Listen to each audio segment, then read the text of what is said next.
Welcome to Sally Fox audiobook Naruto, I kill, I loot, I ascend. This time, the gains are pretty good. Chapter 51, this time, the gains are pretty good. 1203 words. Hyuga Orin walked over to the pile of charred remains and reached out, picking up the dropped item. Nen Exorcist Skill Fragment, 1/10. Second one, Hyuga Orin said with a smile as he looked at Kuramori's carbonized corpse. The two fragments in his inventory automatically fused together. Nen Exorcist Skill Fragment, 2/10. Truly worthy of being my superior. Even in death, you still drop something good for me. Even after dying, Kuramori still managed to bring him a valuable item. What a considerate and outstanding superior, loving his subordinates even in death. Hyuga Orin was so touched he was practically in tears. Kuramori, say that to my face if you've got the guts. Reining in his emotions, Hyuga Orin walked over to what remained of Akishima. His drop was a card. He picked it up. On the card was a figure whose eyes and mouth were nothing but black voids. Nanaka's wish list fragment, 1/10. This thing can actually drop. Hyuga Orin looked at the card in surprise. He'd thought it was impossible for this item to appear. Nanaka's wish list was a quest-bound item. Using it allowed one to fulfill a wish within certain limits, but afterward, it would forcibly trigger a time-limited mission. The difficulty of that mission depended on how big the wish was. Failing it would result in severe punishment, permanent stat reduction, permanent bodily damage, or even the loss of tens of thousands of experience points. Basically, the character would be ruined. For players, that kind of punishment was the most brutal thing imaginable. A character painstakingly raised over countless hours, gone because of one failed mission. Which player wouldn't break down? He'd thought that without the quest system, this item would never appear. Yet here it was. Even without the quest system, this thing is still unusable, Hyuga Orin muttered, stroking his chin. Even going by Hunter x Hunter canon, Nanaka's power came at a huge cost, 3 forced demands that had to be fulfilled before one wish could be granted. In the original story, the Zoldyck family feared that failing Nanaka's demands could wipe out the entire clan, which was why they locked her away as a monster. Whether by canon rules or game mechanics, this item was a double-edged sword. In-game, it also couldn't be used to obtain anything above level 60. Forget it. I'll stash it for now. No guarantee I'll even collect all the fragments. This item was also a random drop, its drop rate was even lower than the Nen Exorcist skill fragments. Whether he could ever complete it was another matter entirely. He'd think about whether to use it after collecting them all. Next, he took out the cards dropped by the 3 genin. Consumable, Copy C40. Consumable, Lonely Sapphire. Consumable, One-Eyed Giant GR333. The copy card could duplicate any item dropped from the Hunter world, each item could only be copied once. Pretty useless for me, Hyuga Orin sighed. This card was best used to copy rare Hunter world abilities and sell them off for a profit. But in this world, he was the only player. Who was he supposed to trade with? The second item wasn't bad. Although it could only be sold for money, gems were still valuable in the ninja world. In the original lore, this sapphire supposedly carried a curse, but in the game that setting had been removed, it was now purely a decorative item. There were many such decorative items. As long as he found opportunities to sell them, he'd never have to worry about money. The item that pleased him the most, however, was the third card. This card could summon a one-eyed giant to fight. The giant's strength ranged from level 20 to 30. Although it only had 2 skills, it wasn't something ordinary ninja could deal with quickly. Unfortunately, it was single use. Not bad, Hyuga Orin said, stowing all the drops away. This was typical for a Megacure ninja, most of their drops came in the form of cards. Finally, he looked at his experience. His total was now, experience pool, 4,568. Just a bit more and I can change classes. He invested 3,999 experience into leveling. LV.XX, 39.99, 4,000. Experience pool, 569. Still need quite a bit, but this area's basically cleared. Hyuga Orin closed the panel. Everything in this city worth farming had already been cleared out. Even the hidden rogue ninja couldn't provide enough experience to level him up further. As for the Konoha ninja lurking in the shadows, if I grind those, my cover's blown and my Konoha reputation's finished. Hyuga Orin scratched his head in frustration. In the normal Naruto world, standard nin technique drops came almost exclusively from Konoha. Otherwise, he'd have to rely on bosses or wild enemies to drop proper native world nin technique. Now that the game had become reality, there was one more option, learning directly. Guess I'll have to rely on military merit. Hopefully the Hyuga clan doesn't pull any bullshit. It wasn't that Hyuga Orin was biased against the Hyuga main family, they really were that outrageous, even manipulating the branch family's military merits. Why did the Hyuga clan have so much wealth? In a sense, they were Konoha's richest clan. Where did that money come from? From the commissions and battle merits earned by the branch family. The branch family members only wanted to curse. That was why Hyuga Orin always felt the urge to provoke Hyuga Hayashi. The main family's luxury was funded by the branch family's blood. Of course, the Hyuga clan did provide kunai, shuriken, housing, and child-rearing expenses. For an ordinary branch family ninja, those might count as benefits. But for a talented branch family ninja, they were nothing but shackles. And Hyuga Orin hadn't even enjoyed much of those benefits. All his assets were inherited. Aside from occasionally asking other branch members for help, he'd never applied for anything from the Hyuga clan. So this wasn't a case of eating their food, then smashing their bowl. He hadn't eaten a single grain of the Hyuga clan's rice. If they really wanted to argue about what he'd inherited, those were things the Hyuga clan had given his parents. Hyuga Orin would be more than happy to send them to discuss it with his parents, who had died on the battlefield. Whether they could come back afterward was another matter. As Hyuga Orin cursed inwardly, he glanced at the now-finished battlefield. After some thought, he took out an explosive tag and placed it on Kuramori's charred remains. He casually collected Kuramori's belongings, tossing the ninja tool pouch into his inventory. After all, as a subordinate, inheriting a superior's belongings was perfectly reasonable, legally and morally. Once everything was ready, he retreated a few steps. Boom! The explosive tag detonated, scattering what remained of Kuramori everywhere. That should take care of it. Hyuga Orin turned and walked away, as if having made some firm decision.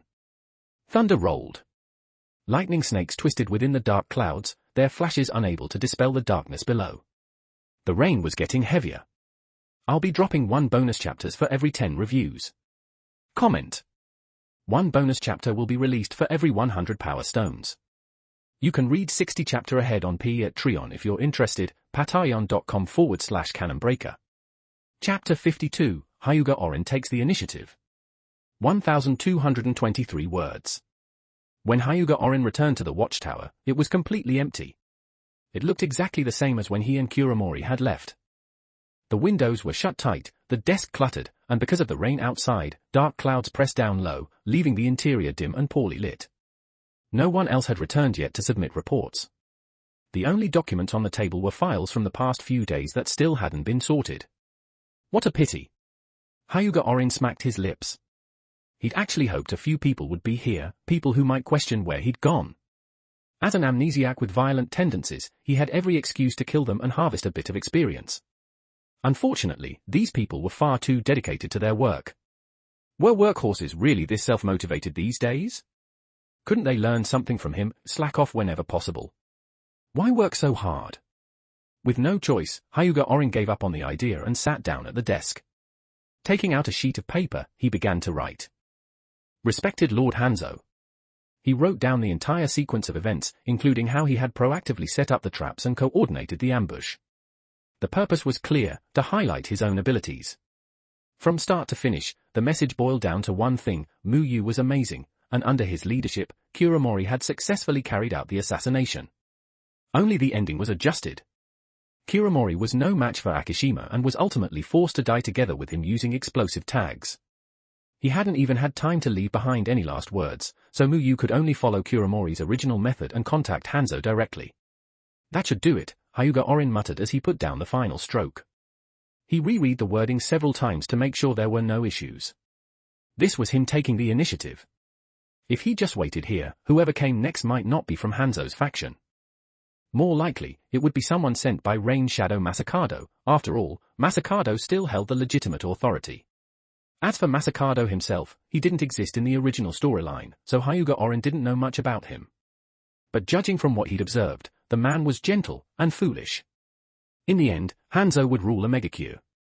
Masakado's fate was obvious. Hyuga Orin had no intention of standing on the losing side. Even if history stayed unchanged, Masakado would only be able to hold a megacure for another year or two at most. It was already nearing the end of the year. In year 37, the Second Shinobi World War would break out. In year 38, a megacure would officially become a major battlefield. After finishing the letter, Hyuga Orin took out Kuramori's ninja pouch. He dumped its contents onto the desk. 3 kunai. A dozen shuriken. 3 explosive tags. 1 summoning scroll. And a wallet. So poor. Hyuga Orin looked at the pile with open disdain. None of this even counted as assets by his standards. The stone-patterned wallet contained just over 3,000 ryo. Pathetic. He muttered a curse under his breath, spread the summoning scroll out on the desk, placed the letter in the center, and rapidly formed the summoning seals with both hands. Puff! A cloud of smoke erupted, and the letter vanished from the center of the scroll. Now we wait for a response. Hanzo's figure was hidden within the shadows. The room was lit by candles, but unless one looked carefully, his body was nearly impossible to make out. Flickering firelight barely illuminated the intelligence files spread across the desk. Hanzo, wearing his respirator, showed no expression at all. Teacher, yielding will only make them push further. Hanzo growled, his voice carrying a gnashing bitterness. It wasn't that he truly respected this teacher of his. After all, the poison coursing through his body, the poison that had changed him, was planted there by that very man. Rain Shadow Masakado. Ironically, it was precisely because of that poison that Hanzo's strength had surpassed his teacher's in every way. If Masakado didn't hold both the titles of Rain Shadow and Teacher, he wouldn't still be alive. What Hanzo hadn't expected was this. Out of fear of the 3 great ninja villages, his teacher had ordered a megacure to abandon resistance entirely. Such a thing. Such behavior. This is a betrayal of a megacure, of the land of rain itself. Yet even now, Hanzo had no way to resolve the situation. He couldn't move against Masakado. If he killed Masakado, he would be severing himself from a megacure entirely, and the next leader would certainly not be him. As Hanzo simmered in rage, a shadow suddenly emerged from the darkness. A rain ninja knelt on one knee before him. Lord Hanzo. Kuramori, the guard ninja stationed in the border city near Konoha, has been confirmed dead. The rain ninja handed over a letter. Kuramori. Hanzo suppressed his anger and frowned slightly. He remembered that city, it was an outpost used to observe Konoha's movements. Taking the letter, his eye swept quickly over its contents.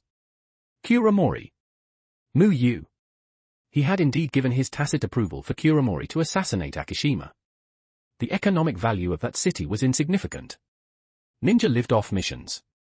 The so-called support from nobles was nothing more than the assignment of a few tasks.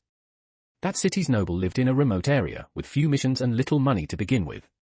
What mattered was that the noble supported Masakado, and that the city served as a frontline observation post against Konoha. That was why Hanzo wanted it under his control. He hadn't expected Kuramori to die so easily.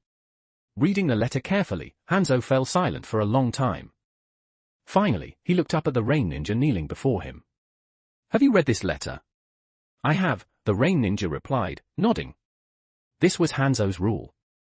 All letters delivered via summoning were thoroughly inspected first, to prevent poison, hidden weapons, or other tricks. Hanzo valued his life greatly and was extremely cautious in all matters. He had to be. After all, his teacher Masakado was very interested in ending it. Hanzo couldn't kill Masakado because Masakado held the banner of legitimacy. But that didn't mean Masakado couldn't kill him. Masakado had always been trying to locate Hanzo's true whereabouts. What did you see in it? Hanzo asked, placing the letter on the desk. The rain ninja thought for a moment. I saw a mere genin trying to steal a Chunin's credit. Although the letter was written as a factual report, it subtly diminished Kuramori's contribution while elevating Mu-yu's role. Hanzo shook his head. No. I saw ambition. Unrestrained ambition. He had seen too many people like this. Either their ambition exceeded their ability, high aspirations, short lives.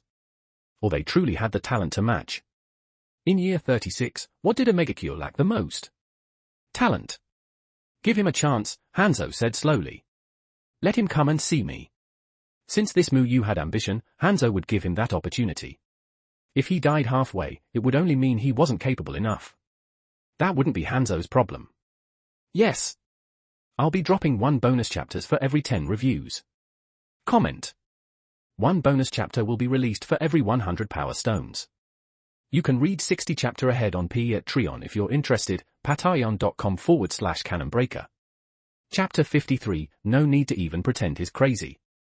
1234 words. So, what about Kuramori-sama? The ninja who had returned to deliver his report asked cautiously, probing as he spoke. Hyuga Orin looked at the genin in front of him. Straw hat. A scar on his face. The overall look screamed wannabe pirate king. And yet, why was someone who looked like he was cosplaying One Piece speaking in such a timid tone? Shouldn't you be shouting about becoming the pirate king or something? Instead, even his waist was slightly bent as he spoke, radiating the aura of a polite, well-mannered good kid. It left Hyuga Orin with no good excuse to lose his temper. With a helpless tone, he replied. Kuramori? He died while carrying out a mission. If the guy dared ask how Kuramori died, Hyuga Orin was fully prepared to reenact it on the spot. I see. The rain ninja nodded in sudden realization and placed the prepared report on the desk. Mu-Usama, this is today's intelligence. Hyuga Orin picked it up and skimmed through it casually. It was still mostly trivial nonsense. Ever since Konoha had dispatched that group earlier, things had fallen into an eerie silence. Hiruko hadn't told him anything at all. As for rogue ninja, there were far fewer of them now. Most of the outsiders were gone, and those still hiding within the city had become even more cautious after Hyuga Orin's last stunt. The remaining rain ninja couldn't track them down at all. You're not curious about the mission details? Hyuga Orin suddenly asked in a low, eerie voice. Who? The rain ninja shook his head frantically, a bead of cold sweat sliding down his forehead. Mission details are classified. I don't have the qualifications to ask. Originally, there had been 2 ninjas stationed here. Now there was only Mu-Yu left. Even Kuramori was gone. He couldn't help but overthink things. In fact, all the rain ninja stationed in this city were overthinking it. Everyone already knew that Mu-Yu had lost his memory and become unstable. They desperately wanted to know the truth. But none of them dared to ask. They were terrified of ending up on the missing list. All right. Hyuga Orin waved his hand disinterestedly. You can go. He'd thought there might be some struggle for control. Instead, it had fallen into his hands this easily. The rain ninja carefully backed away. As he reached the doorway, one foot just stepping out. Boom! His head exploded like a watermelon. No hesitation. No thought. His headless body collapsed straight to the floor. Hyuga Orin withdrew his hand after throwing the shuriken. How dare you step out with your left foot first? Don't you know I really hate that? He glanced at the floating notification. Experience plus 265? Only then did he nod in satisfaction. Kuramori was gone. Who was there to stop him now? From this point on, things would be done by his rules. Everyone here was just experience waiting to be collected. Perfect. At that moment, another rain ninja walked in and froze when she saw the corpse on the floor, swallowing hard. As expected. Mu-Yu really had gone mad. She entered cautiously, walked up to Hyuga Orin's desk, and placed her documents down. Mu-Usama, this is today's intelligence. Hyuga Orin glanced at her. Brown hair. A female ninja. She stood there trembling, not daring to move at all. You may go. Hyuga Orin waved his hand. The female ninja swallowed nervously and asked. Mu-Usama, which foot should I step out with? She had clearly heard what he'd said earlier. Hyuga Orin put down the file and his face darkened instantly. The color drained from the female ninja's face. You dare question me? Hyuga Orin snapped angrily, pulling out a shuriken as if to teach her a lesson. Just then, several people rushed in through the doorway. Hyuga Orin frowned at the group of rain ninja who entered, then disappointedly put the shuriken away. Turning back to the female ninja, he spoke in a tone full of earnest guidance. If you have questions, just ask them. Don't keep testing people like that. If you really want to know what you did wrong, come to my room tonight. I'll teach you properly. That teaching doesn't have to be improper, but it absolutely sounds fatal. The female ninja screamed internally. With her sharp instincts, she could tell. The way Hyuga Orin looked at her wasn't the desire of a man toward a woman. It was the gaze of a beast locking onto prey. This guy was seriously sick in the head. She glanced at the other ninja who had entered. They gave her absolutely no sense of safety. Even Kuramori was gone. What could a few genin like them do? At best, Muyu just wasn't confident in killing all of them at once. I think that won't be necessary, the female ninja forced a stiff smile. Hyuga Orin sighed regretfully. If you don't want to improve, there's nothing I can do. He shook his head, disappointment written all over his face, even a trace of contempt in his eyes. The other ninja stepped forward and placed their reports on the desk. Muyu-sama, this is today's recorded intelligence, a stern-faced ninja said in a deep voice. All right, you can all leave. Hyuga Orin waved them off, finally reining himself in. The group hurried out, taking the corpse of the ninja who had died for stepping out with his left foot along with them. Once again, only Hyuga Orin remained in the tower. He placed the intelligence on the desk but had no intention of reading it. Walking to the window, he looked down. Soon, he saw a group of ninja leaving below. Hyuga Orin's gaze was dark and distant as he watched the genin depart. That should be enough to establish my persona. While harvesting experience was part of it, his true goal was to create an image for Hanzo. A bloodthirsty maniac. Unstable. Loves killing. With that image in place, if he killed more people later, Hanzo would already be mentally prepared. Hanzo wouldn't summon him without first gathering intelligence. And the only way to understand what kind of person he was through these so-called colleagues. For someone as peace-loving as me, doing something this insane is really asking a lot. Hyuga Orin felt he could easily be awarded the title of Peace Ambassador. I wonder if I can make the image even more vivid. And maybe harvest a bit more experience along the way. Muyu is absolutely insane. He's a bloodthirsty lunatic. A group of rain ninja gathered together, the female ninja's voice shrill as she denounced him. If we keep going like this, we'll all end up dead at his hands. Everyone fell silent, drinking their alcohol in gloomy silence. How could they not understand that? A tall rain ninja finally spoke in a deep voice. If this guy really becomes our commanding officer, we won't last long. Then why don't we kill him, someone suddenly suggested. All eyes immediately turned toward the speaker. Medium White Star read chapters early on Patreon https://www.patreon.com Canonbreaker Medium White Star. Advanced chapters are already written and waiting. Patreon readers receive early access before public release. Bonus chapter rewards. Every 10 reviews equals 1 bonus chapter, every 100 power stones equals 1 bonus chapter. Explosion symbol. Your support directly unlocks more content and faster releases. Chapter 54, Hyuga Orin's first negotiation with Nagato. 1154 words. Everyone's gaze shifted to the person who had spoken. He was a short, half-grown boy. To be honest, what he said was tempting. But rebelling against a superior? Poisoning, assassination, traps. The flaxen-haired Kunoichi spoke softly from the side. They had done things like that many times before, just less often this year. As long as Muyu dies and we all keep our stories straight, no one can touch us. As her words fell, everyone sank into silence. Judging from the way their eyes flickered, it was obvious, they were tempted. Killing comrades wasn't exactly new to them. In small ninja villages, selection was far more brutal than in the great villages. They couldn't afford the best education, so instead they chose the most vicious survivors. Do it, the tall ninja said in a low voice. With their lives under threat, they had no choice but to resist. Hyuga Orin had no idea that his temporary subordinates were plotting to kill him. Even if he did know, he probably wouldn't care. He abandoned work altogether and walked down from the tower. He was here undercover, not to be a corporate slave. On the muddy ground, he held a purple umbrella over his head to block the rain. There were few people in the city. During times of turmoil, everyone chose to stay home. The land of rain was never peaceful, internal strife on one hand, foreign ninja on the other. It had never known tranquility. The pedestrians he passed wore clothes patched over and over again. All around were crude houses made of stone and mud. Perhaps because of the terrain, these houses were well suited to dealing with rain and didn't easily flood. In Konoha, you could still see traces of modern buildings. But here, calling it a city was generous. It felt more like a village stuck in the Warring States era.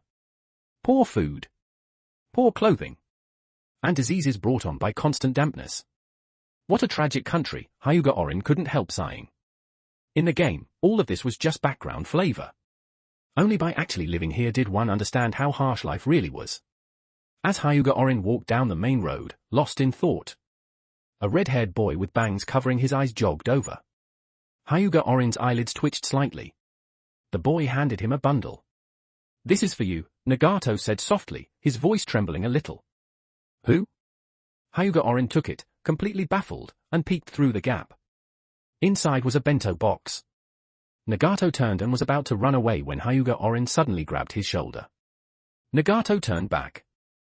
"You should at least explain this," Hyuga Orin said, shaking the bento lightly. He had come out to eat anyway, but being randomly given food like this was still confusing. "My mom made it," Nagato said with his head lowered. "It's really good."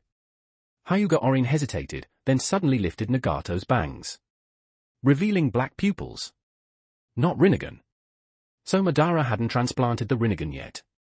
In that case, then let's eat together, Hyuga Orin said, raising the bento. "This portion's too much for me alone." He was genuinely interested in Nagato. In Hyuga Orin's view, Nagato's future idea of achieving peace wasn't wrong in direction. He just lacked resolve and got talked down by Naruto's talk-no technique. "Come back with me," Hyuga Orin said, tilting the umbrella to cover Nagato. Raindrops pattered against the canopy. Since he already had food, there was no need to look for a shop. And this city didn't look like it had any decent ones anyway. Nagato hesitated, then obediently followed behind him. Hyuga Orin brought Nagato back to the central tower. The central tower. Nagato looked up at the cylindrical structure with unconcealed envy. To get to the top, you have to climb a spiral staircase. "Oh?" Hyuga Orin asked curiously. "Is this place famous?" "It's the most famous building here. From the top, you can see the whole city, but it's never open," Nagato said, a little excited. Hyuga Orin fell into thought. The central tower was probably the only landmark left here. Whether it would still exist in the future was another matter. The tower was now firmly under Hyuga Orin's control. He shoved the document on the desk aside and pulled over 2 chairs. "Sit." With interest, he opened the bento. Grilled fish. Tempura. Vegetable dumplings. Rice. Not many varieties, but the portions were generous. There were several pairs of chopsticks inside. He handed one to Nagato. "I'm curious," Hyuga Orin said as he picked up a piece of fish. "Why did you bring me food?" Nagato pressed his lips together and said softly. "Because you're a good person." "Phut." Hyuga Orin burst out laughing.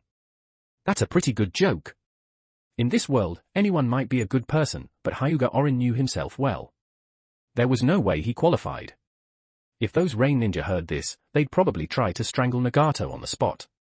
"You avenged Aunt Shuranai," Nagato said quietly. "Those rogue ninja killed her whole family. That gentle woman. Whenever she saw wandering children, she always helped them.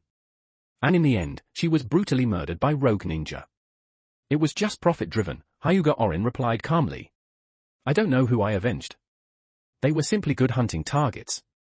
He didn't like being labeled a good person. If he ever had to farm someone later, it made things awkward. Nagato clenched his lips. "I can feel it. You really did avenge Aunt Shuranai, even though you didn't know who she was." Hyuga Orin's chopsticks stopped mid-air. He narrowed his eyes at Nagato. "Kagura's mind eye. So young, and already awakening a bloodline ability?" Now he understood why Madara chose Nagato. Nagato wasn't the only surviving Uzumaki. There were probably many others hidden across the ninja world. But Nagato had immense chakra, and possibly Kagura's mind eye on top of that. Madara couldn't have found a better candidate. "Kid," Hyuga Orin's expression darkened.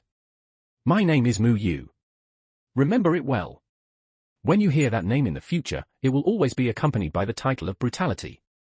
Of course, whatever Mu Yu did had nothing to do with Hyuga Orin. Nagato lowered his head, silent, lost in thought. Hyuga Orin looked at the boy. He remembered Nagato's possible drops. Rinnegan. Uzumaki bloodline. Summoning, outer path demonic statue. Crystal of pain. Emblem of Akatsuki.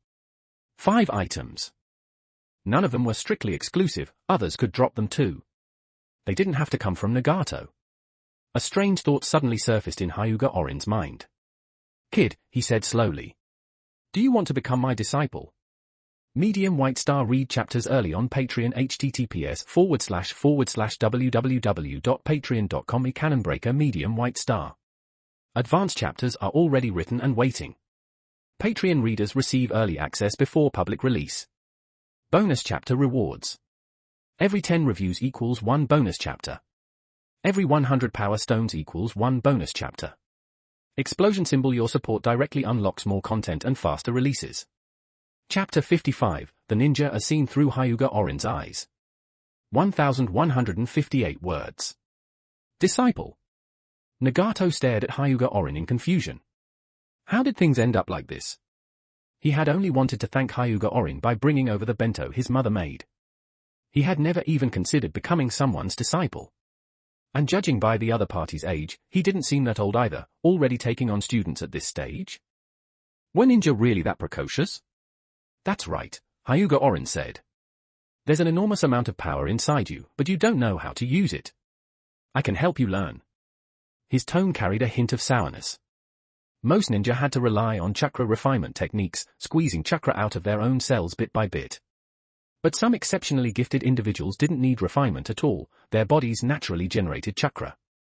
Such people were extremely rare. Nagato was clearly one of them. Despite never receiving formal ninja training, he already possessed chakra reserves on the level of a jonin. Hyuga Orin couldn't help but feel envious. He didn't know how Nagato came to have such vast chakra, but one thing was clear, Nagato needed guidance. Become the ninja? Nagato murmured softly. That had never been part of his life plan. Then, what exactly is a ninja? He knew ninja existed, almost everyone in this world knew of these superpowered people called ninja. But what they actually did? Most people didn't really understand. They only knew that ninja killed people, nothing more than a bunch of murderers. Ninja, here. Hyuga Orin tapped the edge of the rice bowl with his chopsticks, thinking for a moment. They're tools. A group of tools that constantly twist themselves. In Hyuga Orin's view, the ninja of this world had long defined themselves as tools. And those who wielded the tools were the daimyo, nobles, and merchants. It was these people, locked in endless struggles for power, who used ninja as tools to seize resources from one another. That was why conflicts kept expanding, growing ever more intense. Take the war that was about to erupt. At its core, it had nothing to do with ninja. Ninja were merely tools used by daimyo, fighting wars on their behalf. What the war ultimately decided wasn't the standing of the 5 great ninja villages, but the hierarchy of the 5 great nations. Ninja fought the battles, ninja died on the battlefield, yet the ones who gained the greatest benefits were the unrelated ruling classes, the daimyo and aristocrats.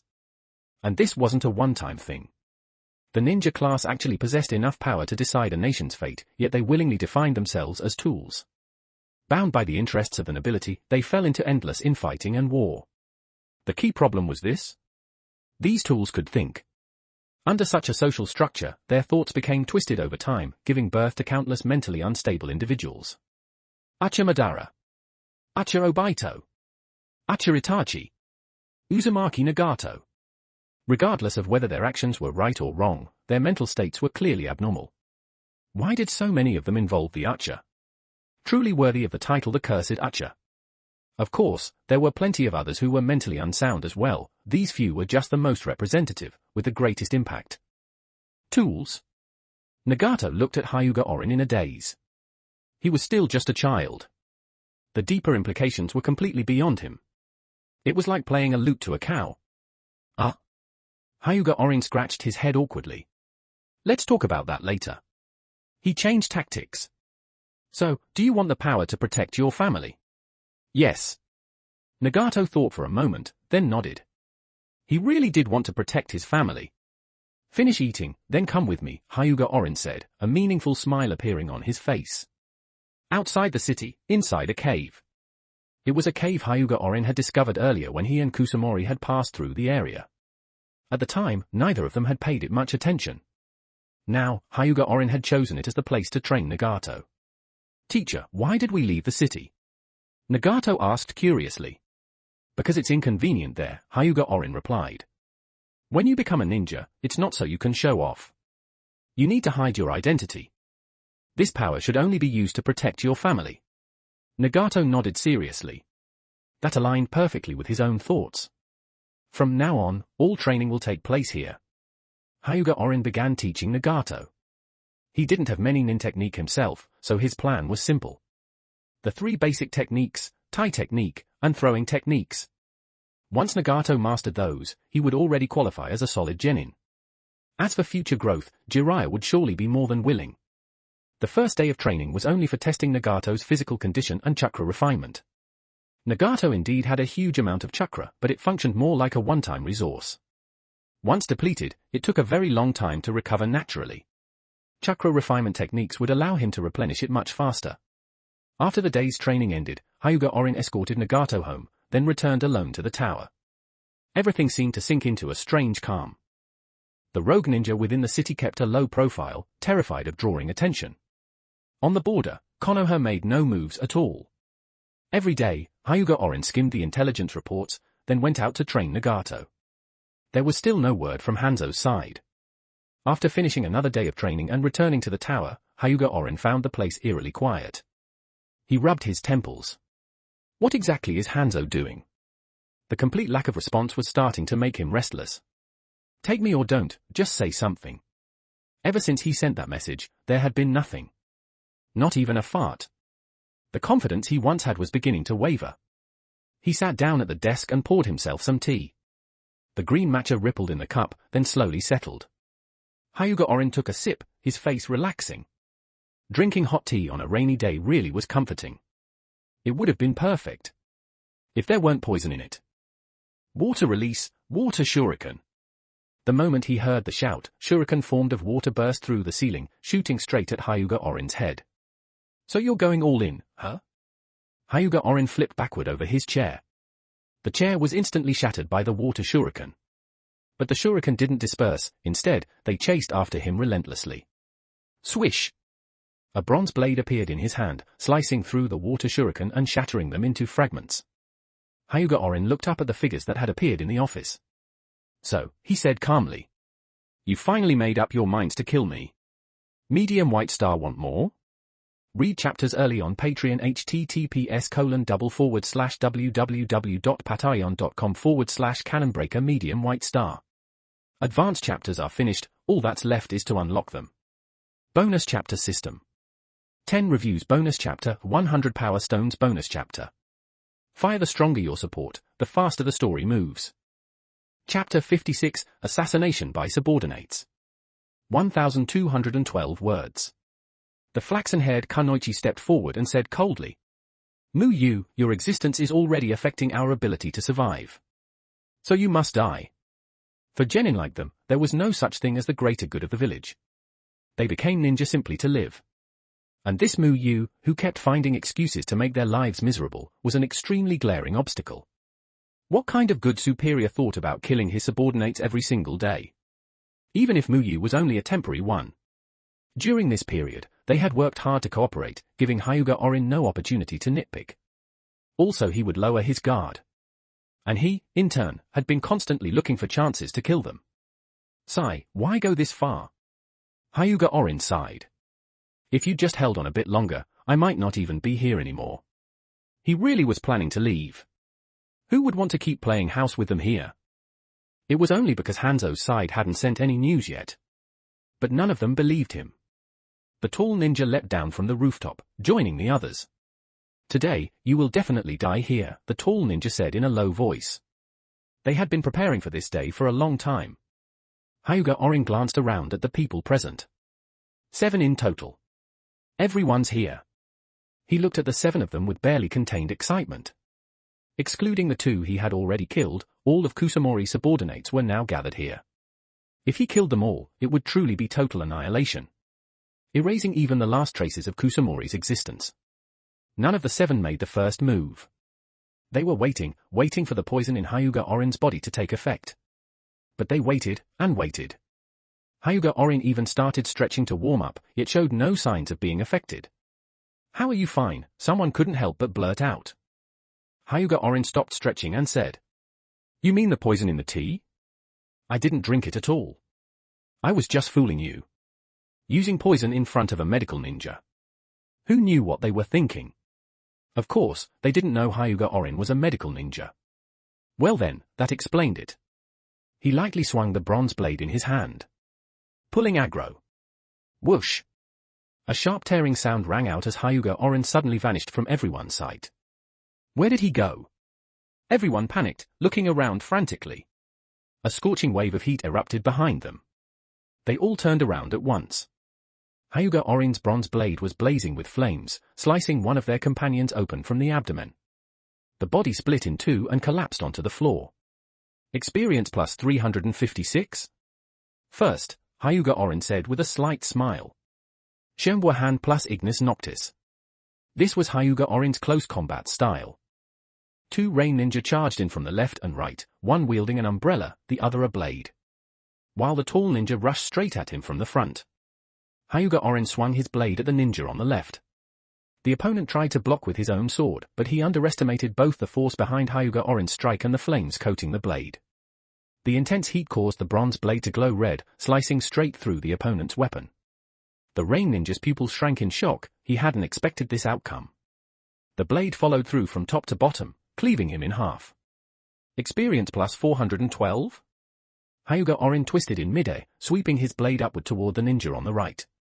That ninja realized the bronze blade couldn't be blocked and tried to escape with the substitution technique. Sap! The ninja's pupils contracted violently, his chakra froze. In that instant, Hyuga Orin's blade cut upward, splitting him open. Experience plus 256? Only then did the tall ninja finally reach Hyuga Orin. Hyuga Orin kicked him squarely in the chest, sending him flying. Spinning half a turn in midair, Hyuga Orin landed smoothly. All of this happened in the blink of an eye. 2 dead, 1 sent flying. 2. Hyuga Orin grinned at the remaining people. In just an instant, 3 out of 7 were gone. Looking at Hyuga Orin's grin and exposed white teeth, it felt like a demon smiling at them. Monster, this guy's a monster? Someone abandoned the fight entirely, turning and leaping toward the window. Crash! Glass shattered as several ninja didn't hesitate at all, following him straight out. In only a brief exchange, they understood one thing clearly. Hyuga Orin wasn't someone they could defeat. He already possessed the strength of a Chunin. Watching 3 people jump out the window, Hyuga Orin froze for a moment.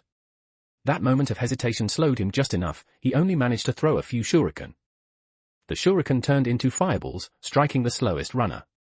Blood burst from several holes in his body, and inertia carried him out the window anyway. Experience plus 457. TSK. Hyuga Orin walked up to the tall ninja. The man lay on the ground, unable to get up after being kicked.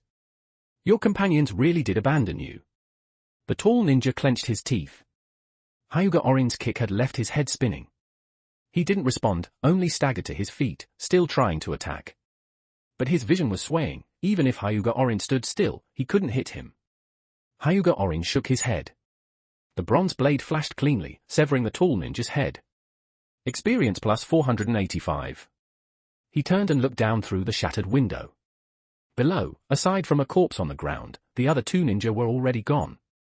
The darkness concealed their figures, finding them now would be difficult. But they were just 2 genin. They wouldn't provide much experience or loot anyway. Hyuga Orin chose to let it go. They were really decisive, he muttered. He hadn't expected them to flee so quickly, costing him the best chance to pursue.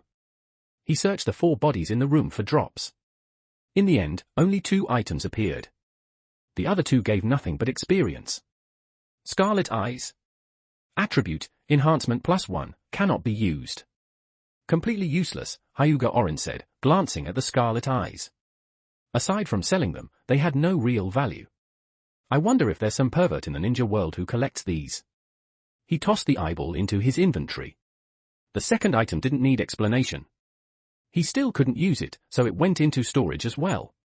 Just as Hyuga Orin was pondering how to clean up the office, he suddenly turned toward the window. A man was squatting there. Seeing Hyuga Orin's gaze, the man waved, a fox-like smile on his face. In his hand was a severed head, frozen in an expression of terror. So you're Mu Yu. Not bad, already have Chunin level strength. Hyuga Orin's expression turned solemn.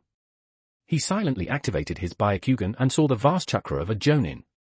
His eye shifted to the rain-hidden village forehead protector the man wore. This guy? Was someone sent by Hanzo? Medium White Star want more? Read chapters early on Patreon https://www.patreon.com/cannonbreaker medium white star. Advanced chapters are finished, all that's left is to unlock them. Bonus chapter System 10 reviews bonus chapter. 100 Power Stones bonus chapter. Fire. The stronger your support, the faster the story moves. Chapter 57, Hanzo's men finally arrive. 1,270 words. Even though he had already guessed it, Hyuga Orin still leveled his bronze blade at the man. Even knowing full well this was an opponent he absolutely couldn't defeat. Who are you people? Rain Hidden Village Jonin, Murakami Hana. The moment the words fell, the man vanished from where he stood. Hyuga Orin could barely catch a trace of his speed as Murakami Hana reappeared behind him, wrenching one of his arms up and twisting it behind his back. Hyuga Orin could only lower his body to reduce the pain. Crack! A crisp sound rang out. Intense pain surged from his arm. The bone had snapped. The pain itself didn't affect him much. Nurofen allowed him to ignore it, so his expression barely changed. He lay half prone on the ground, searching for an opening. The gap between them was simply too great.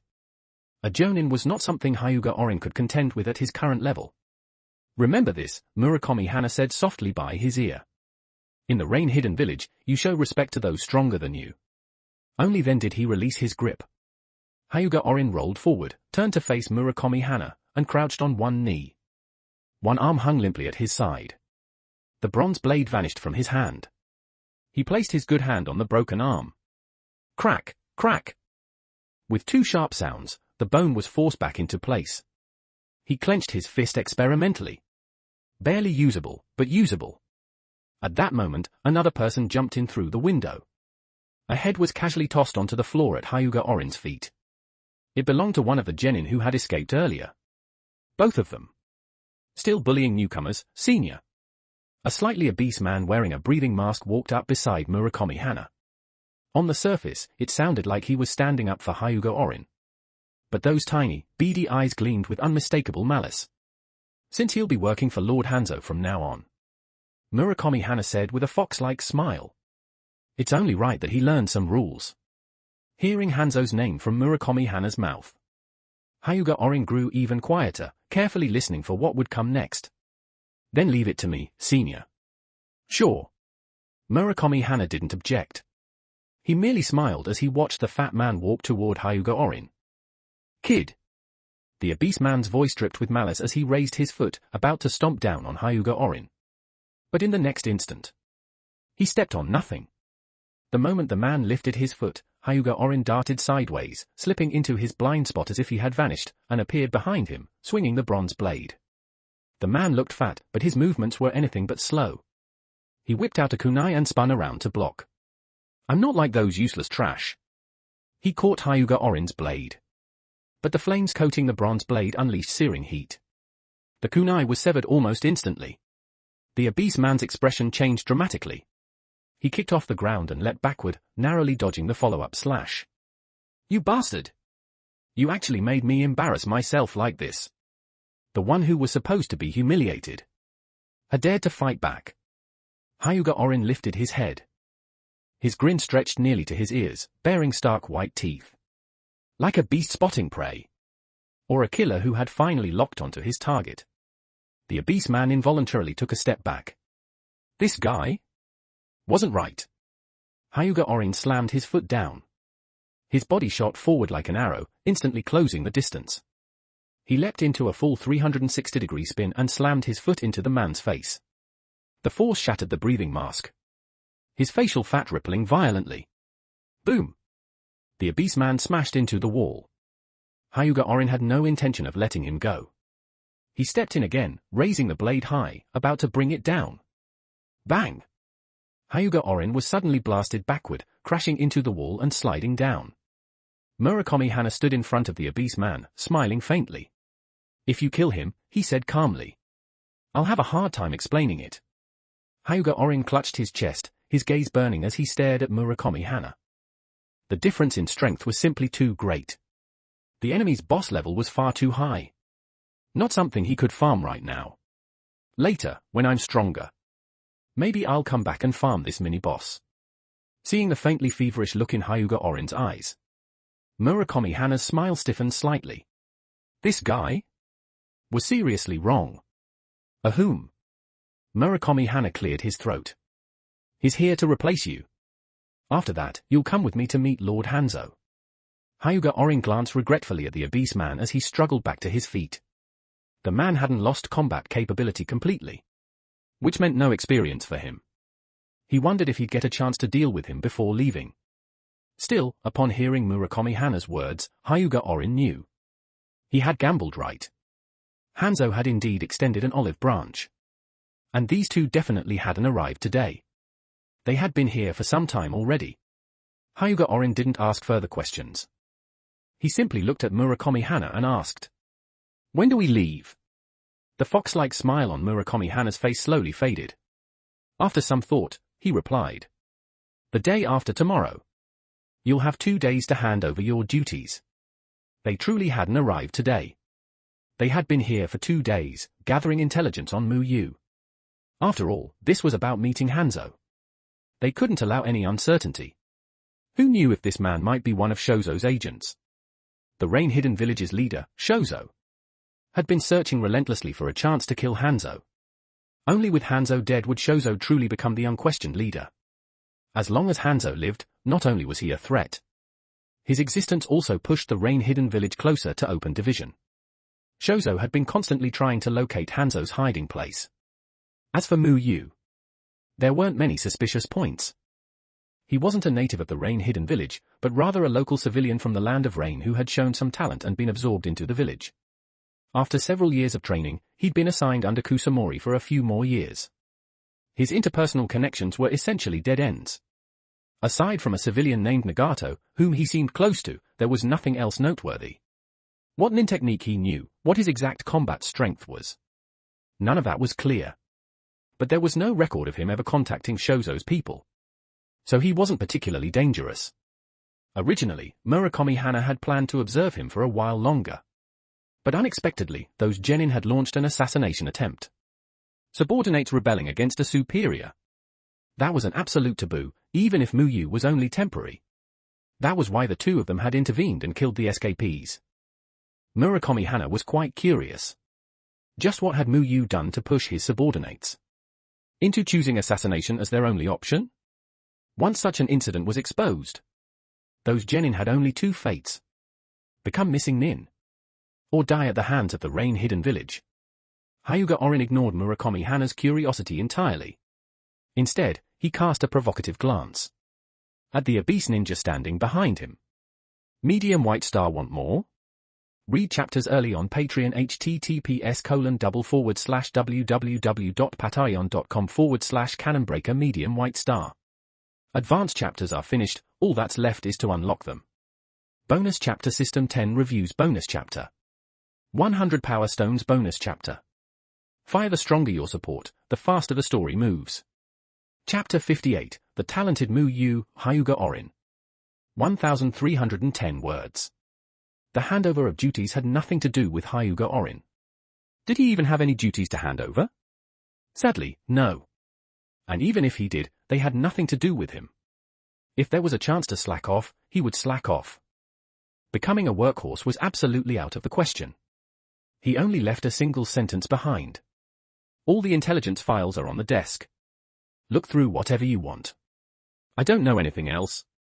With that, Hyuga Orin spread his hands and went straight back to sleep. This made the obese ninja furious. The workload of an entire city couldn't possibly amount to just this much. Even if they hadn't formally taken control of the city, the volume of intelligence alone should have been enormous. He definitely didn't properly collect intelligence, the obese ninja snapped angrily. Murakami Hana sat in a chair, casually flipping through the files, not even lifting his head as he replied. Kusamori died too suddenly. He wanted to seize this city, but instead ended up dragging himself down with it. The obese ninja's eyes rolled as another thought occurred to him. I suspect Kusamori was killed by that kid. He has the strength. At the very least, in a direct Thai technique exchange, he himself had been completely defeated. With skills like that, even among Chunin he wouldn't be considered weak. The obese ninja didn't know exactly how strong Kusamori had been, but if that kid really wanted to kill him, it wouldn't have been difficult. Whoosh! A sharp sound tore through the air. A kunai sliced past the obese ninja's ear, carving a thin line of blood along its edge. Murakami Hana looked at him with a half-smile that wasn't quite a smile. "Don't try to use me. What do you think you are?" The obese ninja's face darkened, but he still forced out a strained smile. There weren't many jonin in the rain-hidden village, but every single one of them was utterly unrestrained. He didn't dare provoke Murakami Hana. This man really would kill him. Besides, Murakami Hana continued with a fox-like grin, "You don't have any evidence." He had personally gone to inspect the battlefield where Kusamori fought. There were signs of alteration, but not enough to determine who had actually struck the killing blow. "You really are a lawless little brat," Murakami Hana muttered, growing more interested in Mu Yu. Killing one superior was a grave crime. But only when there was evidence. Without evidence, one could still kill him, of course, but someone who had already caught Hanzo's eye wasn't so easy to deal with. Courageous, no. Arrogant, Murakami Hana said quietly, recalling the feverish look in Hyuga Orin's eyes. When normal people faced an enemy they couldn't possibly defeat, they didn't look like that. That look was more like a tiger cub staring at prey. Unable to hunt it yet, but already seeing it as a future feast. Murakami Hana couldn't help but chuckle at the thought. In the rain-hidden village, whether this kid could even become a jonin was uncertain, and he already wanted to hunt him. That was pure delusion. The obese ninja shivered beside him. Most rain-hidden village jonin had something seriously wrong with them mentally. He was starting to worry Murakami Hana might snap. Murakami Hana ignored him completely. He's smart, too. With this level of strength at his age, and a bit of luck, he could become a jonin. The biggest flaw of small villages was their lack of a proper system to cultivate jonin. The rain-hidden village could train chunin, but its methods for producing jonin were incomplete. Anyone who became a jonin did so through talent, chance encounters, or sheer luck.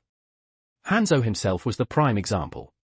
His strength far surpassed that of ordinary jonin because salamander organs had been transplanted into his body. Under the cultivation of rain-hidden village's leader, Shozo, he had gained power that comprehensively exceeded the jonin level. According to the Great Village's assessments, Hanzo was the rain-hidden village's elite jonin. And its only elite jonin. He was someone who, even in a great village, would be qualified to compete for the title of Koge. Since the rain-hidden village had never produced an elite jonin before, no one truly knew that even among elite jonin, Hanzo was extraordinarily powerful. Other small villages chose only one option when facing Hanzo, flee. No one had ever truly witnessed his full strength. But to rain-hidden village jonin like Murakami Hana, Hanzo was an invincible existence. If not for the constraints of greater cause and the teacher-student bond, why would Hanzo still be hiding? Murakami Hana glanced at the obese ninja who had buried his head in work. "Trash," he said coldly, without the slightest concern for how the man might feel. Looking at him only made Murakami Hana appreciate Mu Yu even more. Every new jonin was a boost to the rain-hidden village's strength. Of course, becoming a jonin wouldn't be easy. The obese ninja didn't dare argue. He merely lowered his head in silence, waiting for Murakami Hana to leave, only then would this place truly become his territory. His own people were already hidden throughout the city. As for taking revenge on Murakami Hana, he didn't dare even think about it.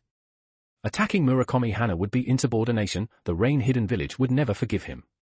If Murakami Hana killed him, that would simply be clearing out trash, at most, a verbal reprimand. Besides, he couldn't beat a jonin anyway.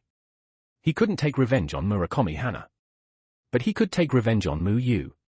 At that thought, venom filled his pea-sized eyes. He kept his head bowed, not daring to let Murakami Hana see it. Hyuga Orin had no idea he was being held in such high regard. He slept until morning, then went straight to see Nagato. There was no need to return to the tower anymore, it had little to do with him now. Inside the slightly renovated cave, Nagato threw shuriken at a straw target. Although they all hit, the force was pitiful, many simply fell to the ground. When Hyuga Orin walked in, Nagato stopped immediately and greeted him respectfully. "Teacher." Hyuga Orin glanced at the shuriken embedded in the target. With that level of force, even a breeze could knock them loose. Not bad. He nodded. Nagato had only received a few days of ninja training. Being able to reach this level already counted as decent. "I'm leaving," Hyuga Orin said bluntly. "Who?" Nagato stared at him in confusion. It had only been a few days. He hadn't mastered the 3 basic techniques yet. His Tai technique was nothing more than flailing punches, and shuriken were little more than decorations in his hands. Hyuga Orin rubbed his chin and asked. Nagato, do you want to come with me? Otherwise, you'll have to train on your own from now on. Nagato thought for a moment, then shook his head. Sorry, teacher. I don't want to leave my family. He was learning these abilities precisely so he could protect them. Hyuga Orin nodded. He had expected that answer. If you need nin technique in the future, you'll have to find it yourself. Most wandering ninjas aren't very strong. You can take their techniques. Use that power inside you to judge their strength. If you can't beat them head-on, use traps. If traps don't work, grab their family. Wait, teacher, Nagato interrupted instinctively. Isn't that not very good? What kind of teacher teaches this kind of thing? Medium White Star want more? Read chapters early on Patreon https://www.patreon.com/canonbreaker Medium White Star. Advanced chapters are finished, all that's left is to unlock them. Bonus Chapter System 10 Reviews Bonus Chapter 100 Power Stones Bonus Chapter. Fire. The stronger your support, the faster the story moves. Chapter 59 Final Guidance for Nagato. 1178 words. What's wrong with that? Hyuga Orin had his own views on the matter. Don't treat those ninjas as people. Every single one of them has innocent blood on their hands to some degree. You just need to see them as prey. Assassination, poisoning, threats, use any means necessary as long as it helps you grow stronger. Hyuga Orin was imparting his philosophy without reservation. Nagato listened and asked cautiously. Teacher, don't you have a bit too much prejudice against ninjas? Do I? Hyuga Orin rubbed his chin. I'm a ninja myself. How could I possibly have a big issue with ninjas? As a Konoha ninja, he was prepared to kill other ninjas, and equally prepared to be killed himself, just to see whether the resurrection system had any bugs. Of course, that thought only existed in his head. In reality, he valued his life quite a bit. Unless absolutely necessary, he had no intention of testing the revival mechanics. Hearing this, Nagato found himself unable to refute him. Hyuga Orin placed both hands on Nagato's shoulders, his expression grave. Nagato, you must understand this, the moment you become a user of chakra, you must be prepared to kill, and to be killed. If you don't have that resolve, then hide your power forever.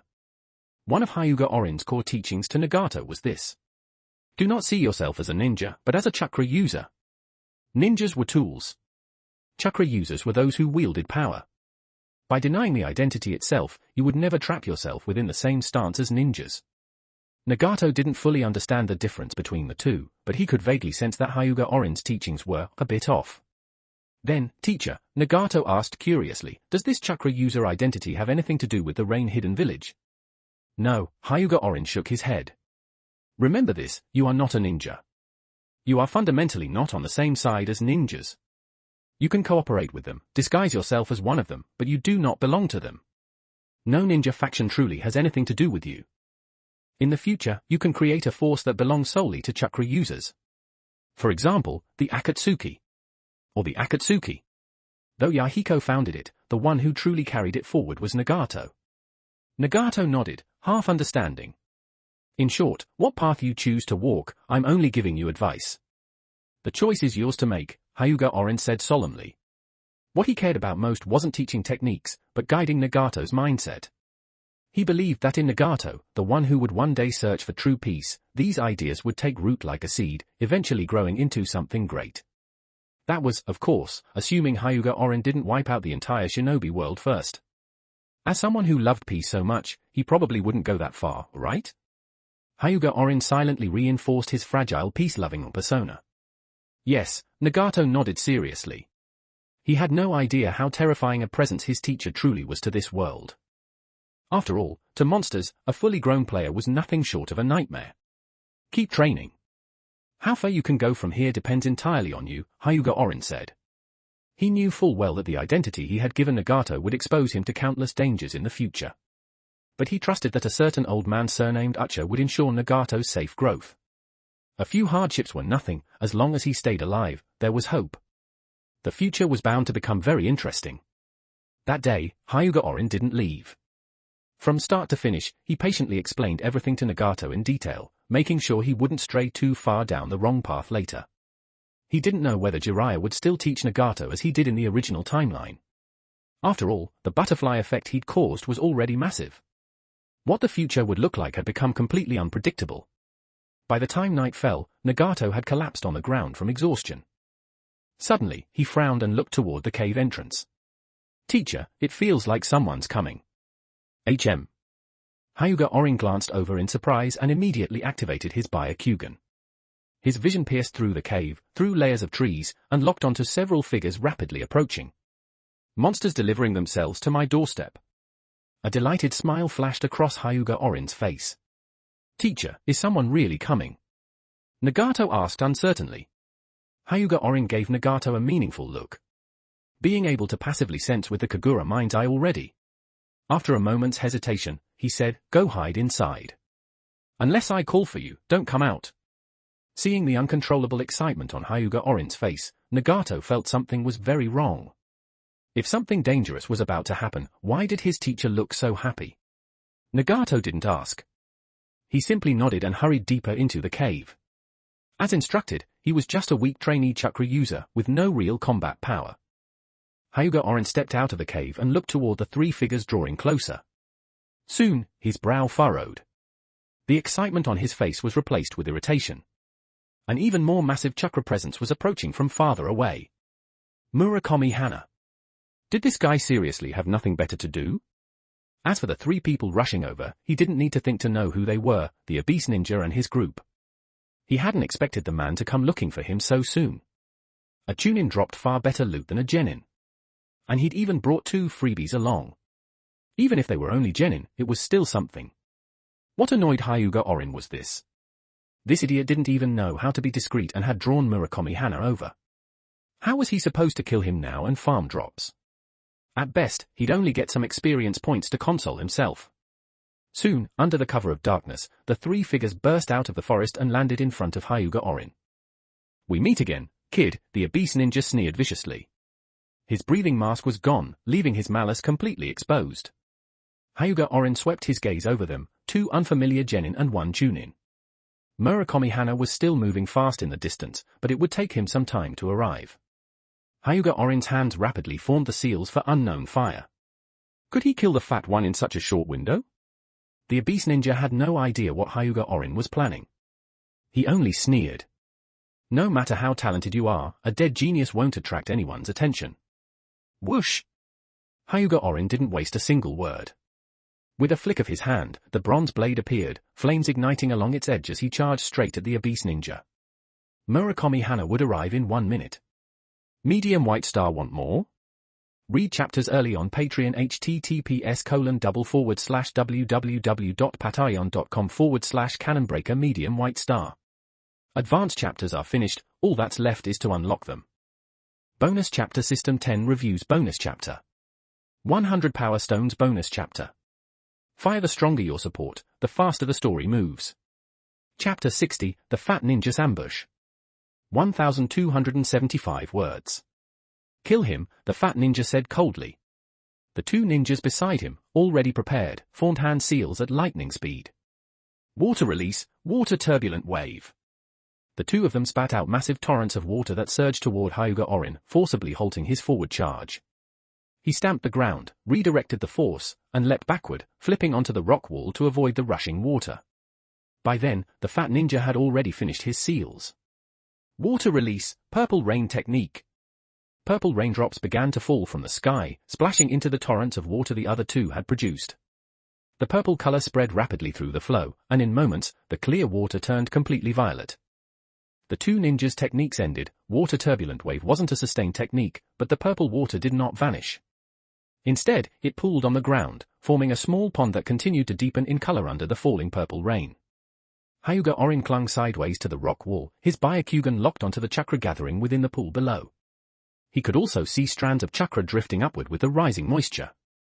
A combined technique. Hyuga Orin judged the distance between himself and the 3 enemies. The purple pond lay squarely between them, and Murakami Hana was rapidly closing in from afar. "I can't drag this out." Hyuga Orin raised his hand and hurled several shuriken at the trio. Surprisingly, none of them dodged. They simply let the shuriken strike their bodies. The blades passed straight through them. Gen technique. Hyuga Orin instantly recognized the situation and began forming hand seals without hesitation. Gen technique, release. He disrupted his chakra flow, attempting to dispel the illusion.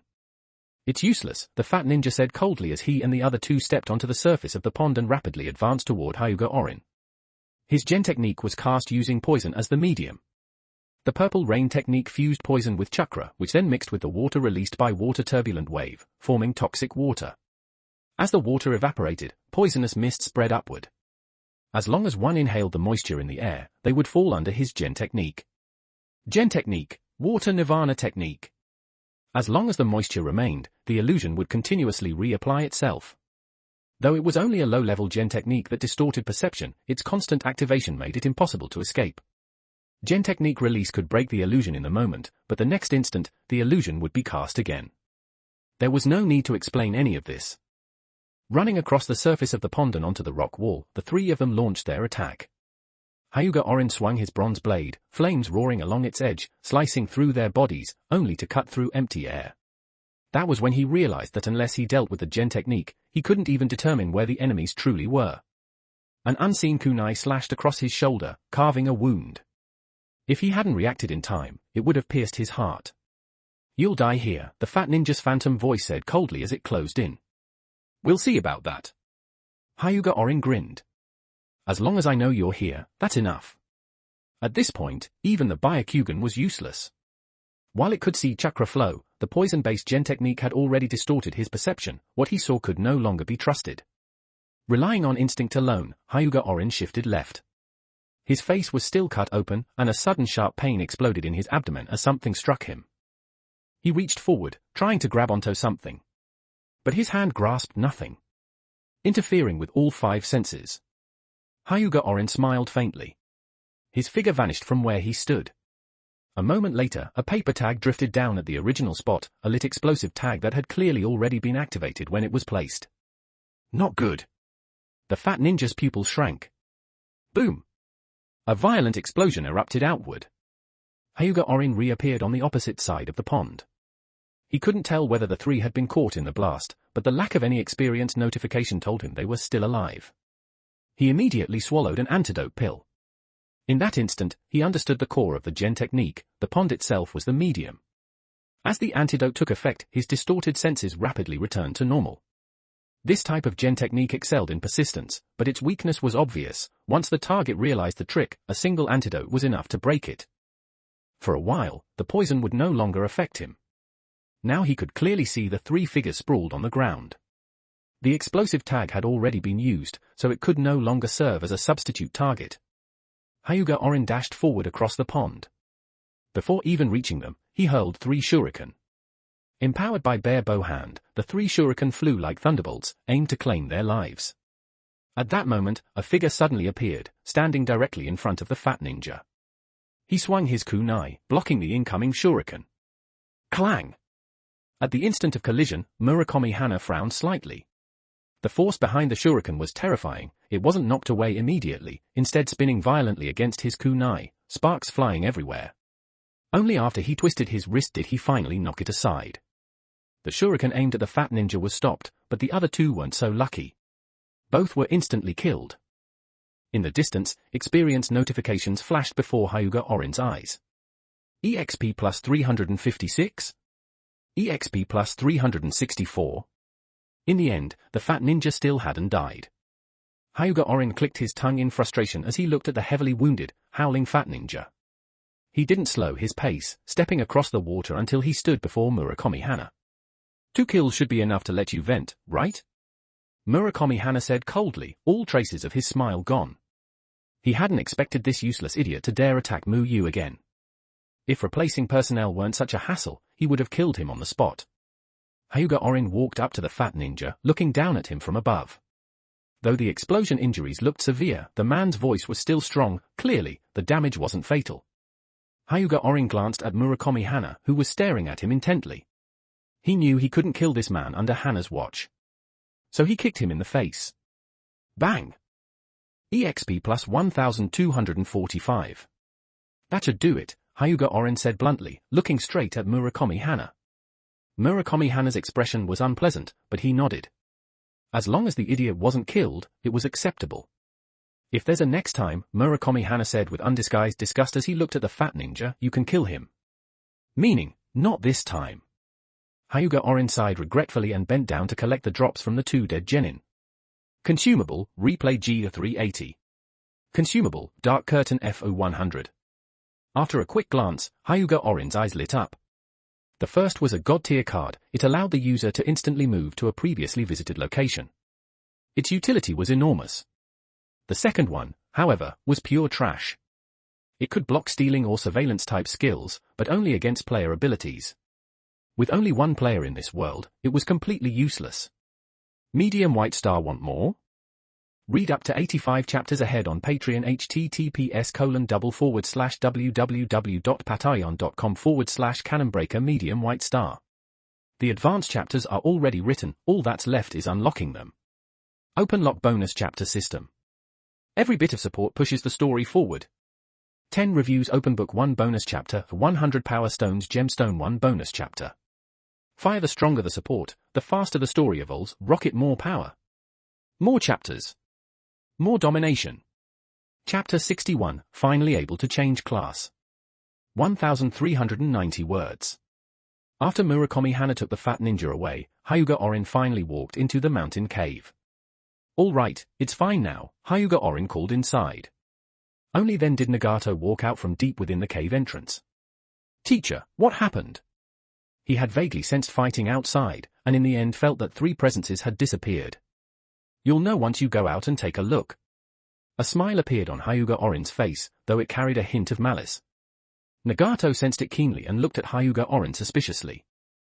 Hyuga Orin, however, walked straight out. Even though he had a bad premonition, Nagato still followed.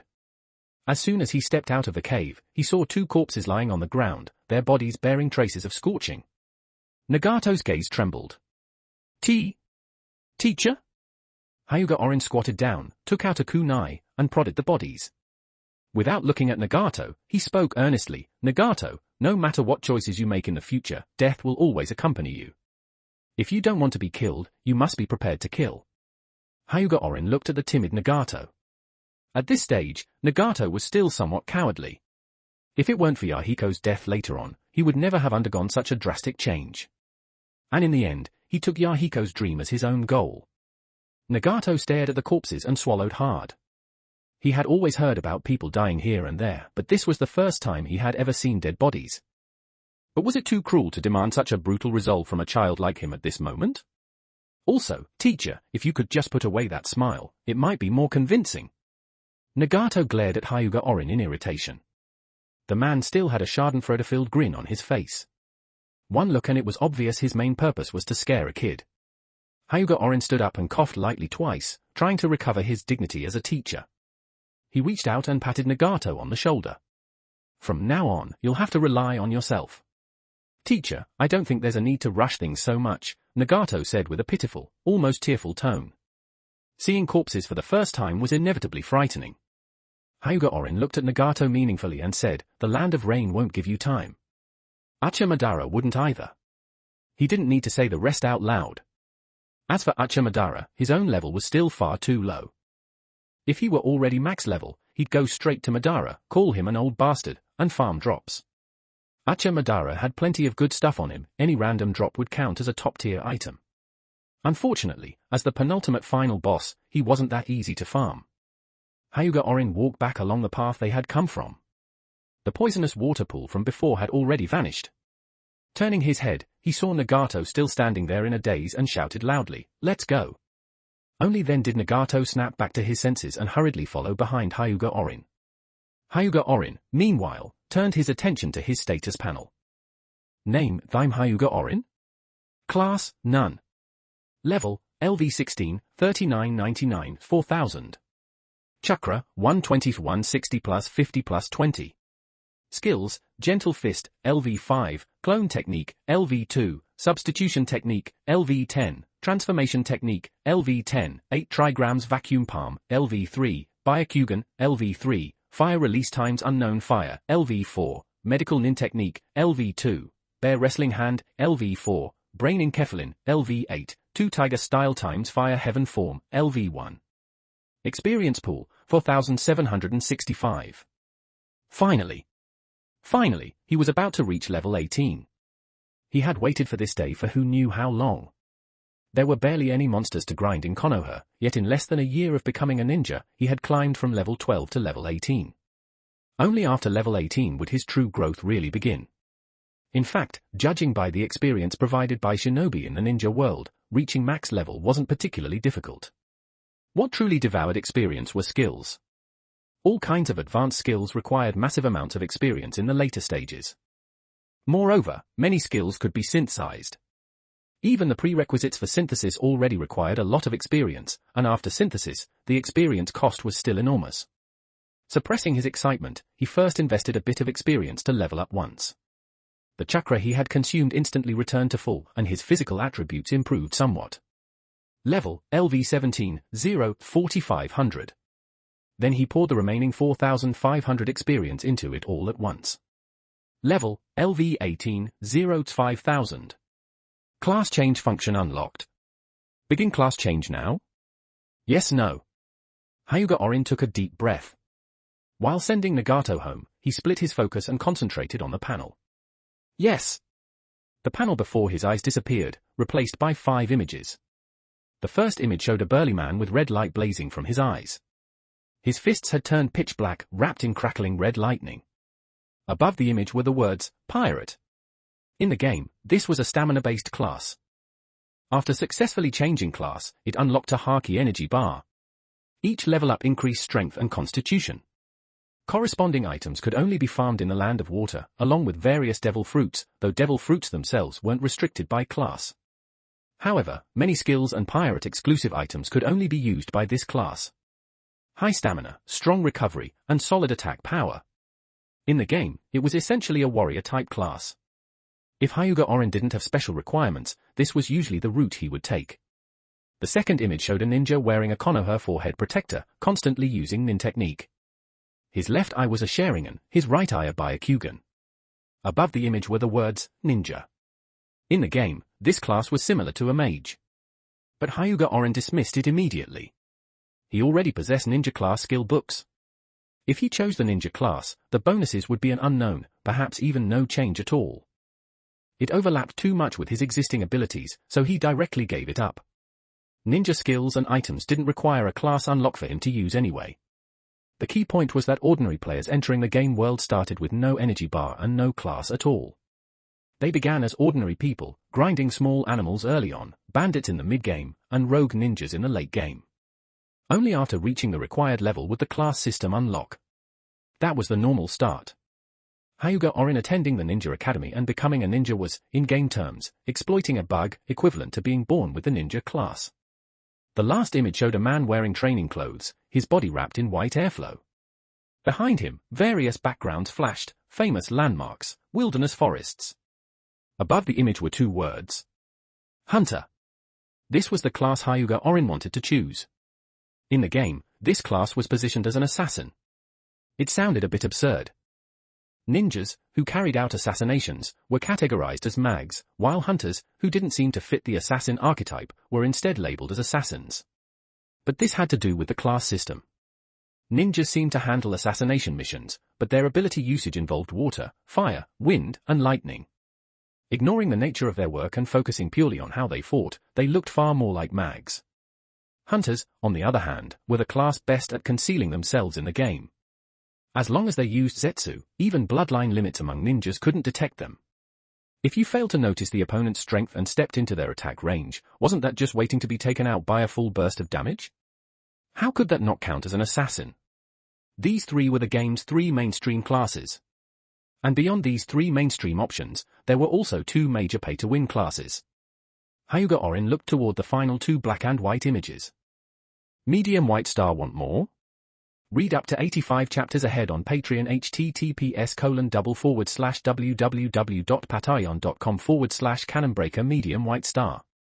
The advanced chapters are already written, all that's left is unlocking them. Open lock bonus chapter system. Every bit of support pushes the story forward. 10 reviews open book 1 bonus chapter, 100 power stones gemstone 1 bonus chapter. Fire the stronger the support, the faster the story evolves, rocket more power. More chapters. More domination. Chapter 62. Why is this class change so full of twists? 1,403 words. Originally, this game had pay-to-win features. Especially during the closed beta, most rewards were obtained through gacha-style microtransactions. Hyuga Orin had only spent a little, yet managed to draw the Byakugan. Bloodline limits like this could be used by any class, the only difference was the type of energy consumed. Pirates consumed stamina, hunters consumed aura, and ninjas naturally used chakra. In the game, the type of energy bar made little difference to the Byakugan's basic functions. However, it had a significant impact when synthesizing it into the higher-tier Tensegan. If it consumed stamina, 90% of the Tensegan skills couldn't be used. If it consumed aura, about half of the skills were disabled. Only the ninja system could unlock the full set of abilities. That said, if you were willing to spend money, you could pay to unlock dual classes. As long as one of them was ninja, the impact wouldn't be nearly as severe. This was also one of the reasons Hyuga Orin chose the hunter class, because, in theory, he already counted as having dual classes. After unlocking dual classes in-game, the two energy bars would merge into one, allowing the player to learn and use all skills from both classes. However, experience in the game was limited. While spending money could unlock certain content, everyone's experience gain rate and methods were roughly the same. Having two classes meant using the same amount of experience as everyone else to raise two different professions. This had a huge impact on PvP balance, but greatly enhanced the gameplay experience. It depended on personal preference. But for Hyuga Orin, this was already the real world. Just how far two classes could take him depended entirely on how he developed them. Aside from gacha and dual classes, there was one last pay-to-win element. Beyond pirate, ninja, and hunter, there were two additional classes that could only be obtained through spending money. Someone like Hyuga Orin, who had only lightly spent, obviously hadn't recharged much. As a result, the final two classes were shown in black and white, marked as unavailable for class change. The first image showed a man dressed in black robes, holding a long blade, facing a towering monster head-on.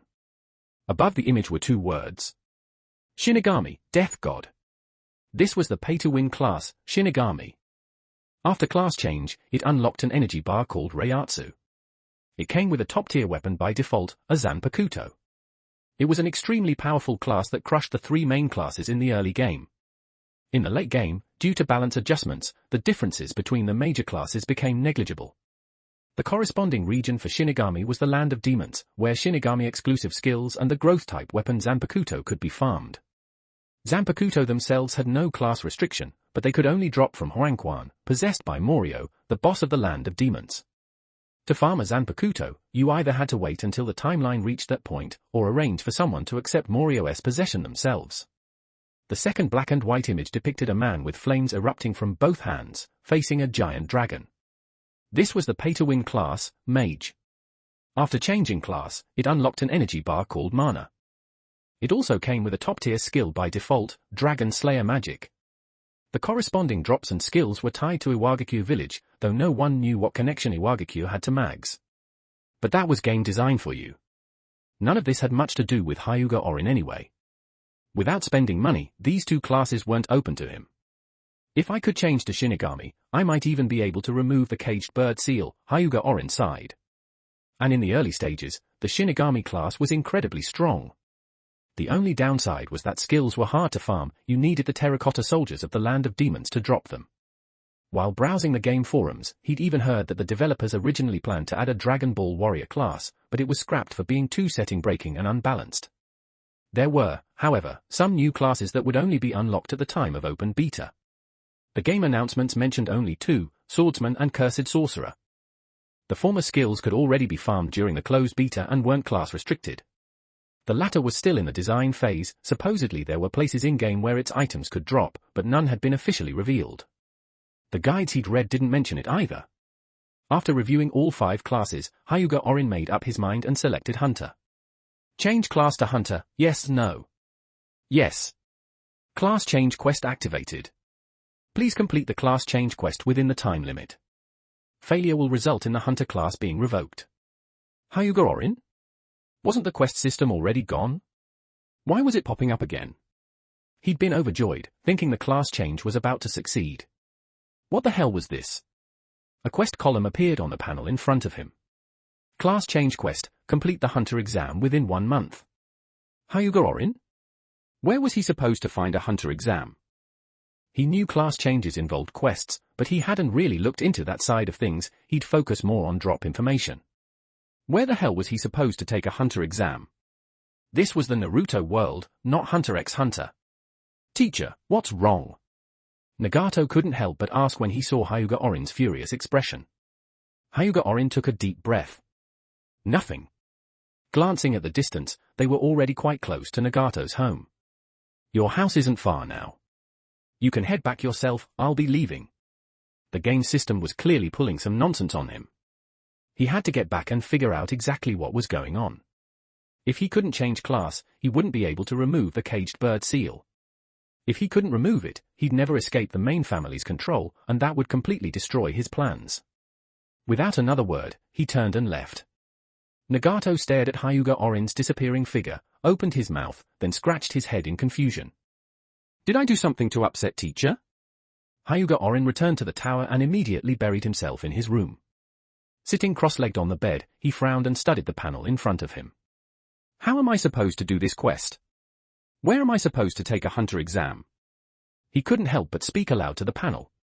Unfortunately, the panel didn't even have a basic AI, it couldn't answer him at all. He could only turn his attention back to the quest prompt. Soon, the quest column changed again. Begin hunter exam, yes, no. So, does this mean it wants me to transmigrate again? Hyuga Orin fell into deep thought. If he really had to transmigrate again, it would have a huge impact on his future. The key issue was how time would be calculated. If time passed at the same rate, it would affect his situation in a megacure. Tomorrow, he was supposed to accompany Murakami Hana to meet Hanzo. Hanzo was a crucial figure for the entire Hidden Rain Hidden Village. If he missed this opportunity, he might not get another chance so easily. I'll leave it for now and decide after meeting Hanzo. Hyuga Orin gritted his teeth and chose not to accept immediately. After all, he still had a month. First meet Hanzo, then take a leave of absence. At the moment, all factions were in a strange state of calm. If he disappeared for a while, it wouldn't have too much of an impact. Why didn't the game include even a basic AI assistant? Hyuga Orin felt frustrated. If it had, he could at least get answers to basic questions instead of being stuck in this passive situation. Checking that the leveling system was unaffected, he confirmed that he could still level up normally. Everything can wait until after I meet Hanzo. Medium White Star want more? Read up to 85 chapters ahead on Patreon https://www.patreon.com/cannonbreaker Medium White Star. The advanced chapters are already written, all that's left is unlocking them. Open Lock Bonus Chapter System. Every bit of support pushes the story forward. 10 reviews Open Book 1 Bonus Chapter, 100 Power Stones Gemstone 1 Bonus Chapter. Fire the stronger the support, the faster the story evolves, rocket more power. More chapters. More domination. Chapter 63, finally about to meet Lord Hanzo. 1,342 words. Early the next morning. Murakami Hana looked at Hyuga Orin and asked curiously, who offended you this time? Why do you look so gloomy? Can't you smile anymore? In the past, Hyuga Orin always wore a smile on his face, though it carried a chilling edge, as if he might strike at anyone at any moment. Now, his face was cold as ice, like someone owed him several million ryo. Can't smile, my ass. Hyuga Orin looked at Murakami Hana expressionlessly and asked, when are we leaving? He'd originally thought he could change class smoothly, only to be suddenly told he had to complete a quest, and that the quest might even involve crossing worlds.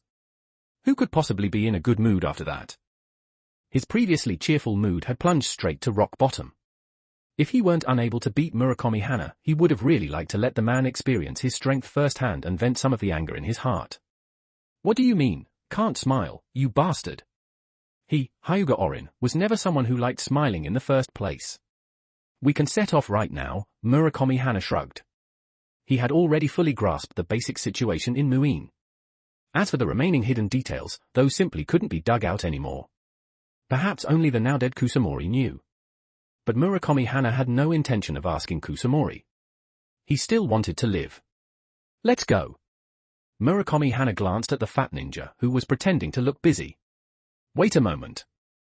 Hyuga Orin walked over to the fat ninja. He could clearly feel the man shudder. Originally, Hyuga Orin wanted to smile reassuringly to ease his nerves, but he really couldn't manage it. In the end, he could only force a stiff, fake smile as he patted the fat ninja's cheek. "I'll come back to see you sometime."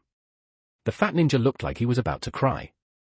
His entire body was wrapped in bandages now, all of it the result of Hyuga Orin's handiwork. "You're already leaving, and you still plan to come back?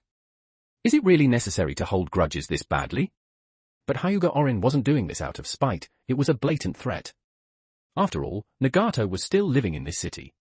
Even though Hyuga Orin didn't know whether Uchiha Madara had already set his sights on Nagato, he didn't want to leave behind any threats to him. As long as Hyuga Orin was alive, the fat ninja would never dare do anything to Nagato. This was insurance for Nagato. If too much time passed, the deterrent effect might weaken. But if, at that point, the fat ninja still dared to do anything to Nagato, Uchiha Madara would probably have quite a lot to say to him. Those people had far fewer scruples. Murakami Hana saw everything Hyuga Orin did, but made no comment. In the Hidden Rain Hidden Village, status and fists were the law. As long as your status was high and your fists were strong, everyone else had to submit. Struggle, that was the rule of the Hidden Rain. The two left the city, with Murakami Hana leading Hyuga Orin as they rapidly traversed the forest. Hyuga Orin discreetly activated his Byakugan, discovering that their route constantly doubled back. In several places, they even circled the same area twice, clearly a method to obscure the path. Murakami Hana led him around without explanation. Hyuga Orin didn't ask either, silently keeping his Byakugan active and memorizing the route. The Byakugan's penetrating vision allowed him to quickly grasp the terrain, and the enhanced memory he'd gained after transmigrating let him remember it all with ease. It had no effect on him whatsoever. If it were any other ninja, they would have long since been completely disoriented by Murakami Hana. Thinking of Hanzo's legendary caution in the original story, Hyuga Orin had expected as much. With their speed, it should have taken only 2 days to reach their destination, but Murakami Hana forcibly dragged it out to 5. And the route stayed entirely within the forest the whole time. By this point, anyone else would have completely lost their sense of direction. Especially since Murakami Hana repeatedly took out a map midway through to confirm the route. So you can't remember it either, huh? On the 5th day, Murakami Hana finally led Hyuga Orin out of the forest. He turned to him and took out a strip of black cloth. "You can't see the next part of the road." The blindfold was completely useless to Hyuga Orin, but he had no intention of exposing himself. He took the cloth and covered his eyes, asking curiously as he did so, "Aren't we heading to the Hidden Rain Hidden Village? Is this level of caution really necessary?" Although ninja villages were relatively hidden, they weren't exactly secrets. Anyone with some ability generally knew their locations. Even if Hyuga Orin hadn't lived here before, he knew the approximate position of the Hidden Rain. Murakami Hana replied meaningfully, "Don't you want to meet Lord Hanzo? This route leads to Lord Hanzo." Although it was technically still within the vicinity of the Hidden Rain Hidden Village, Hanzo's hidden location was merely close to it, not inside. Hyuga Orin nodded. Once the black cloth covered his eyes, his Byakugan still allowed him to see clearly. He watched as Murakami Hana wrapped a wire around one of his hands and led him forward by holding the wire. After circling several more times, they arrived at a cave within the forest. They didn't enter the cave itself. Instead, Murakami Hana opened a concealed door beside it. Hyuga Orin was speechless. He knew Hanzo was cautious, but wasn't this a bit too cautious? Once they were inside, Murakami Hana finally removed the blindfold.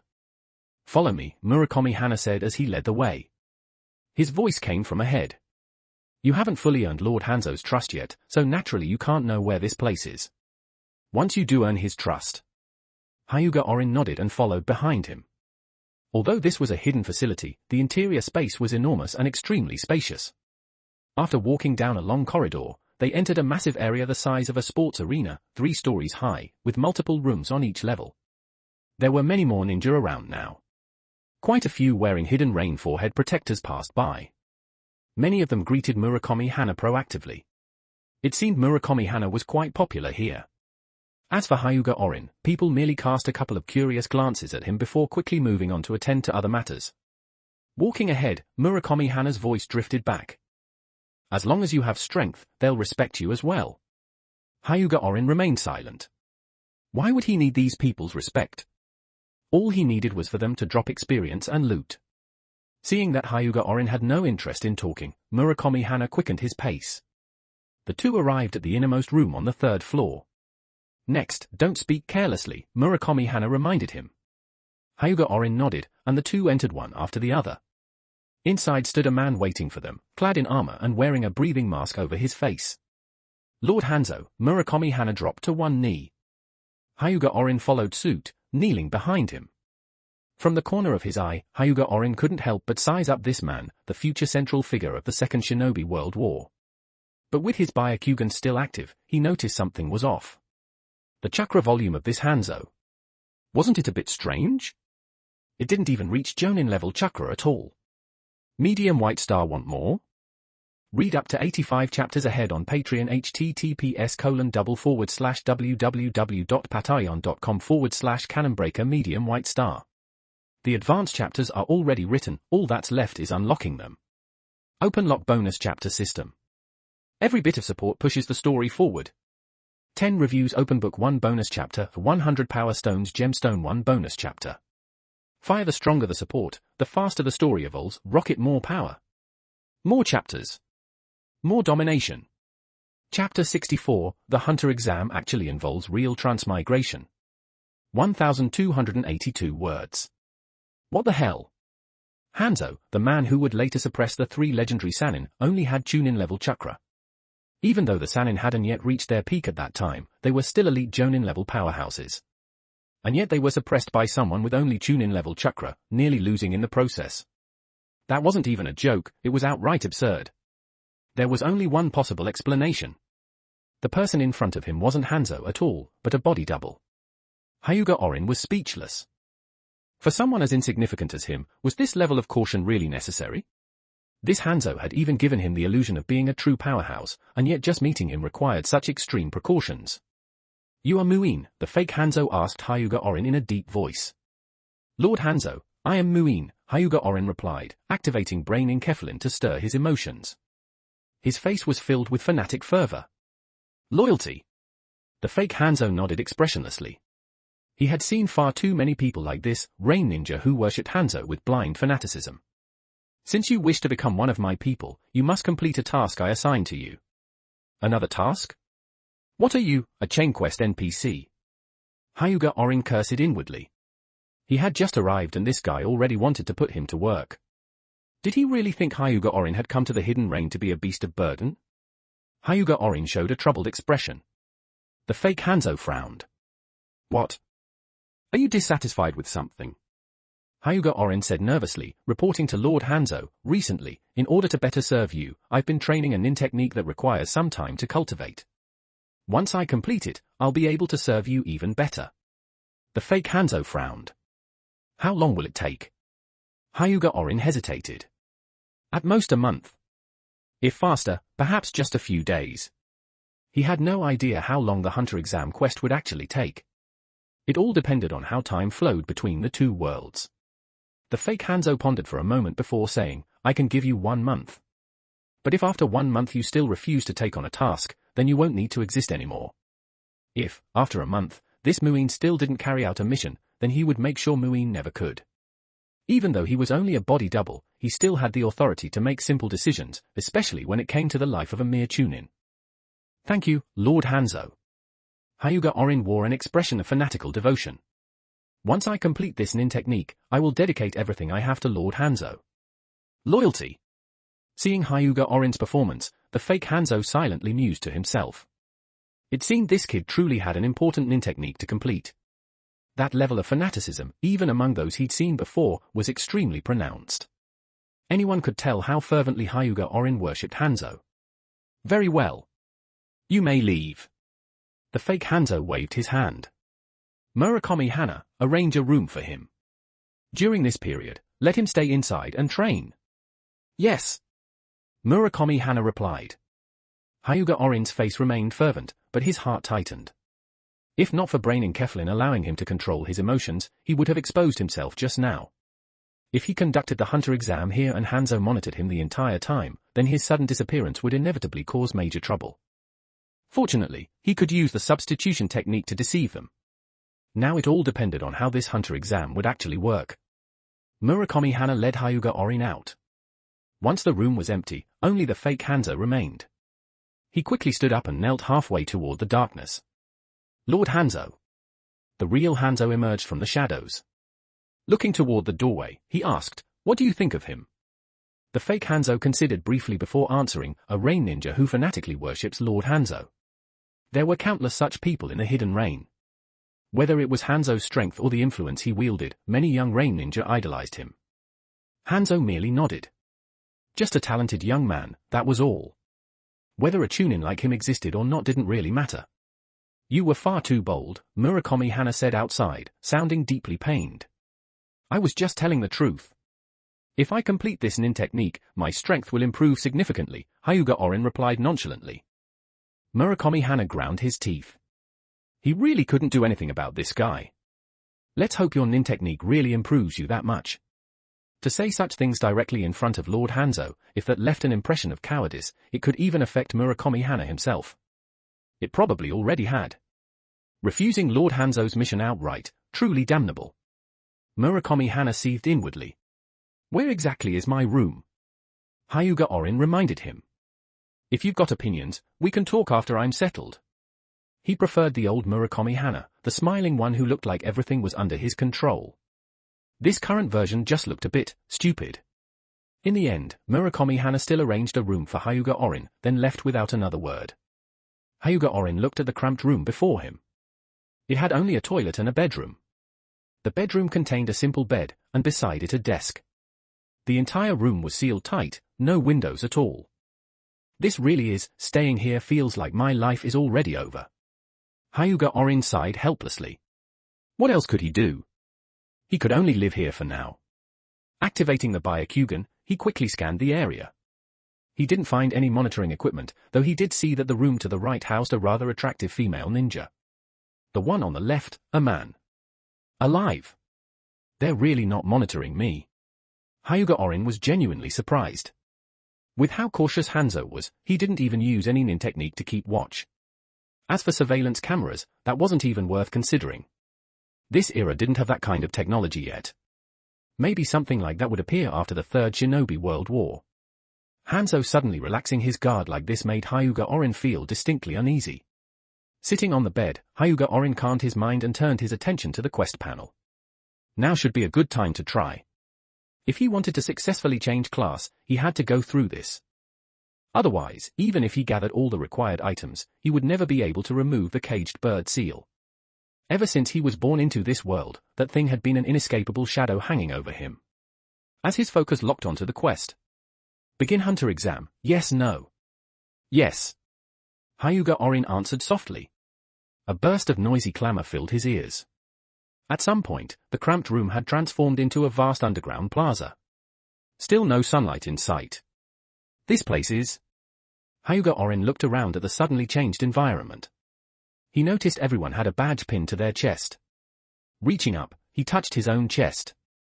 He had one too. Cross-server instance. The game even had mechanics like this? The Hunter x Hunter server definitely wasn't any easier than the Naruto World server. And it skipped the preliminaries and went straight into the first exam. Hyuga Orin looked toward the distant passageway. Medium White Star want more? Read up to 85 chapters ahead on Patreon https://www.patreon.com/canonbreaker Medium White Star. The advanced chapters are already written, all that's left is unlocking them. Open lock bonus chapter system.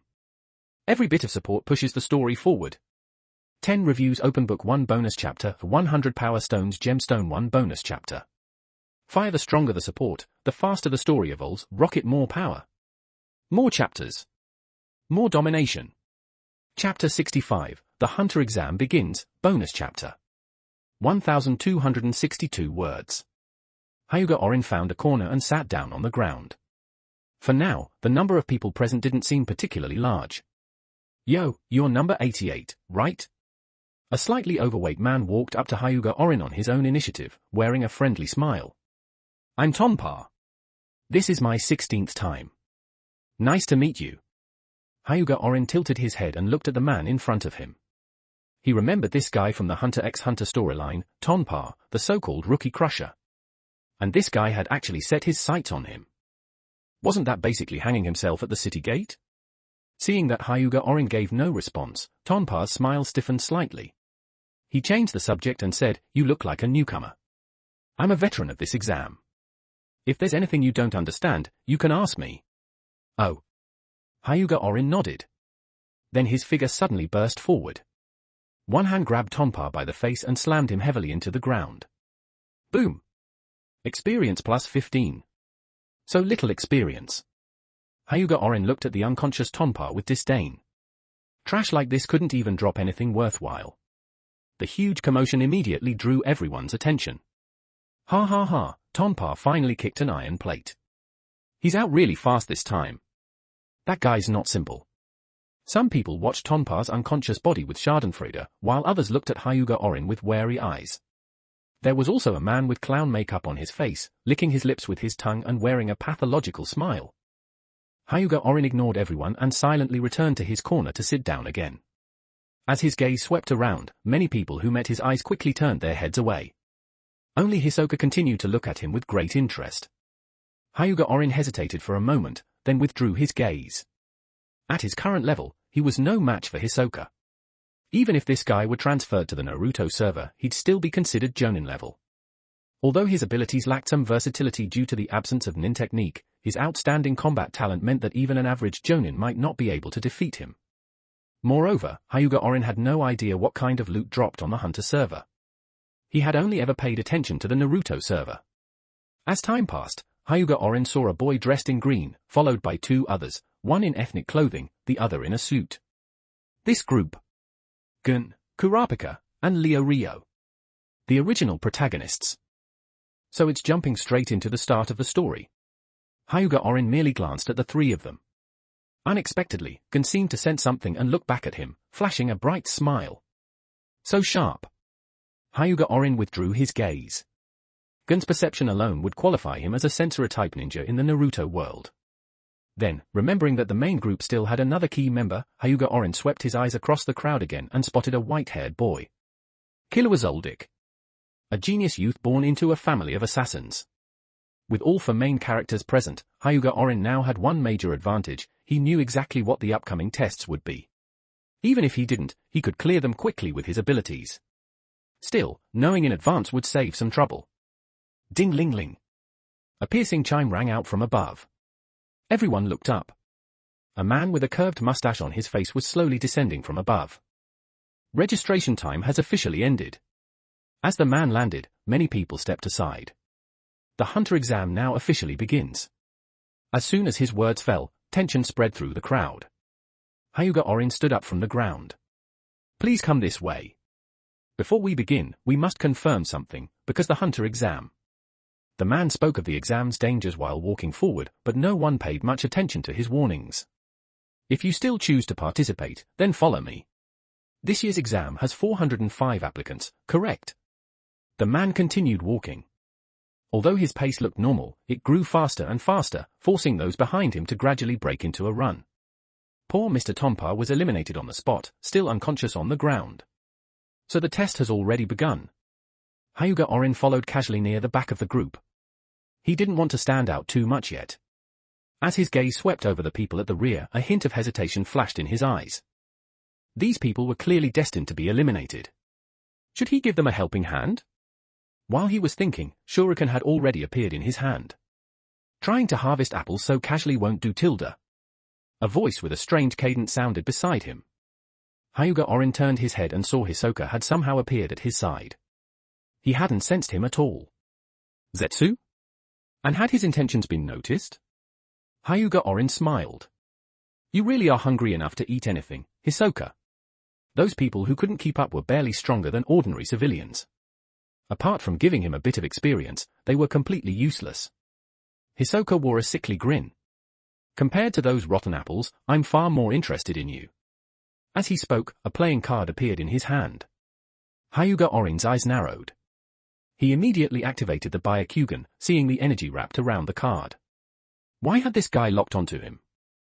Hisoka flicked the playing card straight at Hyuga Orin. Hyuga Orin raised his hand and threw several shuriken, colliding with the card midair. The clashing sound drew the attention of the bald examiner, Satotsu, who turned and saw the playing card lying on the ground. A ninja. There was actually a ninja participating in this Hunter exam? At the back of the group, Hisoka looked at Hyuga Orin with even greater interest. There was no nen on the shuriken, yet the force imbued in them far exceeded that of ordinary people. At the same time, a kind of blue energy appeared around Hyuga Orin's body. It looked similar to nen, yet Hisoka sensed a fundamental difference. An ability completely different from nen? The smile on Hisoka's face grew even more intense. What exactly do you want? Hyuga Orin stared at Hisoka warily.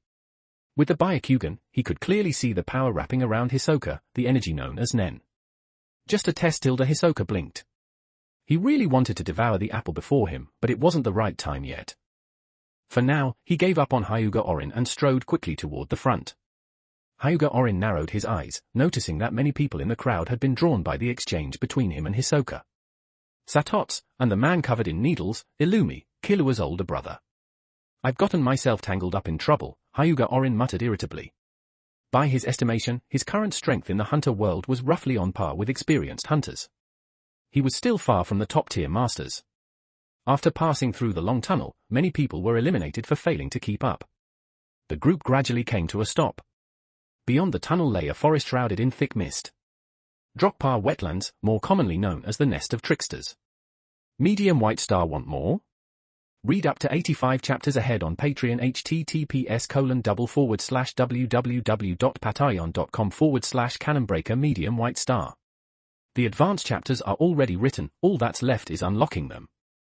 Open Lock Bonus Chapter System. Every bit of support pushes the story forward. 10 reviews. Open Book 1 bonus chapter, 100 Power Stones Gemstone 1 bonus chapter. Fire. The stronger the support, the faster the story evolves. Rocket more power. More chapters. More domination. Chapter 66, The Hunter Exam in Progress. 1,325 words. This is the only route leading to the second test site. Accompanied by the cawing of crows, the examiner's voice slowly rang out. This wetland is home to many rare and exotic creatures not found elsewhere. Most of them feed primarily on human flesh. Behind them, the massive gate slowly closed. Quite a few people who had collapsed from exhaustion could only watch helplessly as the gate shut before their eyes, symbolizing their failure in the exam. Once you fall into a trap, it's a dead end. Please make sure to stay close to me. Some people voiced doubts. If they already knew there were traps, how could they possibly be expected to walk straight into them? Just as confusion spread, a voice suddenly rang out. He's lying. That guy is a fake. From behind a nearby wall, a man carrying a burlap sack stepped out. Inside the sack was an unconscious person. That man is an imposter. He's not the examiner. I'm the real hunter examiner. Everyone looked back and forth between the two, uncertain. For a moment, many couldn't tell who was real and who was fake. In that instant of hesitation, 2 shuriken flew out. The newly appeared man was pierced straight through the forehead. Experience plus 34. The examiner tilted his head slightly, narrowly dodging the shuriken aimed at him.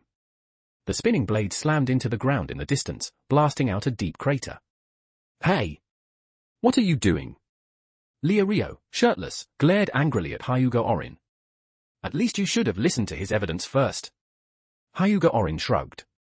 If he were really an examiner, he'd have decent strength. There's no way he wouldn't be able to dodge my shuriken. Also, hurry it up, I don't want to waste time here. All eyes turned to the examiner. He glanced at the crater in the ground. For a shuriken to cause that kind of damage, wasn't that a bit excessive? Although the circumstances are special, next time I'll rule you disqualified, the examiner said seriously. He strongly suspected this candidate wasn't here to take the exam, he was here to kill the examiner. Hyuga Orin waved his hand dismissively. Just lead the way already. He had no interest in listening to arguments and suspicions here. Nearby, Hisoka idly flipped playing cards between his fingers. My prey was stolen. The examiner resumed running forward. This time, Hyuga Orin changed his strategy and stayed right behind the examiner. The group set off once more. Hyuga Orin glanced back and saw many people disappearing into the fog, losing their way. The members of the protagonist group were still there, while Hisoka deliberately slowed down and vanished into the mist as well, clearly going off to play his examiner hunting game. The group kept advancing. This stretch was shorter than the tunnel before, but the level of danger was far greater. By the time they reached their destination, more than half the participants had been eliminated. Soon after, the protagonist group emerged from the fog as well, led by Hisoka. The examiner fired a shot into the air, drawing everyone's attention. Congratulations! Everyone here has passed the first round of the Hunter exam. I hope you'll also pass the second test smoothly. I wish you all good luck. With that, the first examiner turned and left. Behind the group, the gate slowly opened, revealing two figures inside, one tall and fat, the other thin. The second round was a cooking test. Although many people had plenty of complaints, under the examiner's forceful insistence, the test proceeded anyway. The tall, obese examiner chose a simple dish, roasted suckling pig. However, the wild boars used as ingredients were anything but easy to hunt. Hyuga Orin struck one boar with a single palm, sending it flying. It hit the ground and passed out cold. Experience plus 45? Even a wild boar gives more experience than the average person, Hyuga Orin muttered. He glanced over it and saw no items had dropped. After roasting the boar, he handed it to the fat examiner, who immediately devoured it. The man's stomach was like a bottomless pit. He ate every roasted boar prepared by the participants, allowing everyone to pass. But once the examiner switched to the woman, things became troublesome. Her test was to make sushi. No one could satisfy her standards. Hyuga Orin directly chose to give up. He had no intention of making anything at all. The result was that everyone failed. In the end, it was the Hunter Association chairman, Isaac Netro, who stepped in, restarting the test with a new objective, obtaining a difficult ingredient. The female examiner led everyone to a canyon. Hisoka walked up beside Hyuga Orin and asked with interest, "You seem to have known all along how this would play out." Illumi, the man covered in needles, also came over. "What does it have to do with you?" Hyuga Orin replied, watching as the female examiner demonstrated how to retrieve spider eggs from the canyon. Once she finished, Hyuga Orin stepped straight into the canyon, clinging horizontally to the cliff face as he descended. "That guy can walk on cliff walls." Gun exclaimed in amazement as he watched Hyuga Orin move as if on flat ground, easily reaching the spider web to retrieve the egg. "Isn't that cheating?" someone couldn't help but mutter. "Ho ho." Chairman Netro also watched Hyuga Orin with keen interest, using Gaio to focus Nen into his eyes. He saw the chakra wrapped around Hyuga Orin's feet. It looked like Nen, but also wasn't Nen. And it was even less like aura born of resentment. A new type of power? From the Dark Continent. The thought inevitably crossed his mind. Using various methods, the participants obtained the spider eggs. Quite a few, however, chose to give up, and the ones who failed fell straight into the canyon, dying on the spot. "All of these people pass," the female examiner announced the results, then turned to Netro. "Chairman, how about that?" "Ho ho, this works too," Netro replied, though the corner of his eye was still observing Hyuga Orin. Hyuga Orin sensed Netro's scrutiny and frowned slightly. He finally understood why he was drawing so much attention. Chakra, huh? It seemed there were no players on this server at all. Fortunately, he didn't belong to this server. Even if Chakra was exposed, it wouldn't really affect him. After the second round ended, everyone boarded an airship, preparing to head to the third test site. "Now this is when the Hunter exam truly begins," Hyuga Orin said as he entered the room prepared for him by the Hunter Association. He had zero interest in tests like running or cooking. However, before he could rest, there was a knock at the door. "Who is it?" Hyuga Orin had a bad feeling. He opened the door and saw Hisoka and Illumi standing outside. "Yo," Hisoka raised a hand in greeting. "We're not that familiar, are we?" Hyuga Orin's eye twitched. He had no idea when Hisoka had become so chummy. "We just wanted to ask about information on the next test." "From the looks of it, you seem to know," Hisoka said casually. "I don't know." Hyuga Orin slammed the door shut. For now, he didn't want any entanglement with these two, unless he already had Jonin-level strength. But before he could return to the bed, the knocking resumed. "I already said I don't know." Hyuga Orin opened the door, ready to curse. Only for the words to stick in his throat when he saw who it was. "Chairman. Medium White Star want more?" Read up to 85 chapters ahead on Patreon https://www.patreon.com/canonbreaker Medium White Star. The advanced chapters are already written, all that's left is unlocking them. Open lock bonus chapter system. Every bit of support pushes the story forward. 10 reviews open book 1 bonus chapter for 100 power stones gemstone 1 bonus chapter. Fire the stronger the support, the faster the story evolves, rocket more power. More chapters. More domination. Chapter 67, Hyuga Orin draws attention. 1,311 words. I don't know why the chairman of the Hunter Association would seek out a mere examinee like me. Hyuga Orin looked at Netero expressionlessly. Ho-ho, no need to be so serious. I'm just here to ask a few questions, Netero said with a smile. Won't you invite me in to sit for a while? Left with no choice, Hyuga Orin stepped aside and let Netero enter. Watching Netero act as if he'd returned to his own home, Hyuga Orin asked helplessly, Chairman, I shouldn't have violated any rules, right? This really did feel like his house. Netero sat down on the sofa, still smiling. That's true. I'm simply curious about the nature of your power. Hyuga Orin crossed his arms and looked at him. He hadn't expected Netero to be so straightforward. That's my secret. I don't think it's something the chairman needs to worry about. Netero's smile didn't change, but a powerful aura suddenly burst forth from him, pressing down on Hyuga Orin. You know about Nen, right? I must confirm whether you're connected to the Dark Continent. The Dark Continent was an unavoidable topic in the world of Hunter x Hunter. It was the true center of the world. Compared to it, the continent where humans lived was little more than a tiny island. Many things from the Dark Continent were capable of destroying that island outright. For this reason, the Hunter Association had banned exploration of the Dark Continent, though in the future, after Netero's death, that ban would begin to fade away. The malicious pressure of Nen washed over Hyuga Orin. He felt as though he were wearing only a thin layer of clothing in the dead of winter. That clothing was his chakra. Pretty terrifying, Hyuga Orin said calmly. But it was just cold. Ninja had long endured extreme endurance training, this level of pressure couldn't really affect him. I can't prove that I'm not from the Dark Continent, Hyuga Orin continued, but my only goal is to pass the Hunter exam. After that, I'll leave. He really couldn't come up with a better explanation. After all, a power completely different from Nen could only be associated with the Dark Continent. If he told Netero about transmigrating between worlds, Netero believing it would be the real miracle. Even so, his explanation still sounded flimsy, so he added, during the exam, you're free to monitor me at any time.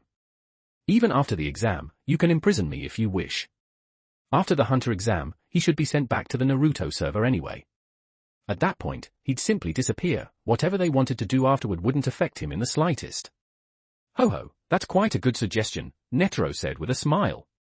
Then how about this, if I give you a Hunter license right now and count you as having passed, would that be acceptable? Hyuga Orin's heart sank. He wasn't sure whether passing this way would still count toward completing his class change quest. But if it didn't count, and Netero prevented him from continuing the exam, his Hunter class quest would be completely ruined. He hadn't expected Netero to pull this move. Using brain enkephalin to control his emotions, Hyuga Orin put on a bright smile. If that's the case, that would be wonderful. Still, I'd like to experience the Hunter exam myself. Netero looked at Hyuga Orin's expression, unable to discern his true thoughts. Then let's forget it. You can finish the exam properly, Netero said. Old fox. Hyuga Orin cursed inwardly. This man had been testing him the entire time. I won't disturb you any longer, Netero said, then turned and left the room. Hyuga Orin slowly let out a breath. Please don't let any more nonsense happen. He'd just attracted Hisoka's attention, and now even Netero had come knocking. All he wanted was to quietly finish this Hunter exam. The next day, the airship landed atop a cylindrical tower and released all the examinees before slowly flying away. Hyuga Orin looked at the countless marks covering the tower's surface. Trick Tower. He glanced toward the protagonist group, where someone was already trying to climb down. He had no intention of sticking with them, their method of clearing this stage was far too tight on time. Without protagonist-level luck, they would have been eliminated by a hair's breadth. Even though Tonpa wasn't around this time, who knew what other complications might arise? Byakugan. With its penetrating vision, Hyuga Orin quickly found a hidden mechanism that could be entered. Without hesitation, he jumped down. Inside an empty room, a small platform stood at the center, holding 3 wristwatches. This was the room he'd chosen specifically, the one requiring the fewest people. The rooms here varied in difficulty, from 5 people down to 3. The protagonist group had clearly stumbled into the hardest one, the 5-person room. Truly worthy of being the main characters, when given a choice, they picked Hell Mode. Still missing 2 people. Hyuga Orin strapped the watch onto his wrist. 2 figures dropped down from above. When he saw who they were, the corner of Hyuga Orin's mouth twitched. What a coincidence, Hisoka said, smiling so broadly his eyes became slits. Illumi, standing beside him, nodded at Hyuga Orin stiffly, like a machine. Coincidence my ass. These two had obviously come here on purpose. Click. Illumi fastened the watch onto his own wrist. Hisoka followed suit. Looks like we'll be cooperating this time, Hisoka said cheerfully. Hyuga Orin looked expressionlessly at the door ahead. Two options appeared on it. Open the door. Do not open the door. Minority yields to the majority. I'm sure you don't want to fail this test either, Hyuga Orin said to the two of them. Of course, Hisoka shrugged. There were already plenty of tempting apples in this exam. Until he'd finished tasting them, he had no intention of looking elsewhere. Farmer Hisoka wasn't someone who got distracted easily. Illumi nodded as well. He had a mission that required a hunter license, he wasn't about to give up this exam. With no conflict, all three chose open the door. As the door opened, two deep tunnels appeared. The three unanimously chose the one on the right. But when they reached the end, three new tunnels appeared, this time without any choice prompt. Instead, it clearly indicated, one person per tunnel. Looks like this is where we part ways, Hisoka said with interest, eyeing the three paths. Each of us pick one. Without hesitation, Hyuga Orin chose the middle path. Hisoka went left. Illumi took the right. Hyuga Orin swept his Byakugan behind him. The tunnel they'd entered through sealed shut, and the area behind began to reassemble itself. This tower was being actively controlled. Whatever lay ahead could be manually arranged. So the examiner is probably targeting Hisoka, Hyuga Orin concluded. As long as they weren't targeting him, that was fine. He walked straight ahead. As he advanced, torches on both sides lit up one after another. Soon, he reached a spiral staircase and slowly descended. Hisoka, you finally arrived. A heavy voice echoed from the darkness. As the torchlight spread, a scar-faced man sitting there was revealed. Hyuga Orin? At the same time, the man saw Hyuga Orin. Who the hell are you? Hyuga Orin, that's exactly what I want to ask. Open book, your vote decides the next complete book, ballot box #poll live on my Patreon, choose what I publish in full. Medium white star, want more? Read up to 85 chapters ahead on Patreon, https://www.patreon.com/canonbreaker medium white star. The advanced chapters are already written, all that's left is unlocking them. Open lock bonus chapter system. Every bit of support pushes the story forward. 10 reviews, open book 1 bonus chapter. 100 power stones, gemstone 1 bonus chapter. Fire, the stronger the support, the faster the story evolves. Rocket, more power. More chapters. More domination. Chapter 68, Hyuga Orin vs. a professional hunter. 1,350 words. So, what exactly was going on here? Hyuga Orin stared at the man in front of him, falling into deep thought. This was clearly supposed to be the opponent Hisoka ran into, yet somehow, the guy had ended up right in front of him instead. Who was messing with him? Damn it! Then I'll just deal with you first and go settle accounts with that bastard Hisoka later, the man said angrily. You're not being reasonable at all. If you want Hisoka, then go find Hisoka, why do you have to deal with me first? Hyuga Orin was speechless. Still. He extended his hand, and a bronze blade appeared in his grip. Perfect timing, he could see just how much experience this guy would give. Seeing the bronze blade appear in Hyuga Orin's hand, the examiner curled his lips into a grin. So you're a Nen user too? Conjuration type. He clearly didn't have Netro's or Hisoka's level of insight. He pulled 2 knives from his waist and tossed them into the air, then hurled the 2 remaining knives straight at Hyuga Orin, reaching up to catch the falling blades at the same time. Malicious Nen erupted from his body. The 4 blades spun at high speed as they slashed toward Hyuga Orin. Chakra gathered in Hyuga Orin's hand. Bear wrestling hand, unknown fire. The flaming blade slashed heavily into one of the knives, knocking it out of rotation. However, even under the extreme heat, the blade wasn't cut through. At the same time, another knife flew in. Hyuga Orin twisted his body to dodge, but the blade that had been knocked away began spinning again, streaking back toward him. Meanwhile, the examiner charged forward, the 2 knives in his hand slashing down at Hyuga Orin. Hyuga Orin swung his blade, forcing him back. But the knife sent flying behind him once again spun around, returning to attack. He bent low to dodge, only to see the other blade coming in as well, along with the two knives the examiner threw by hand. Hyuga Orin raised his arm and flung several shuriken toward the examiner. The examiner sprinted to the left to evade, then leapt up, planting a foot against the wall and using the rebound force to hurl himself at Hyuga Orin. For spinning knives closed in, the examiner charging straight at him. Every possible dodge path was sealed. Just as the four blades were about to strike, Hyuga Orin's figure abruptly vanished. Only a worthless shuriken remained, instantly shredded into fragments by two passing knives. Hyuga Orin reappeared at the spot where the shuriken had landed. The examiner caught two knives and hurled them again, then grabbed the remaining two mid-air. Hyuga Orin slashed, flames arcing outward, knocking the two knives away. With his free hand, he thrust forward through empty air. 8 trigrams, vacuum palm. The compressed air blast slammed into the examiner. He sensed the danger instantly, crossing his arms in front of his body. Boom! His body was smashed hard into the wall. Hyuga Orin seized one of the knives that had stopped spinning and looked at the examiner sliding down the cracked wall. The examiner grinned. You're pretty strong. Hyuga Orin grinned back, eyes burning with excitement. And you should give me quite a lot of experience. This guy was stronger than any Chunin Hyuga Orin had faced before. Of course, that also had to do with Nen's enhancement to the body. It was far stronger than chakra. Strength, speed, defense, it boosted everything. Chakra could also enhance these aspects, but not nearly to the same degree.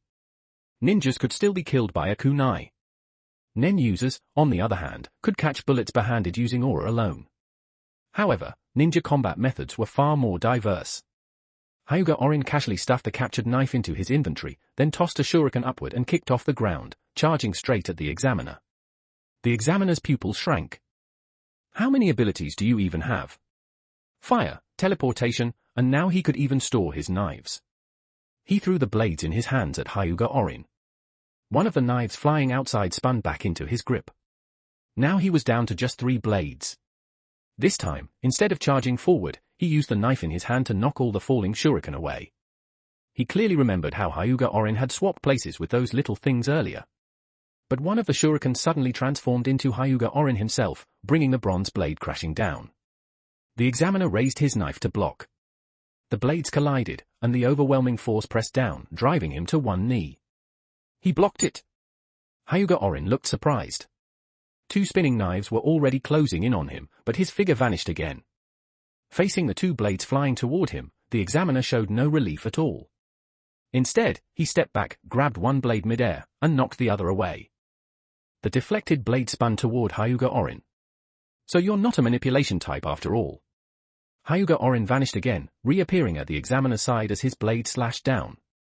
The examiner instantly raised both knives to block. Clang! Clang! Clang! Hyuga Orin unleashed a furious barrage of attacks, leaving the examiner no time to throw his blades. With bare wrestling hand and unknown fire enhancing him, Hyuga Orin's strength was only slightly superior. This guy was an enhancer, forcibly using manipulation-type abilities across categories, meaning he could only exert about 40% of their full potential. Even so, he wasn't fully committing to manipulation, he only needed the blades to move through the air. One spinning knife swept in from behind Hyuga Orin. Hyuga Orin used the substitution technique again, but this time, he didn't swap with a shuriken. A slip of paper drifted down slowly. The examiner stared at it in confusion. The spinning blade struck first. Boom! A violent explosion blasted the examiner away. Hyuga Orin appeared in the distance, half kneeling on the ground, breathing slightly heavily. The examiner crashed into the wall again. His nen flickered violently, yet his body showed no real injuries. That defense really is absurd. You even tanked an explosive tag. Hyuga Orin exhaled slowly, then stood up and rushed toward the fallen knives, grabbing one and stuffing it into his inventory. The examiner was panting heavily now. That explosion had consumed a lot of his aura. He could only watch helplessly as Hyuga Orin took his blade. Damn it! Rage twisted his face. Only 2 knives remained in his hands now. His current strength was about the same as when Hisoka had beaten him down last time. For an entire year, he'd trained to control 4 blades at once, planning to return and reclaim his pride from Hisoka. Yet he'd been intercepted by this unknown man instead. He threw one blade at Hyuga Orin and charged forward with the other. Hyuga Orin knocked away the spinning blade and engaged him head-on. In raw strength, Hyuga Orin held the advantage. But with the remaining flying blade constantly harassing him, he was forced to split his focus. For a moment, the two were evenly matched. This was the first time since becoming a ninja that Hyuga Orin had fought at full power. The next instant, Hyuga Orin used substitution again.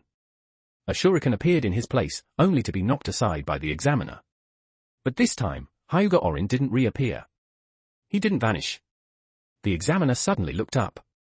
He's above. Hyuga Orin was hanging upside down from the ceiling. The bronze blade had vanished. In both hands, he held shuriken, one after another. Open book. Your vote decides the next complete book. Ballot box #poll live on my Patreon. Choose what I publish in full. Medium white star. Want more? Read up to 85 chapters ahead on Patreon. https://www.patreon.com/canonbreaker medium white star. The advanced chapters are already written, all that's left is unlocking them. Open lock bonus chapter system. Every bit of support pushes the story forward. 10 reviews. Open book. 1 bonus chapter. 100 power stones. Gemstone. 1 bonus chapter. Fire. The stronger the support, the faster the story evolves. Rocket. More power. More chapters. More domination. Chapter 69. The third round of the exam ends. 1,254 words.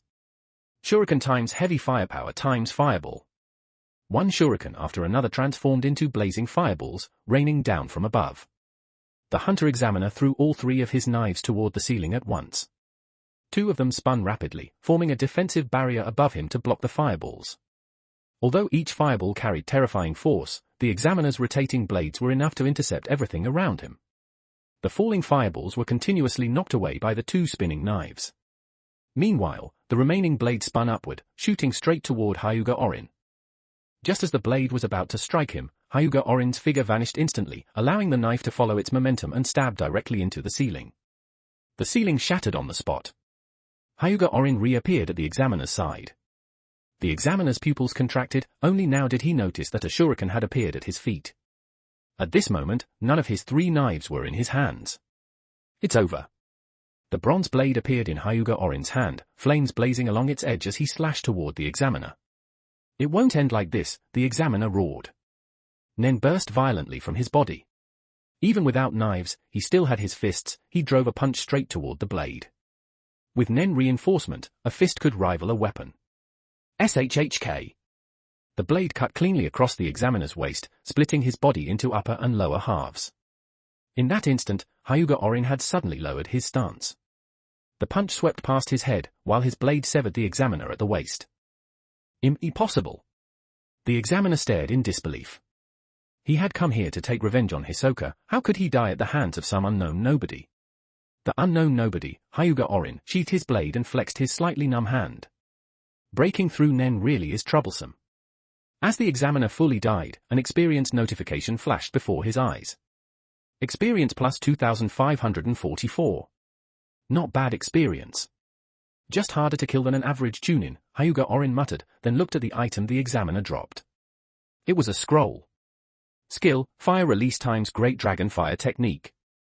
The Hunter Association's hunters actually dropped Nin technique from the Naruto world. Hyuga Orin immediately chose to learn it. Fire Release times Great Dragon Fire Technique, LV1, EXP, 0/500, Trait, None. What an experience sink, Hyuga Orin clicked his tongue inwardly. More importantly, it was Fire Release, something he absolutely needed to max out sooner or later. Killing a hunter examiner like this had already given him a huge boost. He couldn't help but feel tempted to kill a couple more. Rumble. At that moment, the massive door slowly opened. Hyuga Orin turned and walked toward the exit. After passing through the long tunnel, an open wilderness came into view. Looks like I'm the first one out. He glanced back at Trick Tower. For now, he was the only one there. He found a large rock and sat down. Before long, Hisoka and Illumi emerged as well. Looks like the 3 of us are the first batch out, Hyuga Orin said. A faint trace of battle fervor still lingered on his face. A hunter examiner that Hisoka could one-shot had given him over 2,000 experience. He was really curious how much experience Hisoka himself would drop. Hisoka licked his lips. Perfect. I was getting bored anyway. How about we play a fun little game? Hyuga Orin immediately reined in his emotions. Comparing their strengths, someone Hisoka could kill instantly had forced him into a bitter fight. Picking a fight with Hisoka now? That wasn't bravery. That was suicide. Still, why did Hisoka's words always sound so easy to misunderstand? Forget it. I don't have the energy to fight right now, Hyuga Orin said, turning his head away. Hisoka's smile widened.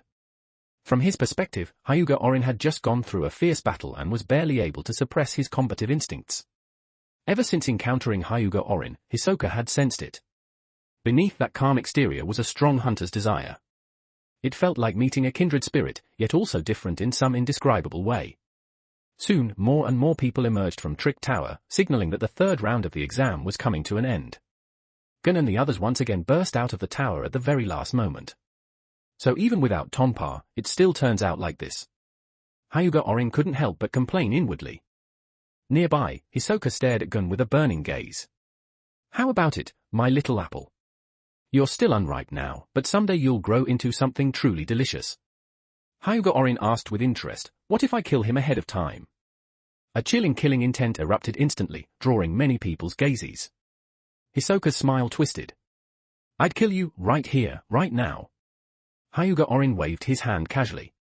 Relax, I'm joking. No need to get so worked up. Hisoka's killing intent vanished in an instant, as if it had never existed. He smiled again. Don't joke like that, it really hurts my feelings. Hyuga Orin curled his lips. Looking at Killua and Gun, he reflected that in the Hunter x Hunter world, these two protagonists naturally came with built-in bodyguards. Killua had his brother Illumi. Gun had Hisoka. The difference was in approach. Illumi wanted to keep Killua away from all danger, while Hisoka allowed Gun to grow freely, even actively helping him. At that moment, a man wearing sunglasses with a mohawk hairstyle stepped forward. Examinees, congratulations on successfully escaping Trick Tower. I am Lip, a bounty hunter and warden. The third test is now complete, and you are about to enter the fourth round. Lip pointed toward an island in the distance. That is Zevir Island. Now, please cooperate. He snapped his fingers, and someone pushed out a small cart. On the cart sat a box. Next, everyone will draw lots. The examinees began discussing among themselves. Someone asked, what's the point of drawing lots? With a smile, Lip replied, hunters and prey. Inside this box are 24 number plates. In other words, every number here corresponds to one of you. Now, please begin drawing.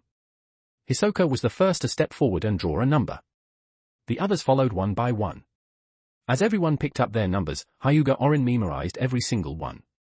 He remembered this round clearly, it was all about hunting designated number plates. Knowing everyone's number was the key. Finally, Hyuga Orin stepped up and drew the last remaining plate. A thin layer of paper covered it, but that meant nothing to his Byakugan. He glanced at Leorio standing nearby. Looks like I'm still going to clash with the protagonist group, Hyuga Orin thought helplessly. At Lip's command, everyone peeled off the covering paper. That is your prey, Lip announced. According to the rules, each person's own number plate was worth 3 points, their target's plate was worth another 3 points, and any other plate was worth 1 point. To pass, each examinee needed a total of 6 points. Everyone, we will now head to the island to begin the fourth round of the exam. Let us depart. Medium White Star want more? Read up to 85 chapters ahead on Patreon https://www.patreon.com/cannonbreaker Medium White Star. The advanced chapters are already written, all that's left is unlocking them. Open Lock Bonus Chapter System. Every bit of support pushes the story forward. 10 reviews Open Book 1 Bonus Chapter. 100 Power Stones Gemstone 1 Bonus Chapter. Fire the stronger the support, the faster the story evolves, rocket more power. More chapters. More domination. Chapter 70, The Hunter and the Hunted. 1,209 words. The ship slowly docked at the island, all the examinees still waiting on board. A staff member holding a timer announced every 2 minutes for another person to disembark, preventing the exam from ending the moment it began. Those 2 minutes were enough for the earlier entrants to make their choices, whether to lie in wait for their targets or to avoid becoming someone else's prey. The order of entering the island followed the order of the draw. Since Hyuga Orin had drawn last, he naturally went last as well. Hisoka and Illumi, having drawn first, had already stepped onto the island. 2 minutes are up. Please, examinee number 13, enter the island. As the staff continued calling out, one examinee after another disembarked. A total of 24 people had made it into the 4th round. Hyuga Orin had effectively taken Tonpa's original spot. I wonder if I'm Kurapika's target, Hyuga Orin muttered, glancing down at his number badge. He had no intention of hiding it. Although most people hid their badges the moment they learned they were targets, there were also those confident enough in their strength to not care at all. Like Hisoka. Like Illumi. Like Killua. And then there was one special case, Gun. Whether it was because protagonists were naturally airheaded, or because he genuinely didn't care, Gun had made no attempt to hide his badge at all. Ever since the draw, he'd been blatantly staring at Hisoka. Anyone with eyes could tell who his target was. Hyuga Orin was fairly certain that Hisoka was extremely excited right now. Really, hard to put into words, Hyuga Orin sighed. Protagonists were truly creatures of frightening innocence. One by one, the remaining examinees were called. Soon, no one was left on the ship. 2 minutes are up. Examinee number 24, please enter the island. Hyuga Orin stuffed his hands into his pockets and walked along the wooden bridge onto the island. Activating his Byakugan, he swept the surroundings. He didn't see Kurapika. But he did see Hanzo hiding. So I'm Hanzo's target, ho! Hyuga Orin rubbed his chin, then continued forward as if he'd noticed nothing. Leorio was already beyond the range of his Byakugan. Hyuga Orin couldn't find him. Hanzo, who thought he was hiding perfectly, followed Hyuga Orin from the treetops. At least I'm not dealing with Illumi or Hisoka, Hyuga Orin thought calmly. He looked up at the blazing sun, squinting slightly against the glare. At that moment, Hanzo shot out from the tree, turning into a black shadow that lunged straight for Hyuga Orin's chest. Got you! Bang! Smoke exploded outward. Hanzo's hand grabbed only a piece of wood. He stared blankly at the log that fell to the ground, then immediately tried to leap toward a nearby tree. But Hyuga Orin was already standing above him, looking down from that very tree. Without hesitation, Hyuga Orin kicked downward. Hanzo was blasted off the trunk, flipping backward before landing on the ground. He looked at Hyuga Orin in disbelief. How did you detect me? He had suppressed his presence to the extreme.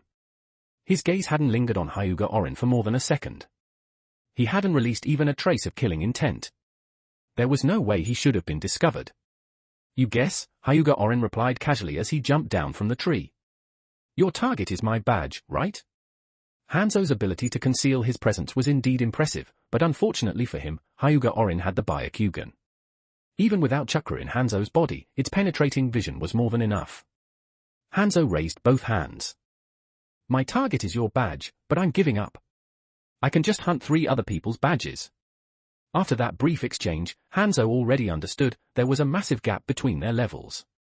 Unlike Gun, he wasn't stubborn to the point of self-destruction. Compared to taking Hyuga Orin's badge, collecting 3 from others was far easier. Keeping his eyes on Hyuga Orin, Hanzo carefully backed away. Hey, you're called Hanzo, right? Hyuga Orin rolled his wrist. Hanzo paused slightly, then nodded. I should be the only one named Hanzo among the examinees. Hyuga Orin grinned. Perfect. I've been having a lot of issues lately with people named Hanzo. Hanzo's sense of danger screamed. Hyuga Orin suddenly dashed forward. Left with no choice, Hanzo was forced to fight back. But after only a short exchange, he noticed something disturbing. Their combat styles were eerily similar. Pure ninja-style combat. Every move aimed to kill. Which ninja group are you from? Hanzo asked mid-fight. In this world, ninja were organized into hidden factions. For example, the Cloud-style ninja groups. These organizations all knew of each other's existence, acting as both rivals and occasional allies, and had some degree of shared intelligence. Yet he had zero information on the man in front of him. From the start, Hanzo had suspected him. After all, Hyuga Orin used shuriken. Now it was confirmed. This man was a ninja. Do you have any other abilities? Hyuga Orin's speed suddenly increased. He struck Hanzo squarely in the chest with a palm, sending him flying. Don't worry about what group I'm from. Let me see what ninja in this world can really do. He'd already seen Hanzo's Tai technique. Now he wanted to see more. Hanzo had no intention of continuing the fight. Twisting midair, he landed steadily on the ground. Hyuga Orin condensed chakra, a bronze blade forming in his hand. Otherwise, die here. Hanzo's killing intent flared as well, but after reassessing the difference in strength, he pulled out a small pellet and smashed it against the ground. Bang! Dense smoke erupted, rapidly spreading in all directions. Hanzo's presence vanished instantly. This was meant to create the illusion that he was launching a counterattack, when in reality he was using the smoke to retreat. Unfortunately for him, this trick was useless against a blind man.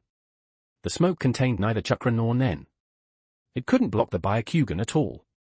Hanzo's retreating figure was crystal clear in Hyuga Orin's vision. Hyuga Orin raised his hand and flung several shuriken. Sensing danger, Hanzo rolled to evade, but Hyuga Orin appeared instantly beside him, blade slashing down. Hanzo's pupils shrank. His body twisted unnaturally, bonelessly contorting to barely dodge the strike. He now understood. This man had absolutely no intention of letting him leave. With a flick of his right hand, a hidden sleeve blade shot out, slashing at Hyuga Orin. Hyuga Orin sidestepped and kicked. Hanzo barely managed to block with his left arm. Crack! He was sent flying again. This time, he couldn't recover midair. He slammed into the ground, rolling before forcing himself up into a half-kneeling position. His left arm hung limply at his side. That kick had fractured it. Any more ways to resist? Hyuga Orin asked, his smile bright and casual. Hanzo. Medium white star want more? Read up to 85 chapters ahead on Patreon https://www.patreon.com/cannonbreaker medium white star. The advanced chapters are already written, all that's left is unlocking them. Open lock bonus chapter system. Every bit of support pushes the story forward. 10 reviews open book 1 bonus chapter. 100 power stones gemstone 1 bonus chapter. Fire the stronger the support, the faster the story evolves. Rocket more power. More chapters. More domination. Chapter 71, Brain Enkephalin reaches max level. 1,225 words. Hyuga Orin was in a very good mood right now. He couldn't beat Hanzo of the Naruto world, even if he was full of resentment, there was nowhere to vent it. But this bald-headed Hanzo here was far weaker than that Hanzo. You could say this was payback where payback was due, grudges repaid on the spot. Although this Hanzo's physical body had reached the peak of what a human could achieve, without chakra or nen, he posed no threat to Hyuga Orin whatsoever. Payback for grievances. Retribution for resentment. Hanzo showed no fear at all, on the contrary, he was extremely calm. At this point, he seemed to understand why the other party refused to let him go. Had he been dragged into this by association? Because of his name. Actually, my name isn't Hanzo, Hanzo said seriously. Hanzo is just a code name. For a ninja, anything could be used to complete a mission. And outside of missions, if it meant preserving one's life, anything went as well. Hanzo could be a name, or merely a code name. As long as he didn't say otherwise, no one would know the truth. More importantly, he truly didn't want to die because of a name. He could clearly feel the faint killing intent on the other man. I can change my code name anytime. If the other party wanted, Hanzo was perfectly willing to call himself Little Hanzo. Hyuga Orin actually paused because of this response, momentarily unsure what to say. He sighed helplessly and asked, "As a ninja, what other skills do you have? I want to see them." Since they were both ninjas, he was genuinely curious about the differences between ninjas of the two worlds. Hanzo finally let out a sigh of relief. At least that faint killing intent had dissipated, for now. Even so, he didn't dare relax. Ninjas were the best at hiding killing intent. He answered honestly. Combat techniques, weapon usage, and some ninja tools, smoke bombs, shuriken, wire, sleeve blades. Other than that, interrogation, tracking, and concealment of presence. Other than these, there's nothing else. Among the various hidden ninja organizations, everyone mastered roughly the same things. Each group only had a few proprietary tools. He'd heard rumors of ninjas even stronger than Jonin, perhaps those people possessed abilities Hyuga Orin wanted to see. Hanzo himself hadn't reached that level. Hyuga Orin frowned slightly. This was almost identical to what he'd learned at the Ninja Academy, except these people lacked nin technique. Since you're being honest, I suppose I won't kill you, Hyuga Orin said, losing interest in killing bald Hanzo. This guy was only impressive among ordinary humans. Even if he killed him, there wouldn't be any good drops, probably not even much experience. But I do need you to properly demonstrate your combat techniques. Hyuga Orin cracked his wrist and smiled maliciously. Hanzo felt a chill run down his spine. He knew it wouldn't be that simple. Night had fallen. Hyuga Orin tossed the unconscious Hanzo aside. From the bruises and swelling all over his face, it was obvious he'd suffered quite a bit. Unconscious Hanzo would like to say, this wasn't demonstrating combat techniques at all, this was pure venting of anger. Hyuga Orin had beaten him while muttering the whole time. So cautious you wouldn't even show your face. Treating me like a beast of burden. Tears quietly streamed from unconscious Hanzo's eyes. Who was he supposed to reason with? Sure enough, there are differences between the two worlds' ninja styles. Hyuga Orin leaned against a tree, eyes closed, digesting what he'd gained. This round of the exam lasted an entire week. Wasting some time wasn't an issue. Tai technique was crucial in combat, even in the Naruto world. Most ninjas had limited chakra. After using just a few nin technique, their chakra would be heavily depleted, forcing them into close combat. No matter the ninja type, Tai technique was never neglected. That said, Tai technique was important but rarely decisive. In the current Naruto era, only Kumogakure truly emphasized Tai technique. Konoha only began taking Tai technique seriously after Might Dai's death. Hyuga Orin had no direct connection with Might Dai, he'd only heard of him, mostly because of some of Dai's eccentric behavior, which had become one of Konoha's favorite gossip topics. Naruto World Tai technique focused on attacking three vital points, the chest, throat, and head, aimed purely at killing. In this world, ninja Tai technique still targeted those areas, but also emphasized many other vulnerable points on the human body. Not just to kill, but to disable, to torture. If chakra was removed from the equation, this world's ninja Tai technique was actually more refined. Hyuga Orin intended to take the best of both and integrate it into his own fighting style. He glanced at the experience Hanzo provided. Experience, 79. This level of strength was enough to bully Ninja Academy students. Turning to his status panel, his gaze settled on brain encephalin, which was 2 levels away from maximum originally. He'd viewed this skill as a way to endure the pain of the caged bird seal. But as it leveled up, he realized it was also developing his brain. I have a little over 2,900 experience now. Let's see what happens when I max it out, maybe it'll give me a trait that accelerates learning. Brain encephalin, LV8, EXP, 0800, trait, none. Brain encephalin, LV9, EXP, 0900, trait, none. Brain encephalin, LV10, max trait, pending selection. Once brain encephalin reached max level, 3 traits appeared. Learning, can learn any technique from others in a short time. Comprehension, can rapidly comprehend any skill. Emotionless, enter a saint-like state of no desire and no thought. Emotionless, pass. Hyuga Orin immediately rejected the third option. He had zero interest in entering some emotionless saint state. It sounded terrible at a glance. That left learning and comprehension, which genuinely put him in a dilemma. If I choose learning, Hyuga Orin pondered. Could I use the Byakugan to cosplay the Sharingan and become a bootleg copy ninja on the spot? What could be learned wasn't just Tai technique, there were nin technique as well. This ability was undeniably powerful. The Uchiha clan had collected countless techniques through the copy eye. If he chose this, he'd never need to worry about lacking nin technique. As for comprehension, it allowed him to instantly understand everything, no weaker than learning. Learning let you copy the form, then rely on experience to level it up.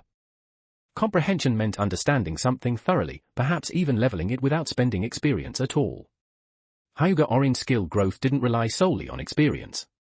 Long-term practice and personal insight could also increase skill levels. In other words, he had 2 paths to becoming stronger. He simply preferred the convenience of using experience, while spending his free time on physical training. He didn't need to grind skills painfully like others. Ultimately, the choice came down to this. Did he want more skills?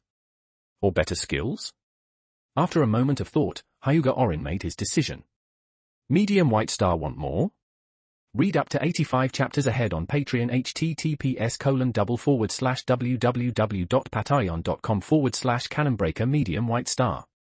The advanced chapters are already written, all that's left is unlocking them. Open lock bonus chapter system. Every bit of support pushes the story forward. 10 Reviews Open Book 1 Bonus Chapter 100 Power Stones Gemstone 1 Bonus Chapter. Fire. The stronger the support, the faster the story evolves. Rocket. More power. More chapters. More domination. Chapter 72, The Gap Brought by Brainenkephalin. 1,272 words.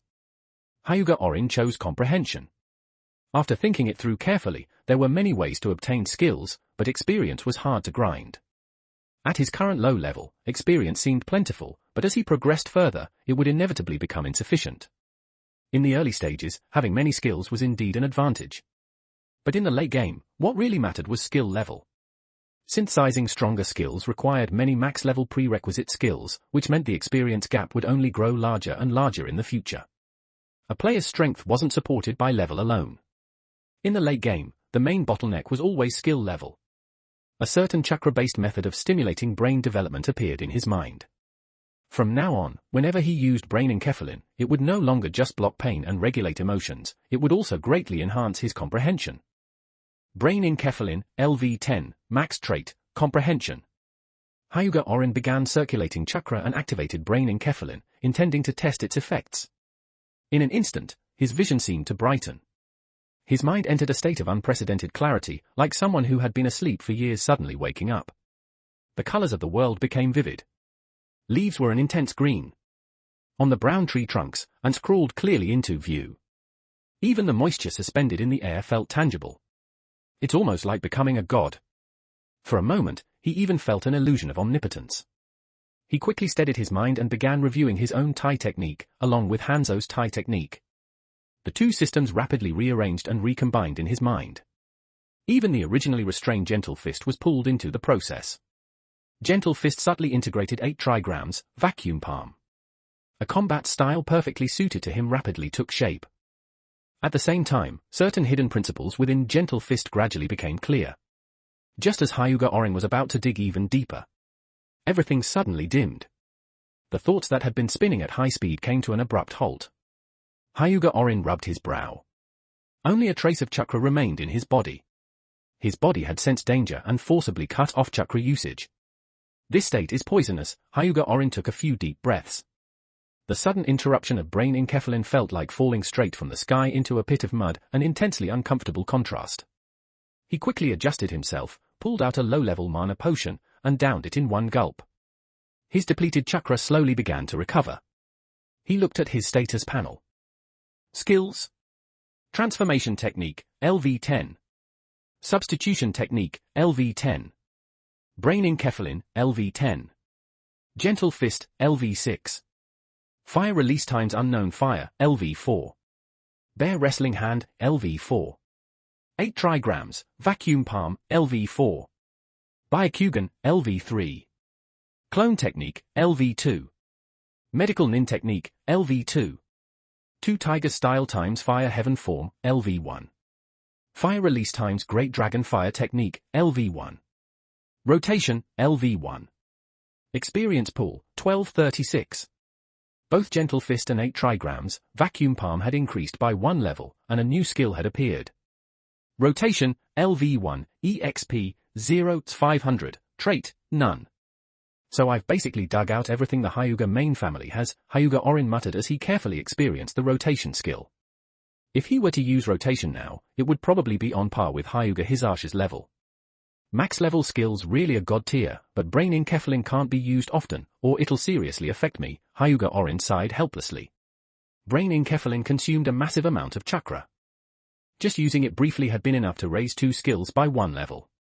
Of course, that was also because Gentle Fist and the 8 trigrams techniques were things he'd practiced since childhood. Once certain key points clicked, a level up was natural. If it were other skills, the results wouldn't necessarily be this dramatic. Hanzo's Tai technique had also been successfully integrated into his Gentle Fist. However, the godlike sensation brought by Brainenkephalin, followed by the crushing sense of loss when it ended, was enough to drive someone insane. From a world of vivid color to a dusty, grey one. In the span of mere moments. It felt like falling from heaven straight into hell. He glanced at the unconscious Hanzo, then leapt into the trees and left without hesitation. Hanzo had no more value to him. A cold wind passed through. The unconscious Hanzo shivered. The next day, Hyuga Orin moved swiftly through the forest, his Byakugan constantly sweeping the surroundings. The island wasn't large. Most of the remaining examinees quickly came into his field of vision. Soon, he spotted two familiar figures. Found you! Hyuga Orin changed direction, bounding rapidly through the treetops. In the distance, Rio and Kurapika had gathered together, apparently discussing something.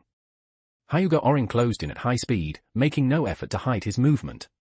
Kurapika immediately sensed something wrong. He spun around, dual blades appearing in his hands. Something's coming. Kurapika, what's coming? Rio quickly turned as well, rushing toward the forest edge and drawing his short blade defensively. Soon, they saw Hyuga Orin land on a branch, casually greeting them. Yo, you too. It's that weird guy. Rio pointed at Hyuga Orin in shock. The guy who could walk on cliff walls. A vein twitched on Hyuga Orin's forehead. No matter how you look at it, calling someone that weird guy is pretty rude, don't you think? Kurapika asked warily, which of us is your target? Hyuga Orin chuckled. Asking that so directly, are you planning to just hand over your number tags? Kurapika shook his head. No. It's just that facing the two of us alone would be difficult. I hope you'll consider this carefully. He didn't want to fight Hyuga Orin at all. In his eyes, this man was as dangerous as Hisoka. Hyuga Orin let out a short laugh and jumped straight down from the tree. Sorry, but the two of you are far too weak for me right now. He kicked off the ground and rushed toward them. Bastard! Don't underestimate us. Rio roared, swinging his knife as he tried to intercept. Hyuga Orin barely paused. He slipped past Leorio's blade and kicked him squarely, sending him flying. Kurapika threw one of his blades, two knives connected by a chain. Hyuga Orin raised his hand, a bronze blade appearing as he knocked Kurapika's weapon aside. He stepped in half a pace and struck Kurapika with the back of the blade, sending him flying as well. The two of them together were no match for Hyuga Orin. The result's obvious, Hyuga Orin shrugged. He suddenly twisted his body, dodging Leorio's sneak attack from behind, and snapped his hand like a whip against the back of Leorio's neck. Leorio's eyes rolled back, and he collapsed unconscious. At the instant Rio was about to hit the ground, Hyuga Orin smoothly took the hidden number tag from him. Experience plus 34. Hyuga Orin turned to look at Kurapika, who had struggled back to his feet, clearly intending to continue fighting. Still want to resist? The gap between us is pretty obvious. Kurapika took a deep breath and finally gave up. Hyuga Orin nodded at him, then leapt back into the trees. He had no interest in getting too entangled with the protagonist group. A few bounds later, his figure vanished from sight. Medium White Star want more? Read up to 85 chapters ahead on Patreon https://www.patreon.com/Cannonbreaker Medium White Star. The advanced chapters are already written, all that's left is unlocking them. Openlock bonus chapter system. Every bit of support pushes the story forward. 10 reviews open book 1 bonus chapter. 100 Power Stones Gemstone 1 bonus chapter. Fire the stronger the support, the faster the story evolves. Rocket more power. More chapters. More domination. Chapter 73, the fourth round of the exam ends. 1,225 words. After obtaining the number plates he needed, Hyuga Orin had no intention of continuing to fight anyone else. Most of the people on this island could only provide a few dozen points of experience at best. Only Illumi and Hisoka were likely to give massive experience, but unfortunately, those two were opponents he simply couldn't beat. He moved swiftly through the trees toward the shore, planning to wait there until the exam ended. When he reached the shoreline, the ship was still docked in place. However, examinees were not allowed to board. 5 days passed in the blink of an eye. Hyuga Orin was sitting by a campfire, roasting fish. Hisoka and the disguised Illumi naturally sat down by the fire as well. Seeing the uncontrollable smile on Hisoka's face, Hyuga Orin knew this guy had made a huge haul this time. He glanced toward Gun, who had bandages on his face in the distance. Just from the flickering look in the kid's eyes, it was obvious he'd suffered a major loss. Still, seeing the number plate missing from Hisoka's chest, it was clear that it had already become Gun's trophy. Hanzo looked at Hyuga Orin with lingering fear. The swelling and bruises on his face hadn't faded yet, but the fact that he was still here meant he'd successfully completed the task. Everyone lines up with the original story, Hyuga Orin scanned the group. Except for one person. But Doro hadn't appeared here. Only that single character had changed, everyone else matched the original lineup.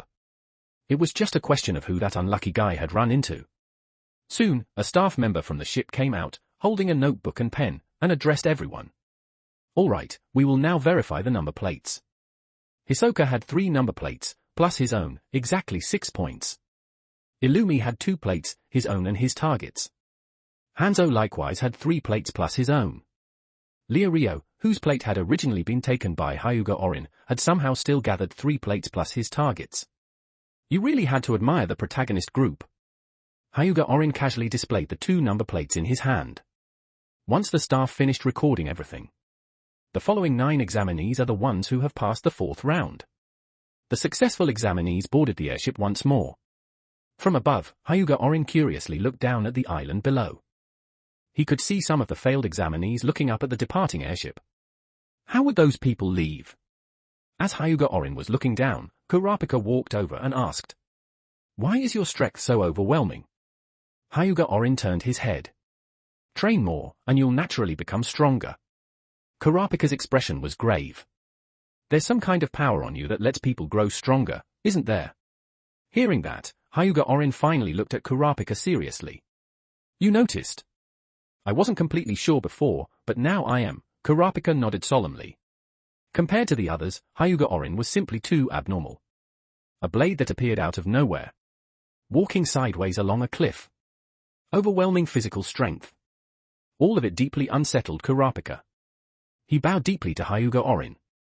"Please tell me, what do you need? I want you to teach me that power." For someone driven by revenge, the thirst for power was almost obsessive. "You're asking the wrong person," Hyuga Orin shook his head. "Once you finish the Hunter exam, the Hunter Association will arrange for you to learn that power. Of course, not chakra. But the power unique to this world. Nen." Suddenly, Hyuga Orin thought of something. In his hand, a pair of gemstone-like scarlet eyes gradually formed. When Kurapika saw what Hyuga Orin was holding, his pupils instantly constricted, then turned blood red, identical to the eyes in Hyuga Orin's hand. "These are something I collected by chance," Hyuga Orin said, looking at Kurapika's scarlet eyes. "I think you'd want them." Kurapika stared at him. "What do you want in return?" Hyuga Orin smiled. "One request. That's all." "What request?" Kurapika asked coldly. "Not the time yet," Hyuga Orin shook his head. "When the time comes, I'll tell you." He suspected that even after completing this Hunter exam, he might have another chance to come back to this world. Aside from class changing, he remembered there was a special global drop item called a Dungeon Quest Scroll. He hadn't paid much attention to it before, but he now suspected that it could allow world crossing as well. If he ever came back, he wanted to hunt the Phantom Troop. He casually tossed the scarlet eyes to Kurapika.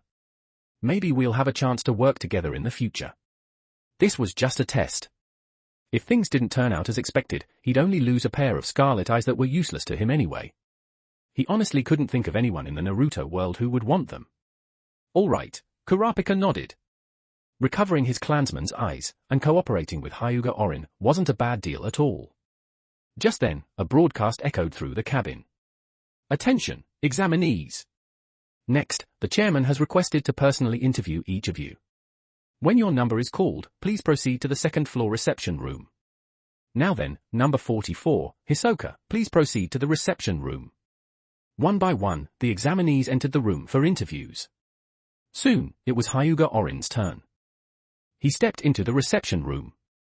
Netero was inside, holding a pen in one hand and a list in the other, looking troubled.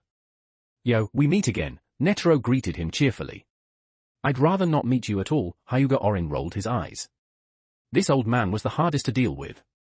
He looked carefree, but always left hidden traps behind. One careless step and you'd be led astray. Well. As the chairman of the Hunter Association, we'll have plenty of chances to meet in the future," Netero said casually. Hyuga Orin didn't respond and instead said directly, "Let's get back to the point." Netero smiled. "So that means we won't be meeting much in the future? Do you have some special way of leaving, or am I about to die?" This old fox. Hyuga Orin ground his teeth. "Chairman, please refrain from discussing matters unrelated to this exam." All right, Netero set down his pen and paper. "Why do you want to become a hunter?" Because there are things I need to do that require passing the hunter exam. And what might those be? Sorry, confidential. What a heartbreaking answer. Then among the 8 remaining examinees, who are you most interested in? Hyuga Orin thought for a moment. Number 405. As the protagonist, Gun was naturally eye-catching. Then among the 8, who do you most want to fight? Number 99. Aside from the 2 overpowered outliers, Killua was the strongest and would provide the most experience. And among the 8, who do you least want to fight? Number 44 and 301, Hyuga Orin answered honestly. I can't beat those 2. Medium White Star want more?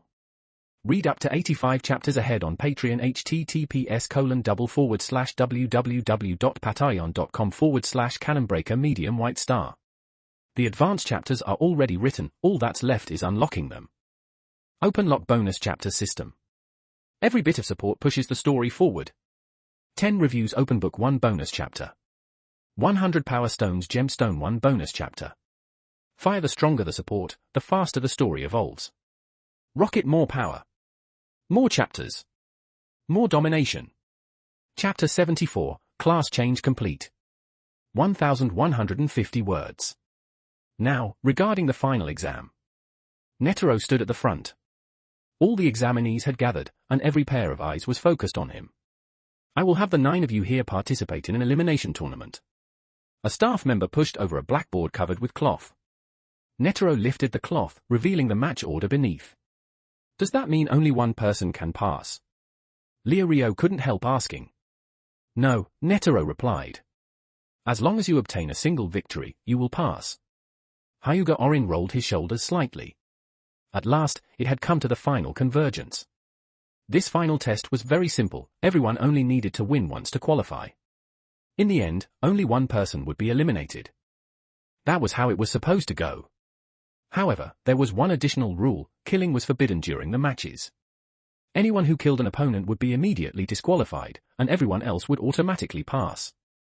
The final result, therefore, was that Killua killed someone, was immediately disqualified, and everyone else passed. In other words, this round could be cleared by lying flat and doing nothing. According to the original timeline of this world, as long as you made it to the finals and didn't become the unlucky one killed by Killua, you were guaranteed to pass. With Netero finished explaining the rules, the matches officially began. The first match was Hanzo vs Gun.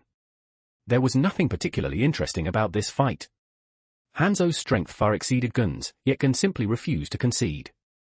No matter how Hanzo struck or pressured him, Gun showed not the slightest intention of giving up. Hyuga Orin glanced at Hisoka, who was watching nearby. A faint killing intent was already leaking from Hisoka's body. Hanzo sensed it instantly. Absolutely intentional. I really don't want to end up fighting that guy, Hanzo thought grimly. This exam was truly cursed for him. I surrender. I lost this match. He sheathed his sleeve blade. If it weren't for Hisoka's unleashed killing intent, he could have broken Gun's spirit completely. In the end, Hanzo chose to surrender. Gun won, unconscious. The third match was Hanzo vs Hyuga Orin. I surrender.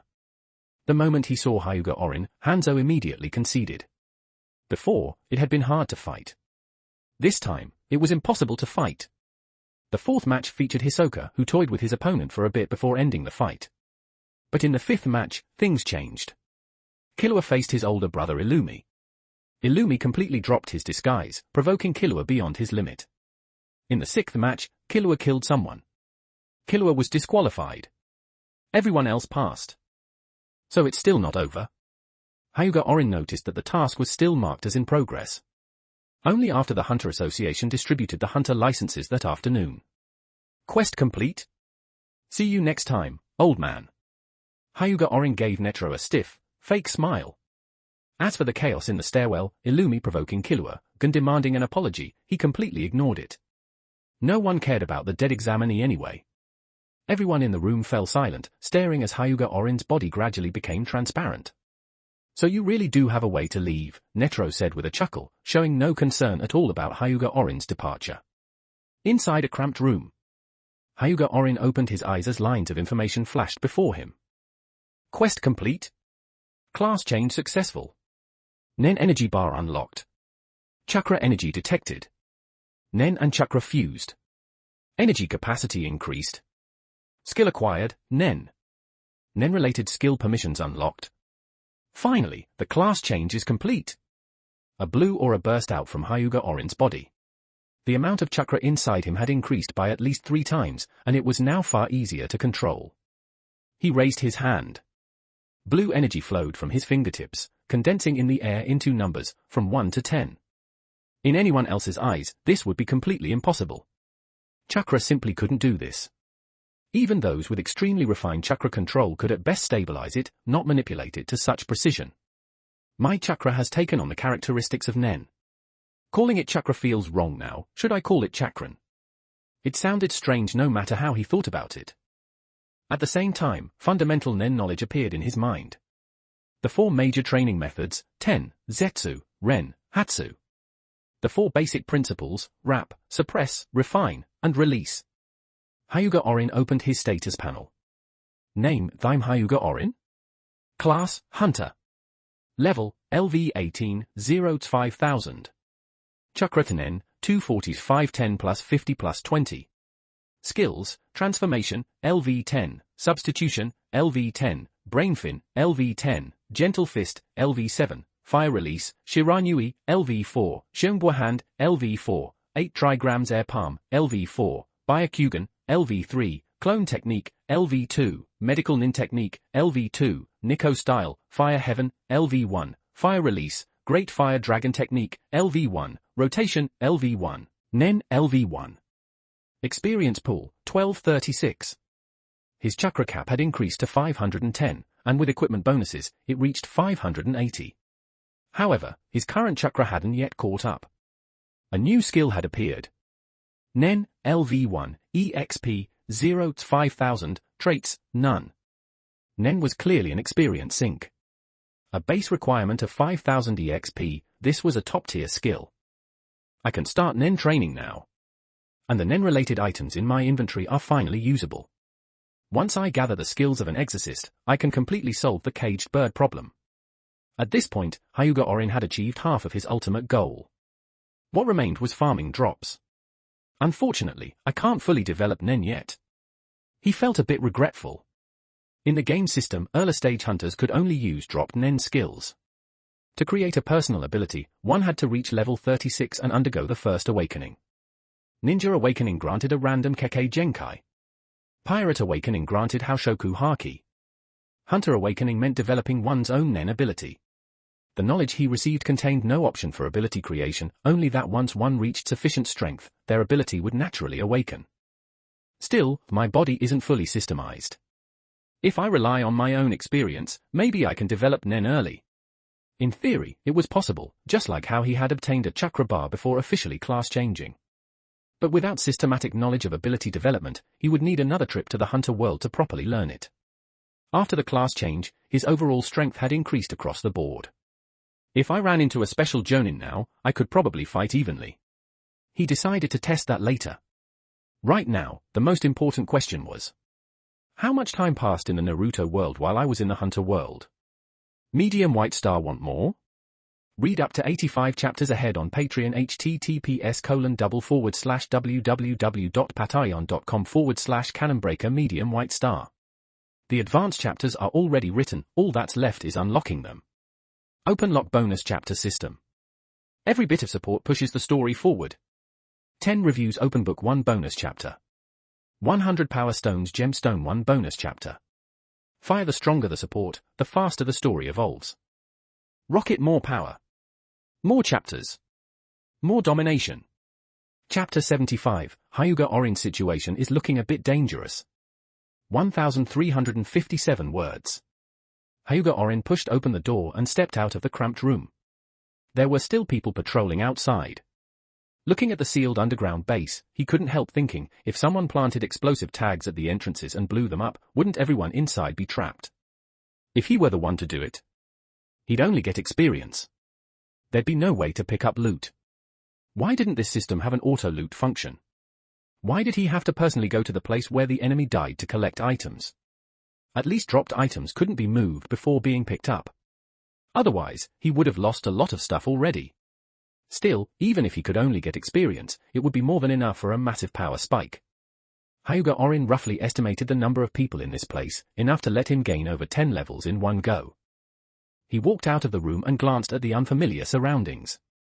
Before going to the Hunter world, this had also been his first time here. He wasn't familiar with the place at all. I remember Murakami Hana lives on the second floor, the third room. He was staying on the first floor. To get to the second floor, he'd need to pass through the corridor, cross the central plaza, and go up the stairs. As he walked, he could clearly sense at least 10 pairs of eyes sweeping over him. So cautious, even inside their own base. Hyuga Orin was honestly shocked by the Rain Ninja's level of vigilance. It was practically the beam is crooked because the top is crooked. Well, maybe that wasn't entirely fair. But being watched every single step, such dense surveillance, was really uncomfortable. Konoha wasn't even this strict, and that was toward outsiders. This was surveillance of their own people. Something's off. Hyuga Orin suddenly paused slightly. In that instant, at least 20 gazes focused on him. When had he become this sensitive? He scanned his surroundings. Without activating the Byakugan, he couldn't see a single figure. Before, he couldn't sense others' attention at all. Now, other people's gazes felt like fingers lightly poking at him, unmistakably clear. Is this the effect of Nen? Hyuga Orin fell into thought. The class change had improved him far more than he'd expected. Pulling himself together, he soon arrived at Murakami Hana's door and knocked. Murakami Hana opened it quickly, but the fox-like smile that usually sat on his face vanished the instant he saw Hyuga Orin. Does he really dislike me that much? What, not satisfied with your room? Murakami Hana said impatiently. Hyuga Orin's eyes lit up. From Murakami Hana's tone, he realized that the time flow between the two worlds didn't interfere with each other at all. Several days had passed over there, yet time here hadn't moved even a little. He probed cautiously, my technique is complete. I was wondering if I can now serve Lord Hanzo. Mentioning Hanzo made him think of the bald Hanzo from the Hunter world, then of how he'd beaten him black and blue, and finally of replacing that image with this world's Hanzo. By that logic, hadn't he technically beaten Hanzo of the Salamander too? Mental victory was still a victory. Murakami Hana looked him up and down suspiciously. You just refused Lord Hanzo earlier today, and now your technique is suddenly finished. As expected. So much time had passed in the Hunter world, yet here, time hadn't advanced at all. Hyuga Orin scratched his head. I didn't expect it either. The technique just suddenly completed itself. A flicker of doubt flashed across Murakami Hana's face. No matter how one looked at it, this back-and-forth behavior was extremely suspicious. If not for the fact that Hyuga Orin hadn't shown any concrete signs of wrongdoing, Murakami Hana might have already attacked. With the Rain Ninja's level of caution, any hint of espionage could easily result in immediate execution. I'll submit a request to Lord Hanzo. Go back and wait for news. Murakami Hana failed to find any solid flaw in Hyuga Orin and ultimately suppressed his doubts. All right, Hyuga Orin replied indifferently. Perfect timing, he wanted to explore this base anyway. It was still far too unfamiliar to him. As Murakami Hana closed the door, Hyuga Orin caught a glimpse past him. A luxurious living room. Bang! The door shut tight. Hyuga Orin clenched his fist. The difference in treatment was ridiculous. He lived in a tiny room that felt like it'd trap him there for life, while Murakami Hana lived in luxury. All because Murakami Hana was a jonin and he was just a genin? No sense of fairness at all. At this rate, Rain Hidden Village was doomed sooner or later. Inside a dark room. Lord Hanzo, Muyu has requested to carry out a mission, Murakami Hana reported in a deep voice while kneeling on one knee. The fake Hanzo frowned slightly. He just refused me, and now he wants to take a mission. This kind of abnormal behavior was far too suspicious. His fingers lightly tapped the desk as he considered whether Muyu should be captured and interrogated. Does he have any other suspicious points? Hanzo asked in a low voice. He didn't think Muyu belonged to any major faction. If he were a spy from one of the great ninja villages, this behavior would be far too stupid. He didn't believe their spies would act like this. As for small villages, that was another story.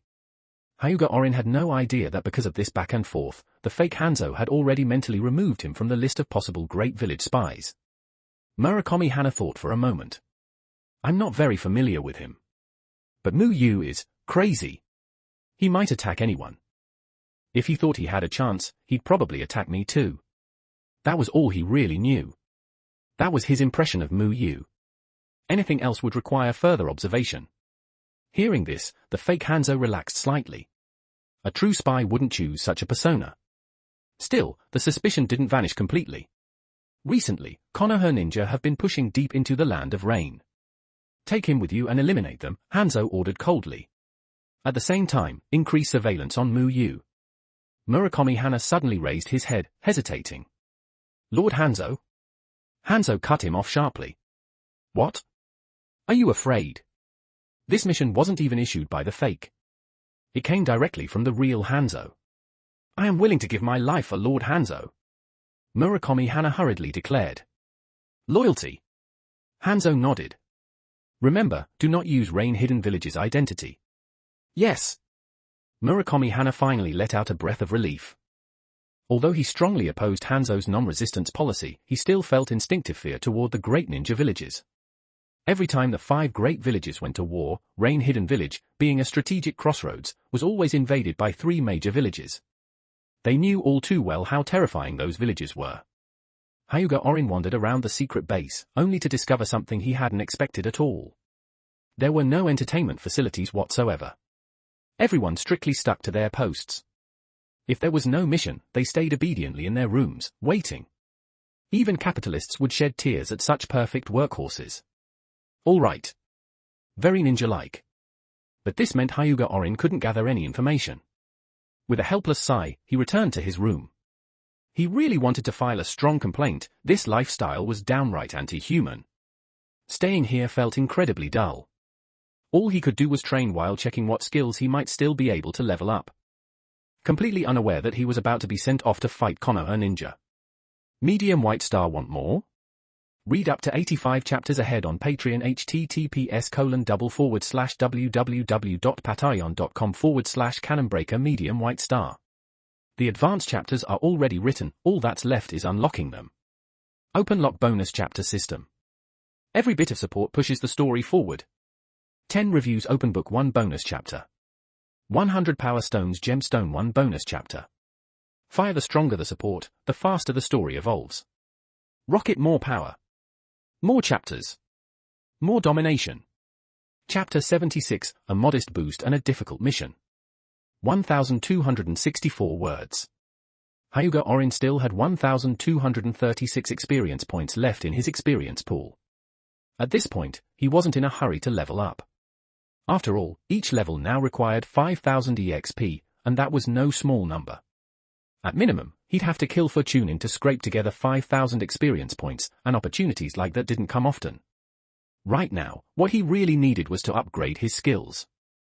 The boost from skill upgrades was far greater than what leveling alone could give him. He mainly relied on 2 skills, fire release times Shiranui and Shionbua Hand.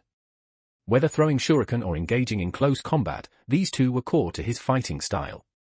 After some thought, he chose Shionbua Hand. Its amplification was far stronger than Shiranui's. Shiranui only added fire attribute damage, the real backbone of his offense was still the raw power from Shionbua Hand. Shionbua Hand, LV4, EXP, 0800, traits, none. Shionbua Hand, LV5, EXP, 1600, traits, none. At level 5, Shionbua Hand granted the strength of 5 bears. Hyuga Orin tested it briefly. Chakra consumption increased by about 1/3. He had 436 EXP left. The remaining experience could only be used on clone technique or Nico style times fire heaven form, but neither skill had particularly good cost performance. He deliberately avoided upgrading them. He planned to find time later and see if Brainfin could help push them forward instead. Right now, among Chunin, I shouldn't be considered weak anymore. Hyuga Orin clenched his fist. All of this strength came from skills. Based on level alone, he was still just a genin. And more importantly, reality wasn't a game. In the real world, a single kunai could kill someone. Given the right opportunity, he could even kill a jonin. But in a game, that was a different story. In-game monsters had HP bars and stats. As long as the HP wasn't emptied, even ripping a monster's head off wouldn't kill it, it'd just regrow a new one for you. The game made damn sure you couldn't kill anything easily. In terms of level brackets, levels 10 to 20, Genin 21-30, Chunin 3-1-40, Special Jonin 4-1-50, Jonin 5-1-60, Elite Jonin. In-game, these levels came with HP and stat bonuses. But in the real world, these distinctions meant far less. For example, the gap between a Chunin and a Special Jonin wasn't necessarily large, sometimes they were evenly matched. A Special Jonin was simply someone who excelled in a particular area, but still fell short of a full Jonin's overall balance. Hyuga Orin could already kill Chunin. In theory, he could also kill a Special Jonin. But Jonin were different. They were fully developed across Nin technique, Tai technique, and Genjutsu. Against someone like that, his current self stood no chance. Once this mission is done, and I've farmed the Exorcist skills, going back to take the Chunin exam shouldn't be a problem. I might even be able to aim for Jonin. He quietly planned things out. In the original story, there were people who clearly hadn't reached true Jonin level combat ability yet still became Jonin. Take that certain 50-50 for example. It wasn't that he didn't meet the requirements, 12-year-old Kakashi was unquestionably qualified in Nin technique, Tai technique, and Genjutsu. But in terms of combat experience, he was nowhere near ready to be a Jonin. Hyuga Orin had no idea what Konoha's higher-ups were thinking back then, promoting him so exceptionally.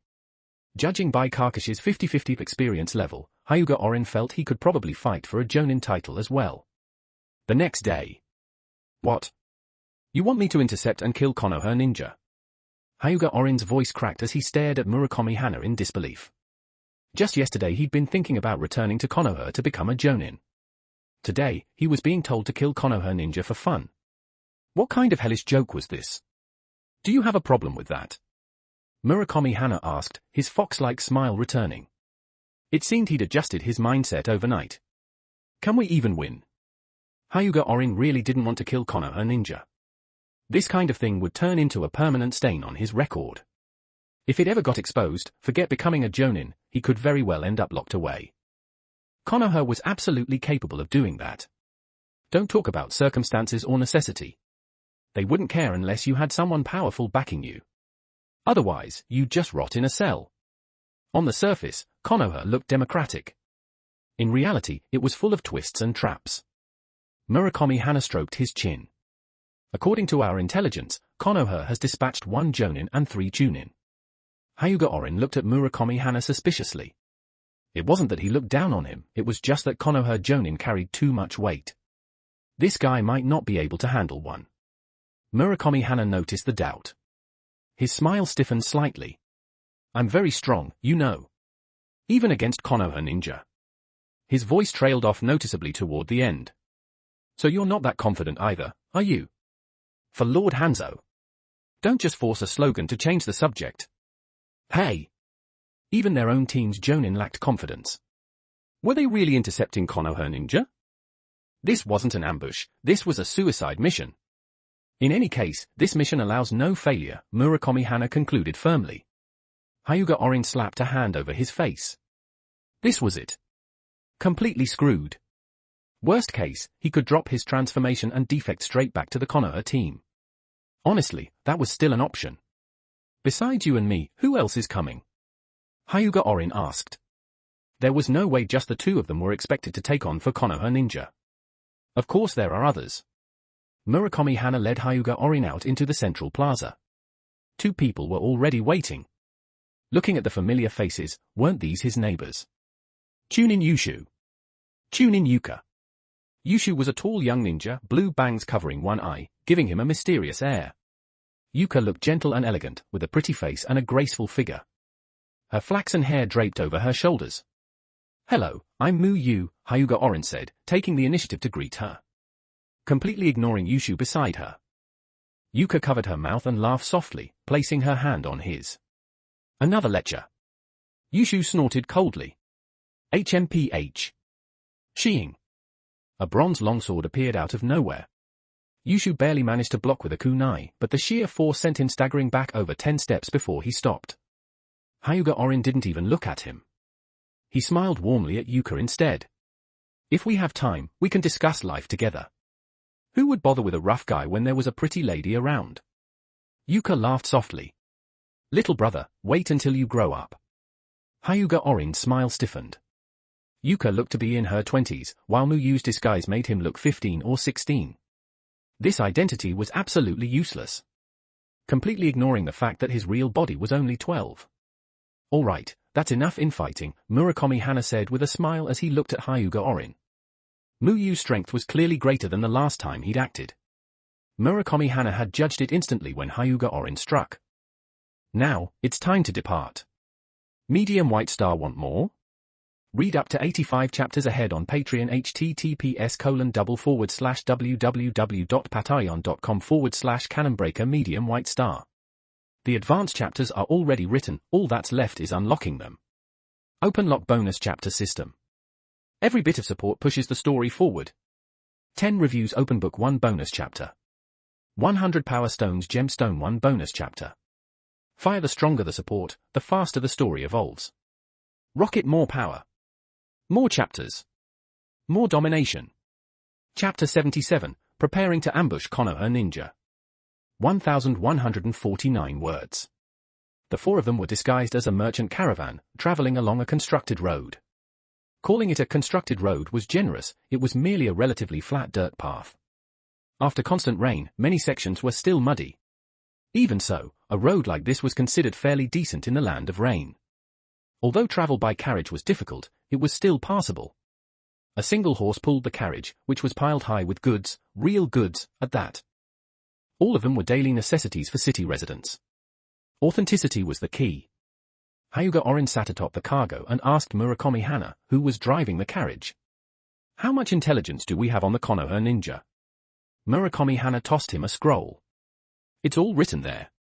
Raintree and Yuka were sitting on either side of Hyuga Orin, and both leaned in to read the contents. According to the intel, the Konoha team was led by a jonin suspected to be from the Sarutobi clan, accompanied by 3 chunin of unknown backgrounds. The key point was that the leader bore the Sarutobi clan crest, while the other 3 showed no obvious clan traits. Their main mission was to gather intelligence on Iwagakure and Sand village activities within the Land of Rain. Their focus was entirely on those 2 villages. As for Omegakure itself, they had chosen to ignore it. Damn! Hyuga Orin felt his luck couldn't possibly get any worse. If he killed ordinary Konoha ninja with no background, there might still be some room to maneuver afterward. But if a Sarutobi clan ninja died, this would turn into a major incident. After all, the current 3rd Hokage, Sarutobi Hiruzen, was the head of the Sarutobi clan. Konoha loved to preach that everything belonged to the village, that civilian ninja and clan ninja were treated fairly and equally. But in reality, clan ninja clearly held higher status than civilian ninja. Especially families tied directly to the Hokage's faction, Sarutobi, Shimura, Mitakado, and Utatane. These 4 clans held enormous influence in Konoha. Strength aside, their political power alone was overwhelming. The Sarutobi clan possessed both power and authority in abundance. The Shimura clan had strength but lacked numbers. As for Mitakado and Utatane, neither was impressive in combat, but with 2 Konoha elders backing them, they ranked among the top families regardless. If he laid a hand on ninja from these clans, he would be completely finished. Hyuga Orin was already considering how to return to Konoha's embrace. According to the intel, we'll encounter these Konoha ninja on the next stretch of road, Murakami Hana added. That detail wasn't written in the scroll. So, Murakami Hana Jonin, Hyuga Orin asked, "Do you have a plan?" Murakami Hana stroked his chin. "A plan? Of course. We make contact first. Then, when they relax their guard, we strike and kill them." There was no plan at all. And he wanted to kill Konoha ninja like this? He didn't even know what kind of techniques they specialized in. Hyuga Orin thought for a moment, then said, "How about listening to my plan?" Sarutobi Shoji was leading his team along the road, their appearances lightly disguised to resemble a group of wandering ninja. Such groups were common in the Land of Rain. Although Sarutobi Shoji looked down on these wandering ninja, people who could only bully civilians at best, their numbers far exceeded those of proper ninja. You could find them in almost every country. That was why many shinobi like to use this identity as cover. "We'll reach the next city soon. It's close to the Land of Wind, we should be able to learn about Sand Village's movements there," Sarutobi Shoji said. Their mission was to monitor developments in the Land of Wind and Earth. Besides their unit, another team had already been dispatched toward the Land of Earth. With the international situation growing increasingly tense, close surveillance of the major powers was essential. "I heard ninja were already sent to infiltrate Omegakure." "Why did they still send us?" one of the ninja behind him complained. They had heard rumors, but had no idea who had been sent or how. If they knew, Hyuga Orin wouldn't be far from exposure. I heard the infiltrator couldn't get any useful information, so we were sent out, another Chunin replied. Of course, these were just rumors. None of them actually knew the truth, they were only speculating. Still, their deployment did indeed have a lot to do with Hyuga Orin. From Hyuga Orin, Hiruko couldn't obtain any useful intelligence, and Konoha couldn't afford to just wait indefinitely. In the end, they had dispatched reconnaissance teams. None of this had been mentioned to Hyuga Orin by Hiruko. Alert! One of the ninjas suddenly spoke up. Someone is approaching ahead. The group immediately stopped chatting. Their movements didn't change, but internally they were ready to explode into action at any moment. They had ventured deep into the land of rain, combat could break out at any time. A small merchant caravan gradually came into view ahead. The Konoha ninja did not relax their guard in the slightest. You there? Who are you? A young voice from the caravan called out. Sarutabi Shoji carefully observed the group. At the front was a middle-aged man in coarse cloth, his face weathered by years of hardship. Two expressionless guards flanked the carriage. The one speaking, a young man, sat atop the cargo, staring at them with curiosity. They looked like a legitimate supply caravan. The land of rain had plenty of such groups. There were few large merchants here, small traders were far more common. A one-carriage transport like this wasn't unusual at all. We're wandering ninja passing through, Sarutabi Shoji replied. The young man jumped down and asked curiously. Are you accepting employment? Sarutabi Shoji eyed the youth warily. Sorry. We're already under contract and need to reach the next city. If we finish our mission, we might consider working for you later. The young man looked disappointed. Who knows when we'll meet again? He walked back toward the cargo, clearly regretful that he couldn't hire them. Both groups continued on their way. Aside from the youth's disappointment, both sides remained tense, watching each other closely. They moved parallel along the roadside, each preventing the other from making a move. Just as the two groups drew level. Something's wrong. Run, the Sensora-type ninja suddenly shouted. But it was already too late. Boom! The entire carriage exploded in a violent blast. Medium White Star want more? Read up to 85 chapters ahead on Patreon. patreon.com/canonbreaker Medium White Star. The advanced chapters are already written, all that's left is unlocking them. Open-lock bonus chapter system. Every bit of support pushes the story forward. 10 reviews open book 1 bonus chapter, 100 power stones gemstone 1 bonus chapter. Fire the stronger the support, the faster the story evolves. Rocket more power. More chapters. More domination. Chapter 78, Ruthless Hyuga Orin. 1,252 words. The violent explosion engulfed all four of them. Hyuga Orin was nowhere to be seen. The figures of Rain Tree, Yuka, and Murakami Hana, who had been disguised, collapsed into puddles of water. All three had been water clones. At the same moment, the real trio hiding at a distance rushed out. I've used up all my explosive tags, Yuka muttered under her breath, though her movements didn't slow at all as she charged toward the blast site. She wasn't the only one, Rain Tree and Murakami Hana both looked visibly pained as well. The only one who hadn't used a single explosive tag was Hyuga Orin. Hyuga Orin, explosive tags? What explosive tags? Whoever issued me any? Only then did Murakami Hana realize he hadn't actually provided equipment to Moku at all. In the end, all the costs had come out of their own pockets. When the three closed in on the explosion site, the four Konoha ninja, scorched and battered, turned and fled toward the forest. Hyuga Orin suddenly emerged from who knows where, tapping the forehead protector on his brow. They think we're Iwanin. Let's keep chasing. They had already switched to Iwagakure headbands. If they'd been wearing Omegakure headbands, those four probably wouldn't have run at all. Although the Konoha ninja had reacted in time to the explosion, they'd still been injured. Otherwise, they wouldn't have chosen to flee immediately. Pursue! Murakami Hana shouted, and they all took off after the Konoha team. I'll handle the Jonin. You take care of the three Chunin. Up ahead, the four Konoha ninja split up to escape. Naturally, the pursuers were forced to split as well. However, using the Byakugan, Hyuga Orin saw clearly that the so-called Jonin had only Chunin-level chakra. Meanwhile, one of the Chunin possessed Jonin-level chakra. It was obvious, their identities had been swapped. In such a short time, they had already figured out a countermeasure. The three Chunin stayed relatively close to one another, while the Jonin rapidly widened the distance. Murakami Hana didn't think twice and immediately chased after the apparent Jonin. They reacted fast, Hyuga Orin couldn't help but praise. As long as the real Jonin was fast enough, once the distance was wide enough, he could kill the other three quickly and flip the entire battle. Hyuga Orin didn't warn them.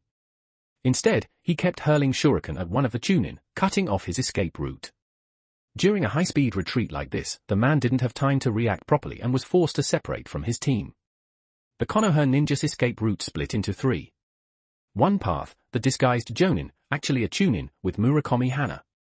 Another, Raintree and Yuka chasing the disguised Chunin, actually the real Jonin, along with one genuine Chunin. The last path, Hyuga Orin and the Chunin he was pursuing. The Sarutobi Jonin disguised as a Chunin hesitated briefly, clearly wanting to strike first. But Murakami Hana hadn't gone far enough yet. If he attacked now, their intentions would be exposed immediately. In that moment of hesitation, Hyuga Orin and his target had already pulled far away. Gritting his teeth, the Sarutobi Jonin could only continue retreating with his subordinate, widening the distance. Hyuga Orin glanced toward the route with the larger group, their figures were already disappearing. "If they die, don't blame me," he muttered. His speed suddenly increased. Unfortunately, Bear Palm strength could only enhance his arms, not his legs, so he couldn't accelerate any further. Even so, the distance between him and his target steadily shrank. Feeling the pursuit from behind and the constant barrage of shuriken, the fleeing Chunin realized he couldn't regroup with his teammates and chose to counterattack. Wind release, wind cutter. Several blades of wind condensed instantly and were hurled backward, slicing through trees like paper. They screamed toward Hyuga Orin at terrifying speed. Just as the wind blades were about to hit him, Hyuga Orin vanished. He reappeared above the Chunin, flipping midair as a bronze blade formed in his hand. Bear Palm strength. Ignition flame. Nen shroud. With 3 enhancements stacked, the blade fell at blistering speed. Slash. Flames roared along the blade, the air itself seeming to split apart. An arm flew high into the air. At the critical moment, the Chunin twisted his body and barely avoided a fatal blow, at the cost of his arm. The two were momentarily parallel in midair. Hyuga Orin murmured softly, "Sorry." Twisting his waist, he spun midair and slashed again. This time, the Chunin couldn't evade. Hyuga Orin landed heavily on the ground. Above him, the Chunin's body split into 2 halves and crashed down in front of him. Experience, 1890. He reached down and picked up the dropped item, a forehead protector. Konoha forehead protector, plus 100 defense. Good stuff, Hyuga Orin said, pocketing it. There was no time to equip it now. He looked up toward the distance and rushed toward Murakami Hana's direction. The other side still had a real Jonin. Moving swiftly through the forest, he soon encountered Murakami Hana returning at full speed. Judging by his expression, he'd already dealt with his opponent and realized he'd been tricked, rushing back immediately. "Where are the other two?" Murakami Hana asked grimly, his earlier smile gone. That way, Hyuga Orin pointed toward the remaining battlefield. "I've already killed one. I was heading over. That Jonin was taken down so easily." Hyuga Orin looked at him suspiciously, his tone openly disbelieving, as if he didn't think Murakami Hana had that kind of strength. Murakami Hana's mouth twitched. Now wasn't the time to argue. "I fell for it. That one was just a tune-in." Hyuga Orin gave him a look full of contempt, making Murakami Hana seethe internally as he charged ahead in silence. The two advanced rapidly and soon saw a burst of intense flames in the distance. "Hurry!" Murakami Hana rolled up his sleeves, revealing strange symbols etched along his arm. With a surge of smoke, countless bees poured out in a black swarm. They rushed forward and saw Raintree and Yuka, their bodies charred black, falling from above. Standing atop a tree was Sarutobi Shoji, his gaze locking instantly onto Murakami Hana. The remaining Chunin, the Sensora-type ninja, was nowhere to be seen. "You check on them. I'll deal with him," Murakami Hana snapped. With a flick of his sleeve, he vanished into a sea of bees charging towards Sarutobi Shoji. It looked like a living storm of insects surging forward. Hyuga Orin leapt down from the tree and rushed toward Raintree and Yuka. Above, the two Jonin were already locked in fierce combat. Hyuga Orin reached the fallen Rain Ninja and pressed his fingers to their necks. He could still feel heartbeats. "They are still alive." He glanced up at the battle overhead.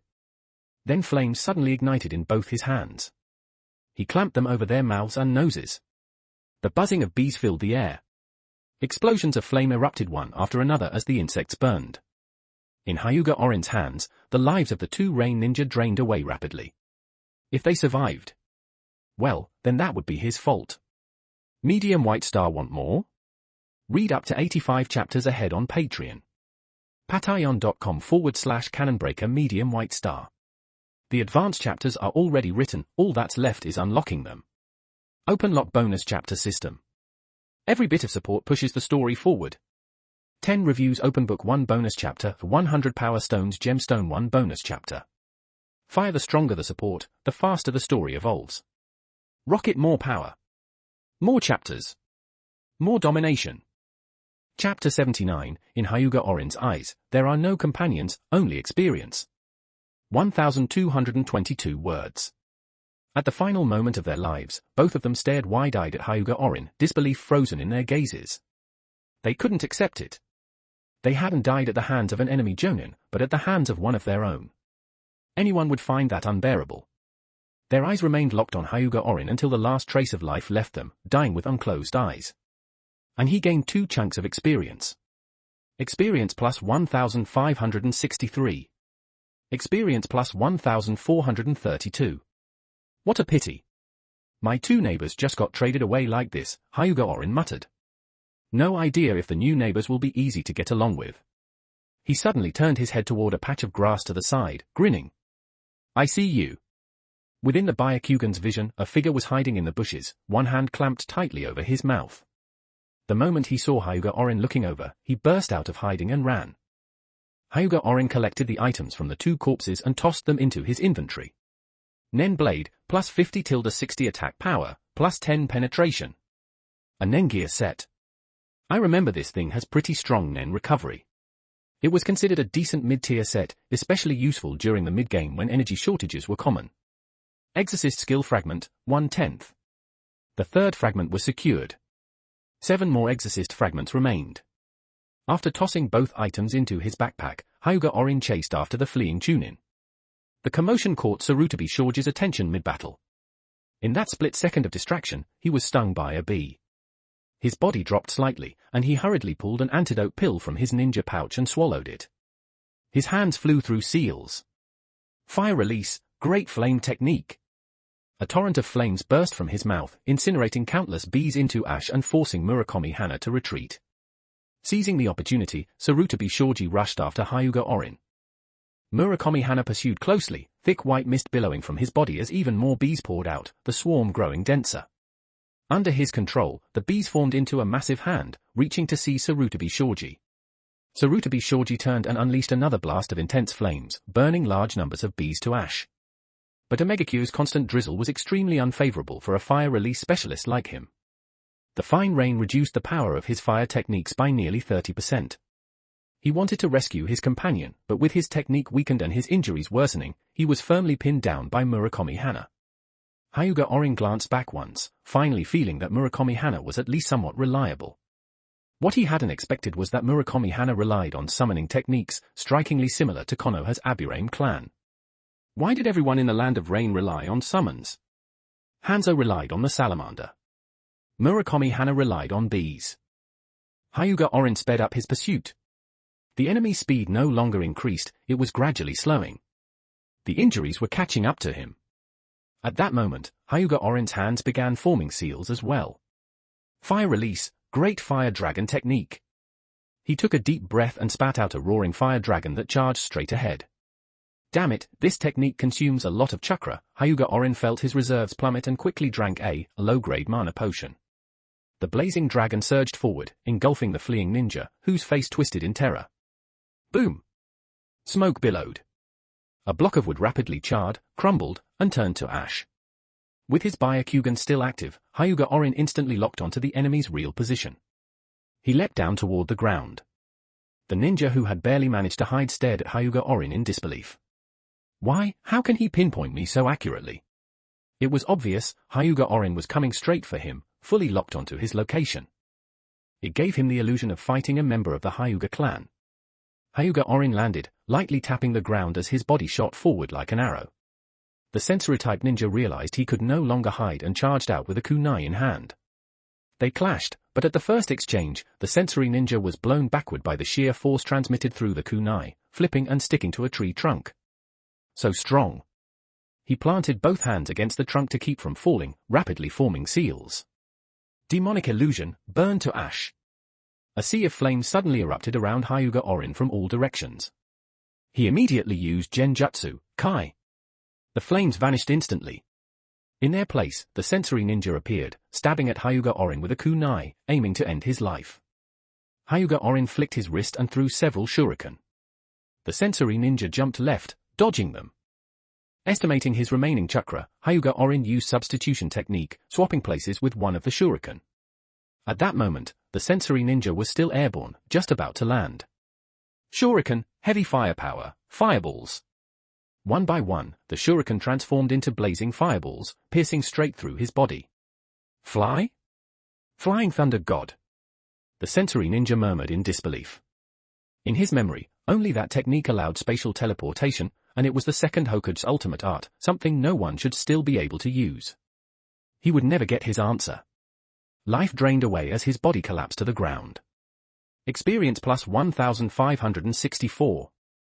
Hyuga Orin bent down, scooped up the dropped items, and immediately rolled forward. A massive fireball slammed down from above. Great fireball technique. High up in a tree, Sarutobi Shoji glared at Hyuga Orin, eyes burning with fury. But he no longer had the chance to attack him. Murakami Hana had already closed in, and the bee swarm swallowed Sarutobi Shoji whole. Soon, bursts of fire flared within the swarm. What trash! Still haven't finished the enemy, Hyuga Orin scoffed. He couldn't see Murakami Hana directly, but that didn't stop him from looking down on his combat strength. He took back what he'd said earlier. If he hadn't seized the initiative at the start, Murakami Hana would never have won this fight. The enemy was already severely injured, and Murakami Hana still couldn't take him down. If Sarutobi Shoji had been uninjured, this wouldn't even be a contest. Hyuga Orin ran forward quickly. He had no intention of getting caught in the crossfire of two jonin fighting. After putting some distance between himself and the battlefield, he turned back to look. Countless bees obscured the view, flashes of fire erupting within. Using the Byakugan, Hyuga Orin saw through the swarm and observed the battle inside. Endless bees transformed into Murakami Hana's attacks, relentlessly besieging Sarutobi Shoji. Sarutobi Shoji's fire release techniques were non-stop, burning bees to ash and keeping them at bay. His planning to drag him to death, Hyuga Orin immediately understood Murakami Hana's tactic. He probably had no other choice. I wonder, can I steal the kill? Watching the Konoha jonin grow weaker by the second, Hyuga Orin couldn't help but feel tempted. And it really did seem possible. Medium White Star want more? Read up to 85 chapters ahead on Patreon.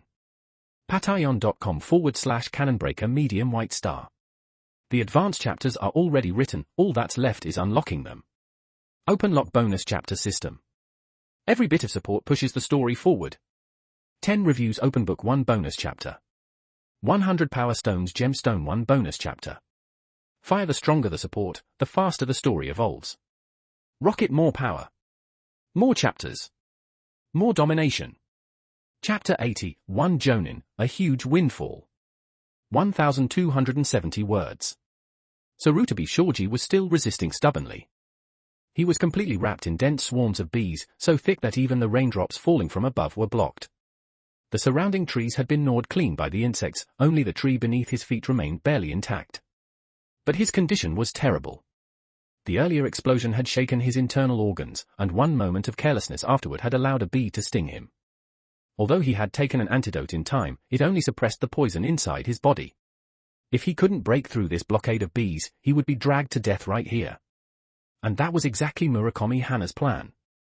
He didn't possess any technique capable of deciding victory in a single blow. Dragging the enemy down was the tactic he had always relied on. Bee clone technique. The bees rapidly gathered, forming one Murakami Hana clone after another, continuing their assault on Sarutobi Shoji and constantly draining his stamina and chakra. Sarutobi Shoji's hands flew through hand seals so fast they were nearly smoking. Fire release, great fireball technique. Fire release, great fireball technique. Fire release, great fireball technique. One massive fireball after another slammed into Murakami Hana's clones. The shockwaves incinerated countless bees, but new ones immediately filled the gaps. The power of Great Fireball was simply too low. His chakra was rapidly depleting. His injuries were worsening. The poison inside his body was starting to break free of suppression. Damn it!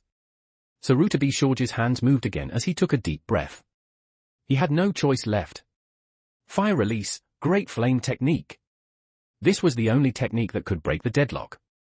Only this Sarutobi clan inherited technique could burn a hole through the swarm. The few times he had escaped the encirclement earlier were thanks to this very technique. Violent flames burst from his mouth, forcibly burning a path through the bee swarm. But after using this technique, his chakra was completely depleted. I've only got a tiny bit of chakra left. Shadow clone technique. Bang! A cloud of smoke exploded outward. More than 10 Sarutobi Shojis escaped through the opening in the swarm, scattering in 10 different directions. All his companions were dead. Now, he only had to worry about himself. The objective was simple. Escape. Murakami Hana emerged from within the swarm, his expression dark as he watched Sarutobi Shoji flee. His bee manipulation had a limited range. He couldn't split up and pursue them all. Once they exceeded his control radius, the bees would no longer respond. He could only choose the one that looked most like the real body and chase it down. Don't even think about running. Behind him, the forest had been reduced to charred stumps and a wide clearing. Flames still clung to the branches, but were quickly extinguished by the rain. Aside from the sound of raindrops, there was only silence. Bang! A puff of smoke appeared, and a thick, broken tree trunk transformed into Sarutobi Shoji.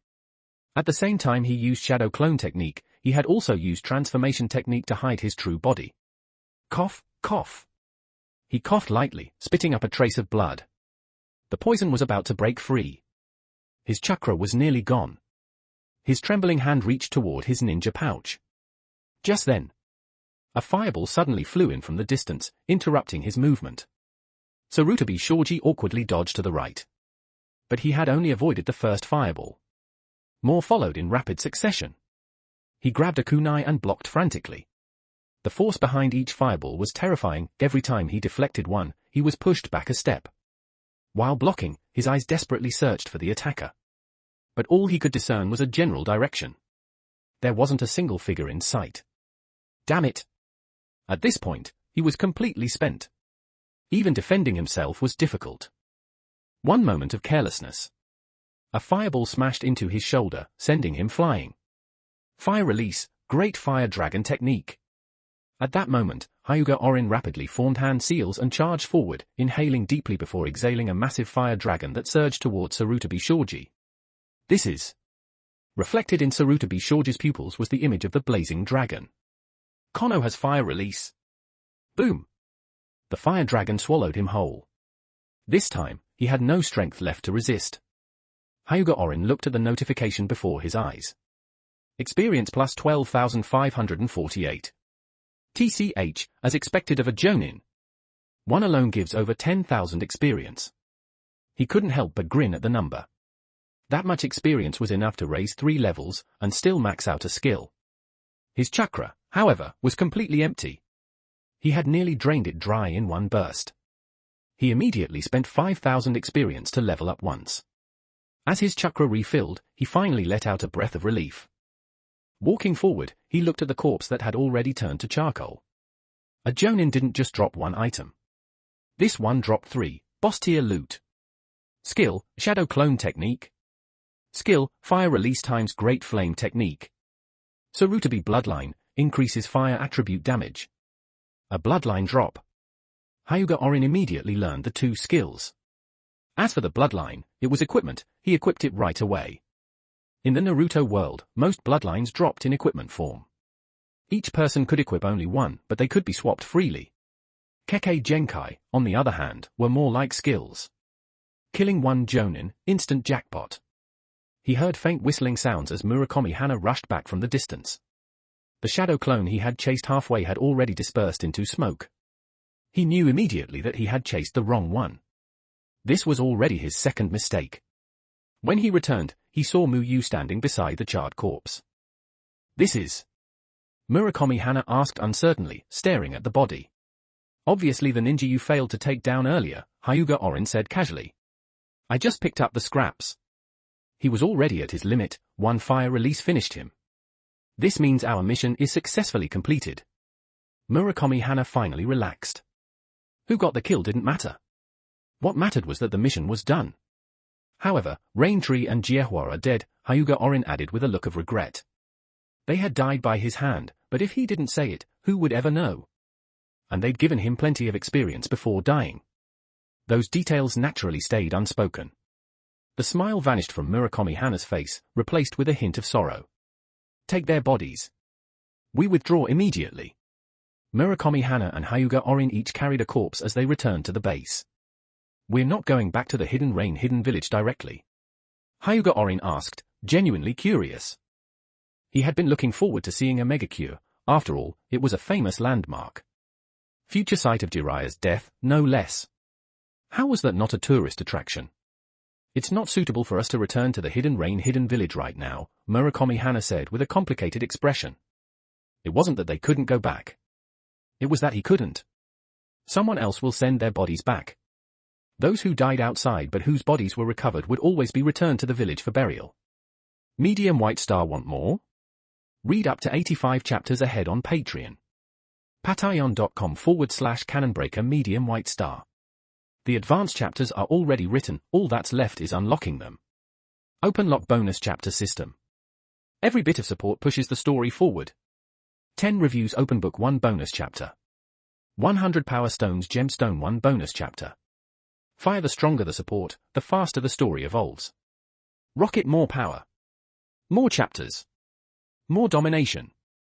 Chapter 81, Stepping into the Chunin Realm. 1,359 words. The two of them carried the corpses back to the base. At the entrance, 2 ninjas were already waiting. Hand the bodies over to them, Murakami Hua said proactively, setting the corpse down on the ground. He reached out, intending to close Yushu's eyes. But the moment his hand pressed down on Yushu's eyelids, they opened again, staring straight at Hyuga Orin. Hyuga Orin guiltily lowered his head and placed Jiehua, whom he had been carrying on his back, beside him. Both corpses stared wide-eyed, the resentment from the moments before death still clearly palpable. They are heroes of the Rain Hidden Village, Murakami Hua said solemnly, his voice low. Their achievements will be engraved in our hearts forever. Amham, everything you say is right. But what does that have to do with him, a Konoha ninja? Hyuga Orin put on a heavy expression. Suddenly, he missed the old, brain feign. The current, brain feign, once activated, consumed chakra like crazy. It could no longer be used casually to regulate his emotions. Murakami Hua seemed to recall something and said to Hyuga Orin, your merits, I will report them to Lord Hanzo. Lord Hanzo will not forget your contributions. So, none of your battle merits are counted, then? In this heavy atmosphere, Hyuga Orin really just wanted to complain. The 2 ninjas silently lifted the bodies and left, exiting through the same passage they had entered. If Hyuga Orin's guess was right, those 2 would take the corpses back to the Rain Hidden Village. Curious, he asked, aren't you afraid those 2 might expose this place? Zhengzhang was actively searching for Hanzo. If they returned to the Rain Hidden Village, wouldn't that expose Hanzo's presence here? Murakami Hua looked at Hyuga Orin in surprise. Seeing that he genuinely didn't know, he explained, this place itself is one of the Rain Hidden Village's bases. The village already knows of its existence. He glanced around and lowered his voice. As for where Lord Hanzo actually is, no one really knows. The person we meet is a stand-in. The real Lord Hanzo could be in any base at all. The Rain Hidden Village had quite a few bases. Their existence was also a result of the nation's circumstances. The 3 great ninja villages frequently turned this land into a battlefield. The Rain Hidden Village had been attacked more than once or twice, and there were also continuous internal conflicts within the country. Influenced by the Land of Rain, the Rain Hidden Village had come close to splitting apart multiple times.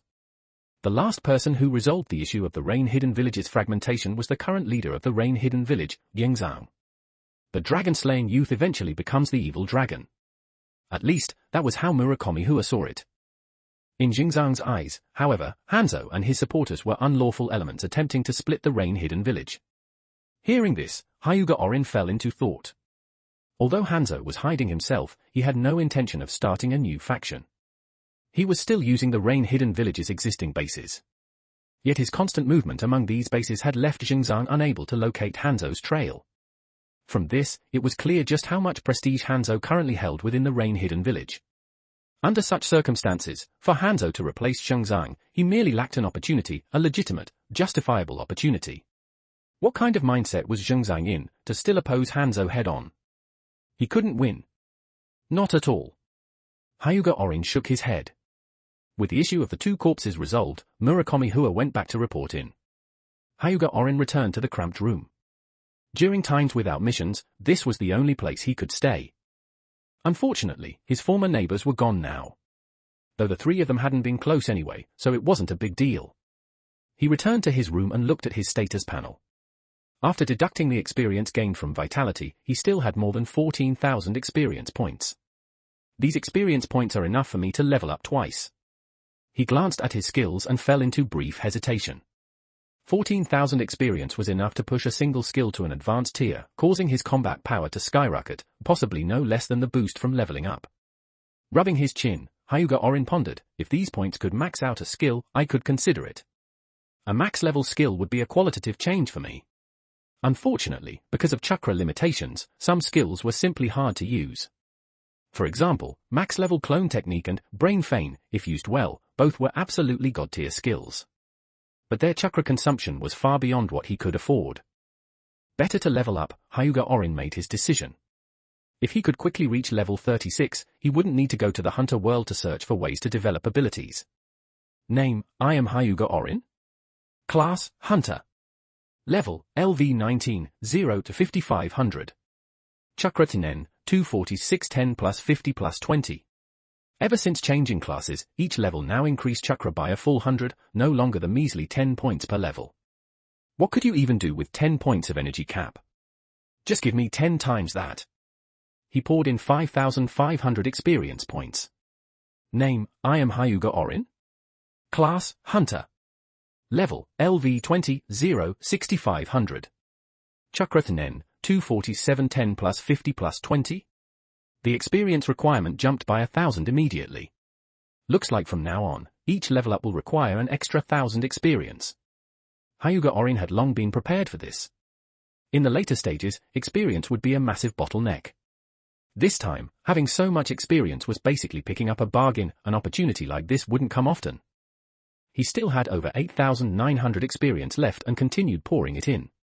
Name, I am Hyuga Orin. Class, Hunter. Level, LV 21, 0, 7500. Chakra Nen, 240 late 10 plus 50 plus 20. So much chakra, unprecedented, Hyuga Orin took a deep breath. For the first time, he felt his chakra pool reach such a level. He stretched out his hand, chakra wrapping around his palm. This was the application of Nen. In this state, both his strength and defense were enhanced. As long as the opponent couldn't break through the chakra coating, they simply couldn't injure him. However, every battle with an enemy would continuously consume chakra. The chakra on his hand slowly dissipated, along with the chakra flowing within his body. Next was the Nen application Zetsu. In this state, even the Byakugan couldn't see the energy within his body, and his presence was greatly diminished. All the chakra in his body returned to his cells. In this condition, Hyuga Orin's recovery ability was comprehensively strengthened. But the price was that, right now, he was truly just an ordinary person. An ordinary person with a relatively good physique. Then came Ren. The chakra within his body suddenly erupted. Blue energy enveloped his entire body. This was Hyuga Orin's strongest combat state, fully unleashing all the power within him. In my current state, maybe I could even trade blows with a Jonin, Hyuga Orin said excitedly. But soon, the aura bursting from his body gradually faded. The rate at which his chakra was being consumed was simply too severe. Guess I was overthinking it, Hyuga Orin sighed helplessly. This state was powerful, but his chakra just couldn't hold up. In the end, it all returned to the same old problem. Too little chakra. Hyuga Orin wailed in agony. But as he was now, I finally reached the realm of a Chunin. Although he had reached Chunin level, his actual combat strength was uncertain. By Hyuga Orin's estimation, his real fighting power should be around that of a special Jonin. He looked at the remaining 2,000 plus experience points. This time, they were going into skills. Medium White Star want more? Read up to 85 chapters ahead on Patreon. patreon.com/Cannonbreaker Medium White Star. The advanced chapters are already written, all that's left is unlocking them. Open lock bonus chapter system. Every bit of support pushes the story forward. 10 reviews open book 1 bonus chapter. 100 power stones gemstone 1 bonus chapter. Fire. The stronger the support, the faster the story evolves. Rocket. More power. More chapters. More domination. Chapter 82, Water Divination, Hyuga Orin's Nen Attribute. 1,295 words. 2,433 experience. Hyuga Orin looked at the 2 fire release techniques that were currently his strongest. What he lacked right now was a finishing move, something that could decide the battle in one strike. And these 2 techniques both qualified. Still, the Grand Flame technique can be dropped. That technique was a signature technique of the Sarutobi clan and had never been officially recorded within Konoha. By contrast, the Great Fireball technique had originally belonged to the Uchiha clan. However, most of the Uchiha clan's techniques had long since been confiscated and made public. In theory, quite a few Konoha ninjas knew this technique. In terms of raw destructive power, the Great Fireball technique was inferior to the Sarutobi clan's Grand Flame technique, but it was much easier to control. Especially when used with chakra enhanced by Nen. But speaking of which, what type is my Nen ability, anyway? Hyuga Orin suddenly remembered. He found an empty cup in the room and filled it with water from the bathroom faucet. Staring at the cup filled to the brim, he froze. So where the hell am I supposed to find a leaf? Hyuga Orin stared at the cup in frustration. He first added experience to the Great Fireball technique. Fire release times Great Fireball technique, LV1, experience, 0/500, trait, none. Fire release times Great Fireball technique, LV2, experience, 0/1000, trait, none. Fire release times Great Fireball technique, LV3, experience, 0/2000, trait, none. There were 900 experience points left, no longer enough to continue. He dumped the remaining experience into Ignition Flame instead. Fire release times Ignition Flame, LV4 or experience, 0/800, trait, none. Fire release times Ignition Flame, LV5, experience, 0/1600, trait, none. After allocating the experience, he stepped outside the room and found a leaf outside the base, ignoring the surveillance gazes around him. He felt that even without the Byakugan, relying solely on the 5 senses enhanced by Nen, he could already count as a Sensora-type ninja. With the leaf in hand, he returned to his room and placed it into the cup of water. Water divination, a method from the Hunter world used to determine one's Nen affinity. Nen abilities were divided into 6 major categories. Enhancement, transmutation, emission, manipulation, conjuration, and the rarest of all, specialization. Enhancement strengthened one's original abilities across the board, pushing defense or attack to the extreme. Transmutation altered the shape and properties of Nen, granting immense flexibility. Emission allowed one to release aura outward, forming attacks similar to ki blasts from Dragon Ball, though far from that level of power.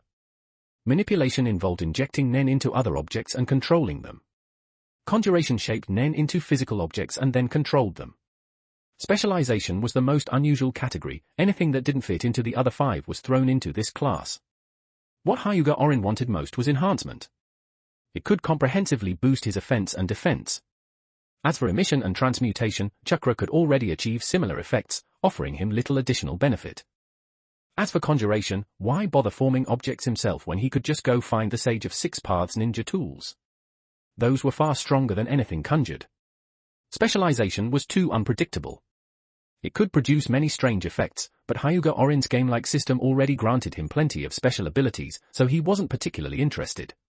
He placed both hands on the cup and slowly injected chakra. There was no visible change in the water. Hyuga Orin picked up the cup and took a sip. At first, the water tasted sweet, then gradually turned bitter. Transmutation type. Transmutation users were said to have fickle personalities and lie as easily as they breathed. He felt that didn't describe him at all, he was such an honest person. Still, transmutation isn't bad. Enhancement and conjuration are adjacent to it, both can reach 80% efficiency. When cultivating across types, power was reduced. Enhancement and conjuration could reach 80% effectiveness, emission 60%, manipulation 40%, and specialization 0%. Due to the unique nature of specialization, no other category could draw upon it at all, 0% across the board. Hyuga Orin wasn't particularly disappointed with this result. his primary combat method still relied on Nin technique. Nen traits were merely an add-on, something that would influence how he developed abilities in the future. Representative transmutation users included Killua and Hisoka. The former had lightning-based Nen that enhanced speed and allowed him to control electricity, while the latter's Nen possessed elasticity and stickiness. He poured the water from the cup down the drain. Satisfied, Hyuga Orin lay down on the bed. Sleep. Hyuga Orin stayed in the room for several days. During that time, Murakami Hua was nowhere to be seen, no idea what he was busy with. The base wasn't a place one could leave freely. Stepping out briefly was fine, but staying out too long would result in being barred from reentry, or even executed. The rain-hidden village ninjas were, frankly speaking, a bit inhuman. With nothing else to do, he could only train his body constantly inside the room. Although the base was built into a mountain, the air circulation was still decent. No one moved into the neighboring room either. After several days, Murakami Hua finally knocked on his door. "Lord Hanzo wants to see you," Murakami Hua said, looking at Hyuga Orin, who was bare-chested. Because of the intense training, sweat was still streaming down his body. "Understood," Hyuga Orin replied, quickly getting dressed and following Murakami Hua to Hanzo's room. Before entering, he activated the Byakugan. When he saw the person inside, Hyuga Orin's pupils shrank slightly, then quickly returned to normal.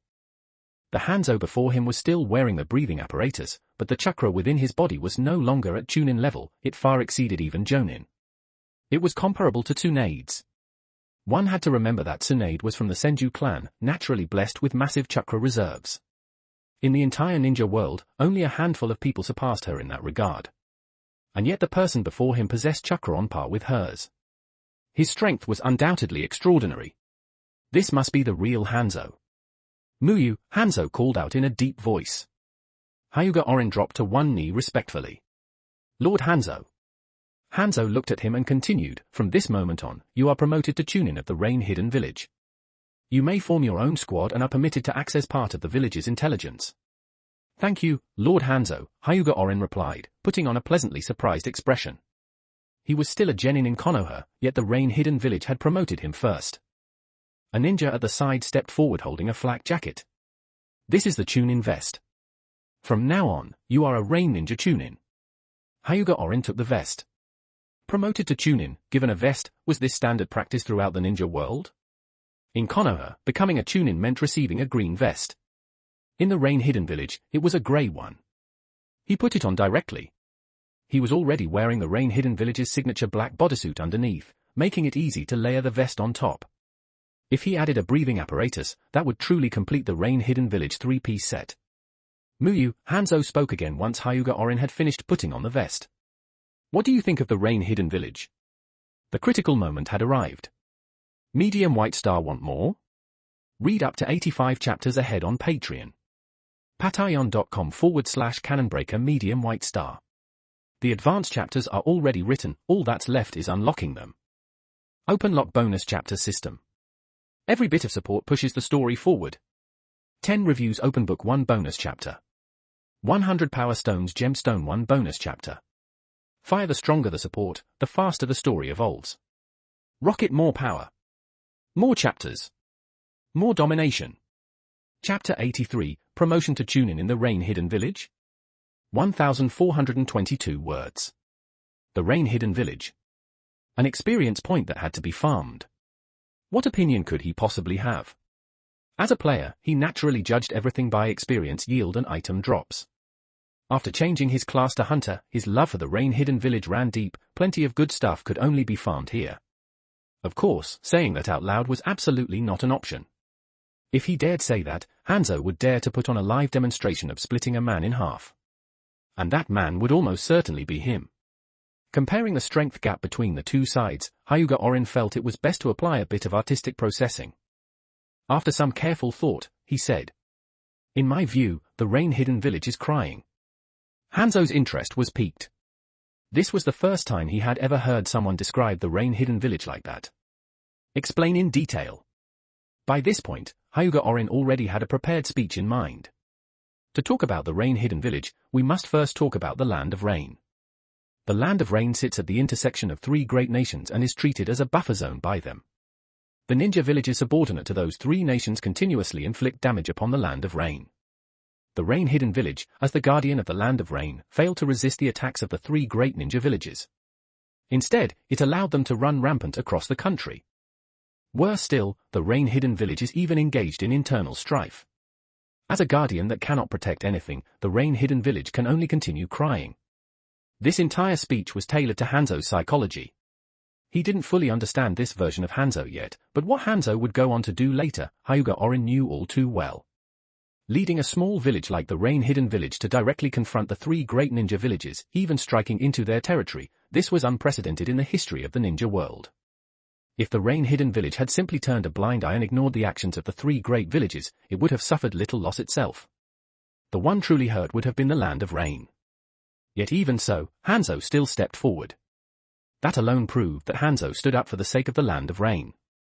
Although Hanzo ultimately failed, he still instilled fear in the 3 great ninja villages. During the 3rd Great Ninja War, they completely abandoned the land of rain as a battlefield. His madness made the great villages wary, and allowed the land of rain to survive the 3rd Great Ninja War in relative peace. Hyuga Orin believed the title's demigod was not an acknowledgement of Hanzo's strength, but rather fear of his insanity. Hanzo was extremely satisfied with Hyuga Orin's answer. It struck straight at his heart. The rain-hidden village was crying, yet as his teacher, the village leader Zhengzhang was completely blind to it. All Zhengzhang wanted was to tightly grasp power over the rain-hidden village. Jealous of talent, envious of the capable, and now even trying to eliminate him in secret. The leader of a ninja village, yet he couldn't see as clearly as even a genin. No, not a genin anymore. A chunin. A mere chunin saw things more clearly than Zhengzhang ever had. The purpose of the rain-hidden village's existence was to protect the land of rain. He, Hanzo of the Salamander, was the true justice of the rain-hidden village. The more Hanzo looked at Hyuga Orin, the more satisfied he became, though he didn't show it on the surface. He simply waved his hand. All right. Go with Murakami Hua to collect your equipment, and familiarize yourself with your responsibilities. Yes. Murakami Hua and Hyuga Orin replied in unison. Murakami Hua led Hyuga Orin to the equipment room. Or rather, to the counter of the equipment room. Hyuga Orin watched as Murakami Hua stepped forward and said to the ninja behind the counter. One chunin set, please. Are you ordering food here or what? No, really. Hyuga Orin looked on in heartache as the two communicated. Hiruzen had let him take whatever he wanted, so why was it a fixed combo meal here? Murakami Hua shrugged. No choice. Our funds are limited. All equipment is issued in standardized sets. The staff member went through a small door in the back and placed a bag on the counter. Tune-in set, 2 kunai, 20 shuriken, 3 explosive tags, 2 steel wires, 1 respirator mask. Check it. Are you feeding a beggar? Then where did all of Hanzo's explosive tags come from later on? Hyuga Orin knew full well that Hanzo would ignite massive wars later, and those consumed an enormous number of explosive tags. Once Lord Hanzo becomes the leader of the rain-hidden village, we'll finally be well off, Murakami Hua sighed. Hyuga Orin understood. So all those explosive tags Hanzo used later came from the rain-hidden village's inheritance. Life really was hard right now.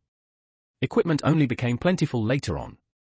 But by then, whether he'd still be in the rain-hidden village was anyone's guess. Dingzang, you really deserve to die. Even so, Hyuga Orin quietly packed the equipment away. A mosquito's leg was still meat. This at least slightly replenished his arsenal. He'd have to be more careful using equipment in the future.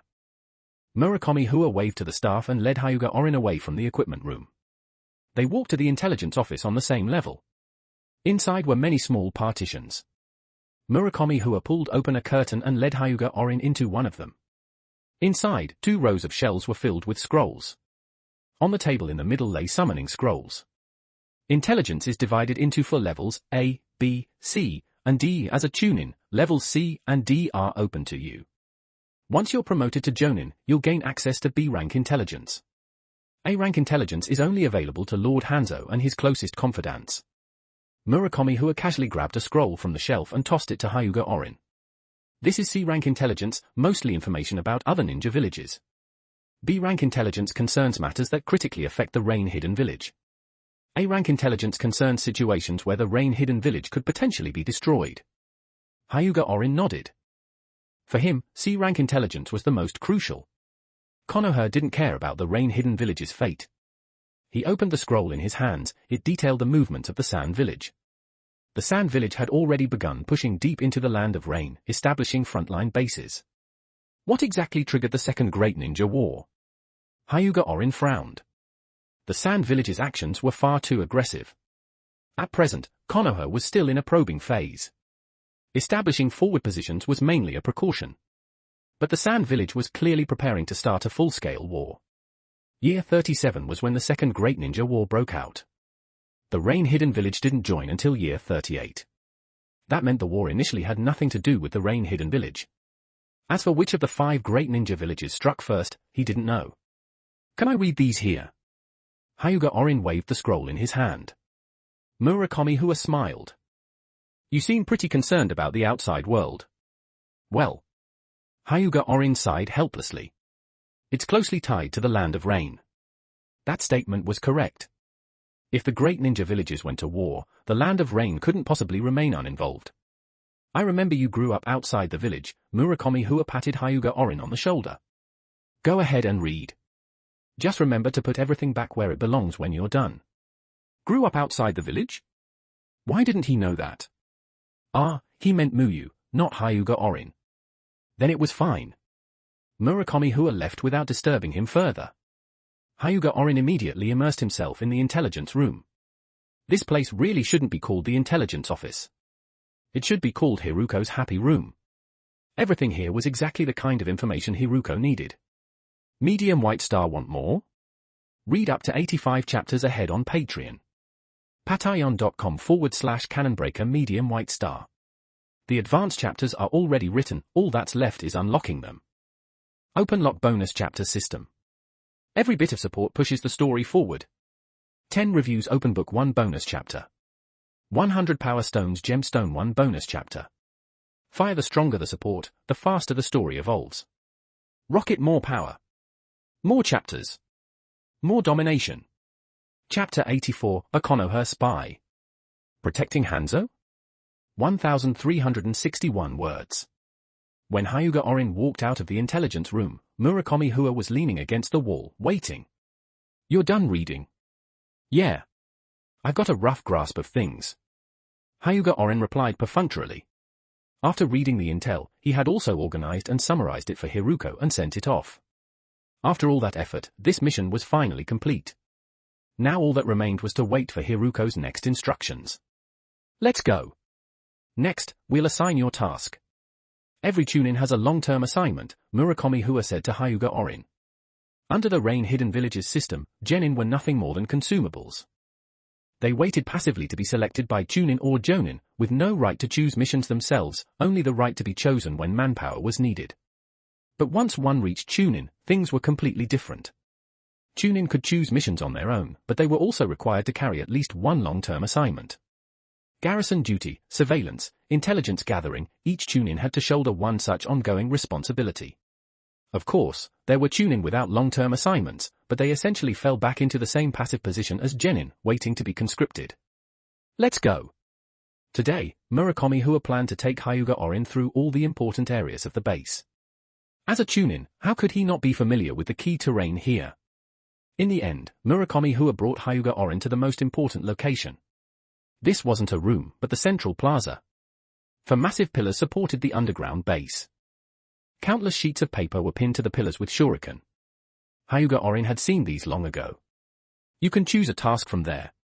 After that, report it to me, and you can prepare to carry it out, Murakami Hua said, pointing at the papers on the pillars. There weren't many people around. Those who came here to pick up tasks were mostly newly promoted Chunin. There really weren't many new Chunin these days. Promotion to Chunin wasn't easy in the Rain-Hidden Village. There were only 2 ways to advance. The first was to rack up enough combat achievements, like Hyuga Orin, who had repeatedly fought against Chunin-level opponents. Only with such a record could one be promoted. The second was to participate in the Chunin exams. But the Chunin exams were usually hosted by major villages. Every session, the Rain-Hidden Village would send some promising genin to participate. The past 2 years, however, had been an exception. Tensions between the 5 great nations were high, and the 5 great ninja villages were openly hostile. Konoha, the usual initiator of the exams, had made no move. On top of that, the internal struggle between Xingzang and Hanzo had left the rain-hidden village unable to participate. Hyuga Orin stepped forward to take a look. There were very few garrison missions left. These were usually good, leisurely jobs that many people like to take. What remained now were mostly garrison missions for remote villages. There were also several missions to protect important figures of the Land of Rain. He didn't see any surveillance missions, those had probably already been taken. The remaining ones weren't great either, such as missions to gather intelligence on the movements of the 3 great ninja villages. That one tempted him quite a bit. It offered chances to farm experience. But it was a squad-leading mission. Without a Jonin as backup, running into a Jonin-level enemy could easily spell disaster. Just as Hyuga Orin was struggling to decide which mission to take, a rain ninja appeared beside Murakami Hua and whispered a few words into his ear before vanishing in a flicker. Wait, Murakami Hua stepped forward and stopped Hyuga Orin. Hyuga Orin looked at him in confusion. He hadn't even chosen a task yet. Your mission has already been assigned, Murakami Hua said. A trace of jealousy was visible on his face, something Hyuga Orin keenly picked up on. In that case, his mission. Had it been personally issued by Hanzo? My mission is. Hyuga Orin asked cautiously.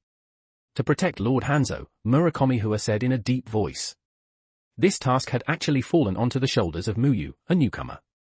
Hyuga Orin? A Chunin protecting Hanzo, whose strength rivaled a Koge. And on top of that, he himself was a Konoha infiltrator. Was this even remotely reasonable? Report to Lord Hanzo tomorrow.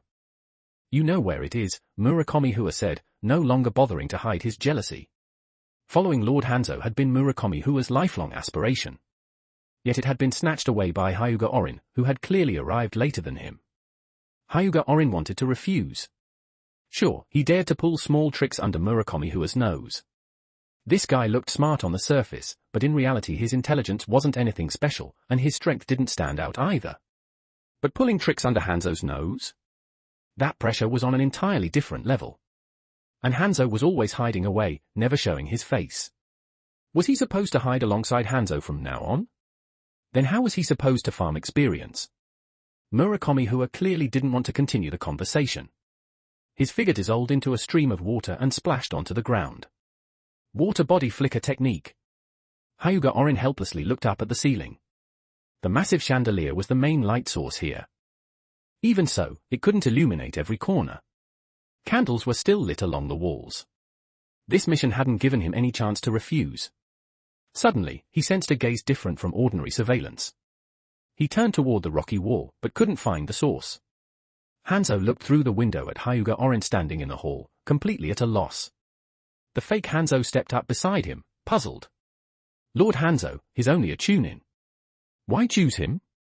If a guard was needed, shouldn't it be a powerful Jonin? Hanzo withdrew his gaze. He noticed me. That Muyu was surprisingly sharp.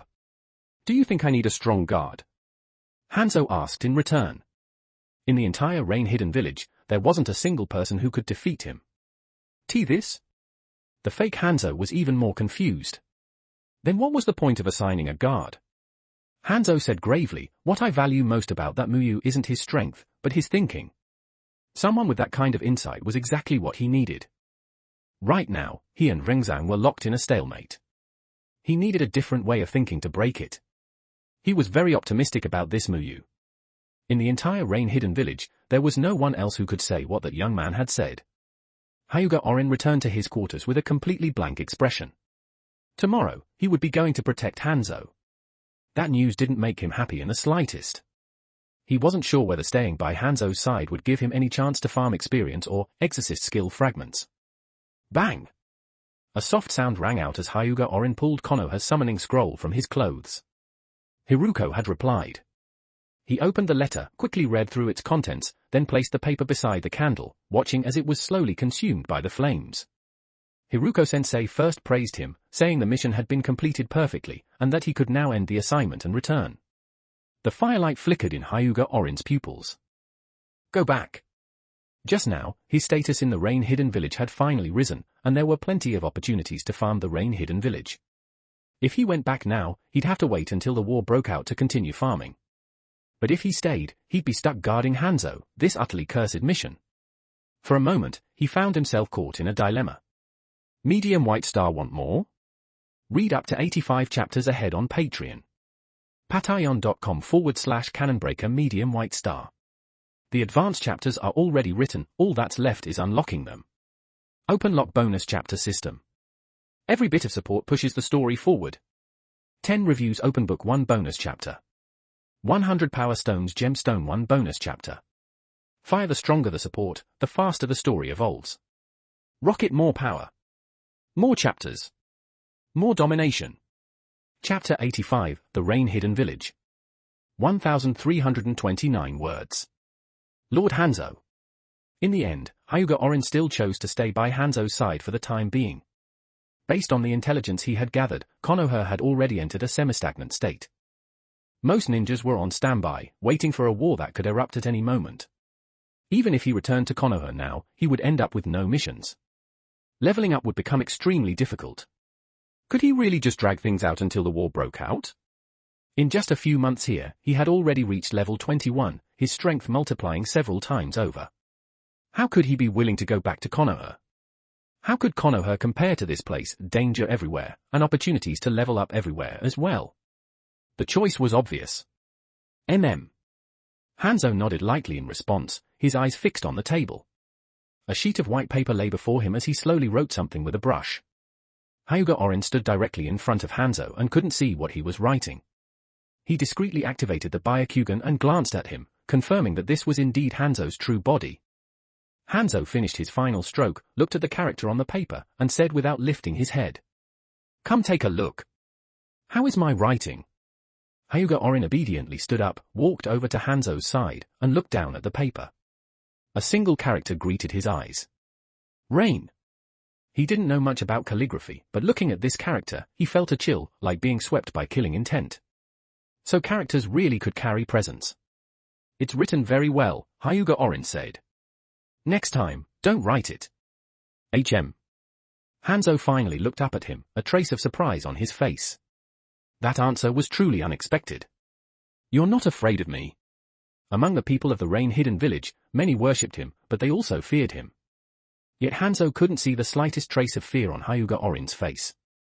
Even his respect felt perfunctory. This was the first time Hanzo had seriously observed him.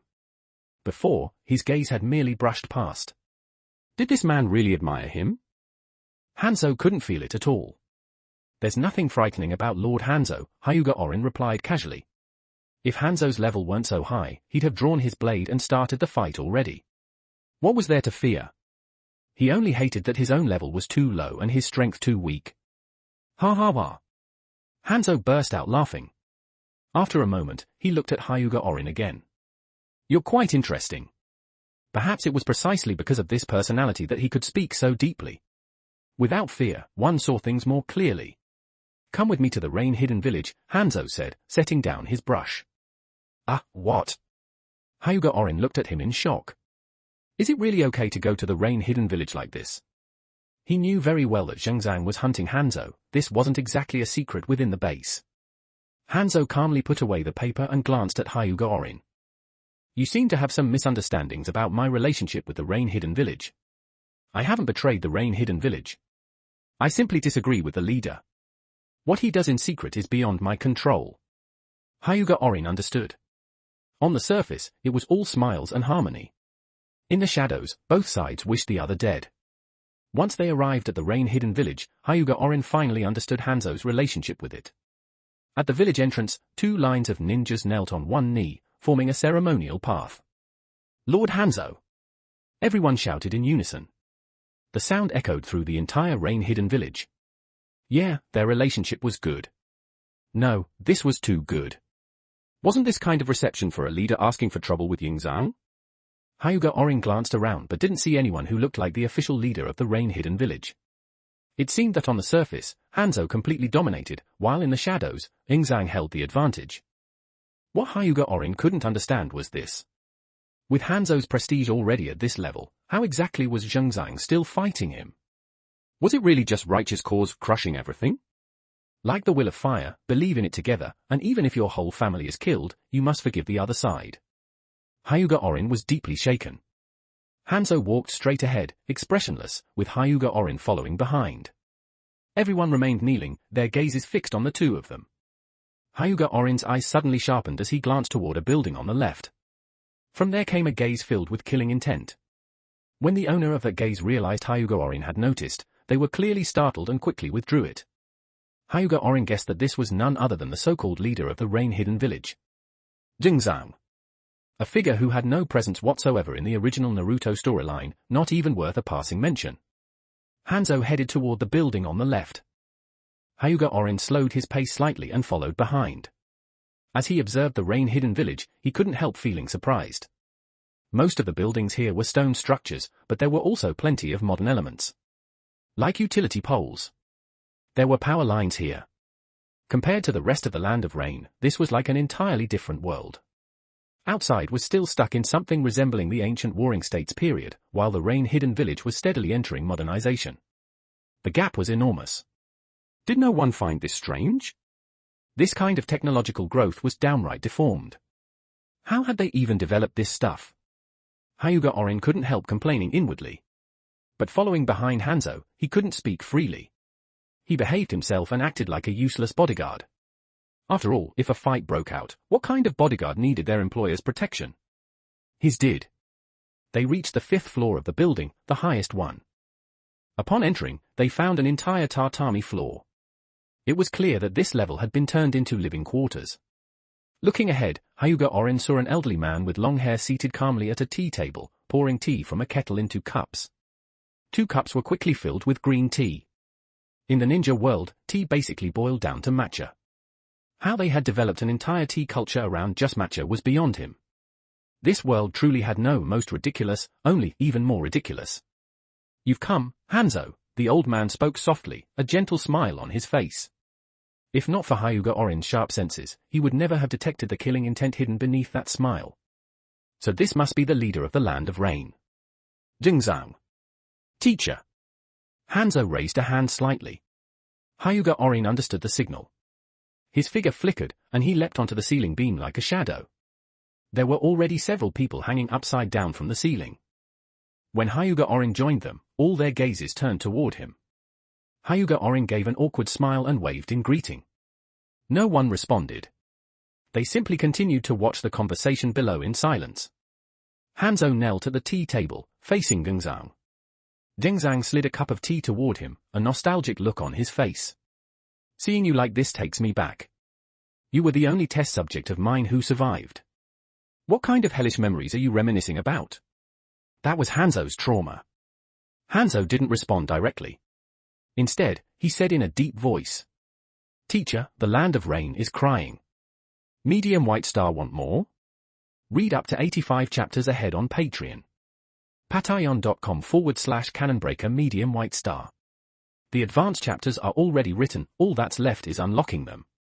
Open-lock bonus chapter system. Every bit of support pushes the story forward. 10 reviews open book 1 bonus chapter. 100 Power Stones Gemstone 1 bonus chapter. Fire the stronger the support, the faster the story evolves. Rocket more power. More chapters. More domination. Chapter 86, The Meeting Between Hanzo and Jingzhang. 1,329 words. So his words had been stolen. Hyuga Orin was already too tired to complain. Looking at Hanzo, thick brows, honest-looking eyes, who would have thought he'd plagiarize someone else's lines? Truly, you couldn't judge a person by appearances. At least acknowledge the copyright, okay? Jingzhang held the teacup with both hands, his eyes half open, looking like a decrepit old man, though, in truth, he was advanced in age. What are you trying to say? He asked calmly. Are you accusing me of being wrong? Hanzo didn't beat around the bush at all. Teacher, it is your fault. You should step down. In your current state, you can no longer lead the rain-hidden village. There was zero attempt to hide his intentions. Since they had already torn off the mask, there was no need to maintain a facade of harmony. Crack! The teacup in Jingzhang's hand shattered at that very moment. He stared at Hanzo with a gloomy expression. This position is something I give you. If I don't give it to you, you are not allowed to take it. Hanzo continued persuading him. Teacher, but how much longer can you really hold on? Killing intent, straight to the heart. Jingzhang's face darkened until it seemed water might drip from it. He was no longer the man he once was in his youth. He had already entered his twilight years, and in the land of rain, with its endless downpours, his body had developed numerous ailments from constant dampness. He truly couldn't last much longer. Deng Zhang's expression hardened. You will drag the rain-hidden village into hell. Hanzo was his own disciple. Even though they had completely fallen out, Jing Zhang still understood him better than anyone. If Hanzo truly took control of the rain-hidden village, he would destroy it. The desire for power was one of the reasons Jing Zhang clung to this position, but another was his belief that Hanzo was simply not a suitable successor. But Hanzo was too strong. With the salamander summon and his own deadly poison, even the great ninja villages would struggle to find more than a handful of people capable of opposing him. Jing Zhang wanted to cultivate a new successor, but as long as Hanzo existed, that path was completely blocked. Hanzo clearly didn't agree with Jing Zhang's judgment. I will lead the rain-hidden village toward rebirth. He was absolutely confident in this. From Hyuga Orin's perspective above, the clash between the two was more about a difference in ideals. As for how much of it was truth and how much was pretense, that was another matter entirely. At the very least, Jing Zhang truly was jealous of Hanzo's current prestige. Was it personal desire mixed with so-called righteousness, or righteousness tainted by personal desire? No one really knew. When words failed, there was nothing more to say. Jing Zhang closed his eyes. Receiving some unseen signal, all the ninjas on the ceiling leapt down, surrounding him. Hyuga Orin followed suit, stepping behind Hanzo. Leave, Hanzo, Jing Zhang said in a deep voice. As long as I live for even one more day, you will never sit in the position of leader. Hanzo fell silent. Faced with this situation, there truly wasn't a good solution. Jing Zhang could die, but his death absolutely could not be linked to Hanzo. Hanzo glanced at Hyuga Orin behind him, then stood up without another word. Then I hope you live a long life, my teacher. It was impossible to tell whether that was a blessing or a curse. He turned and left with Hyuga Orin. Jing Zhang opened his eyes. A vicious glint flashed through them. Follow him. Find an opportunity. Kill him. Yes, the ninjas beside him replied in unison. There was not the slightest trace of guilt on his face at the thought of killing his own disciple, only deep, cold malice. For the sake of the rain-hidden village, Hanzo must die. Since he dared to appear before him again, then he would stay here forever. Hanzo led Hyuga Orin out of the building. The sky over the rain-hidden village remained overcast.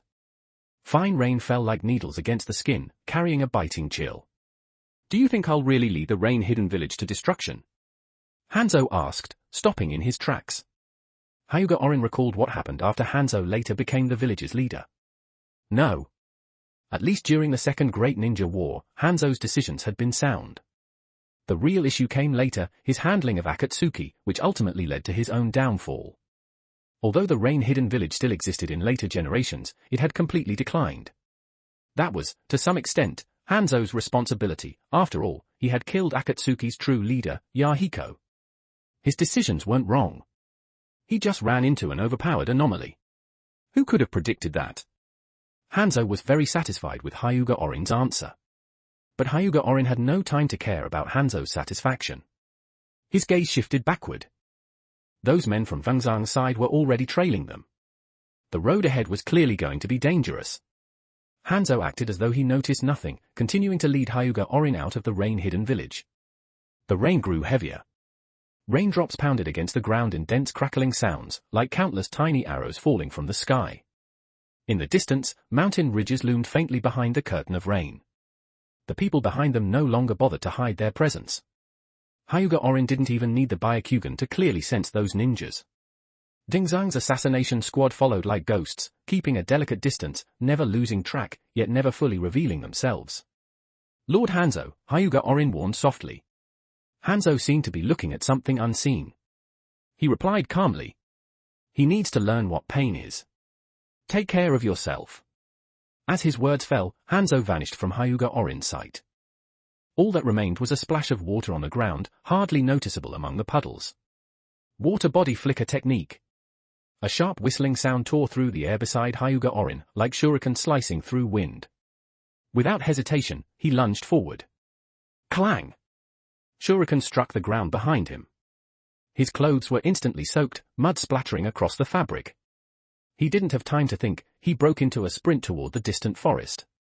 After putting some distance between himself and the attackers, he hid within the underbrush and finally dared to look back at the battlefield.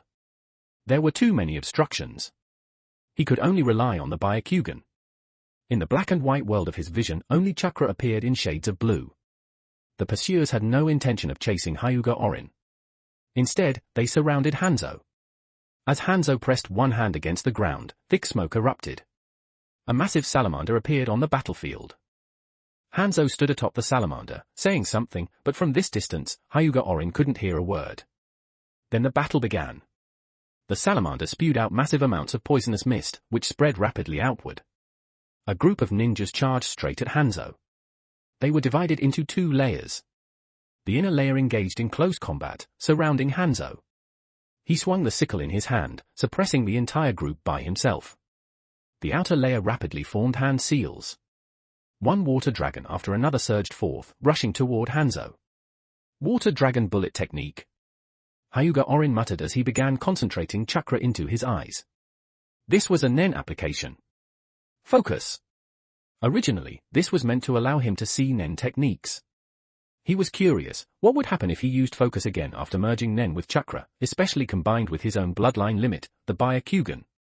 As chakra gathered within his eyes, the world changed. Medium White Star want more?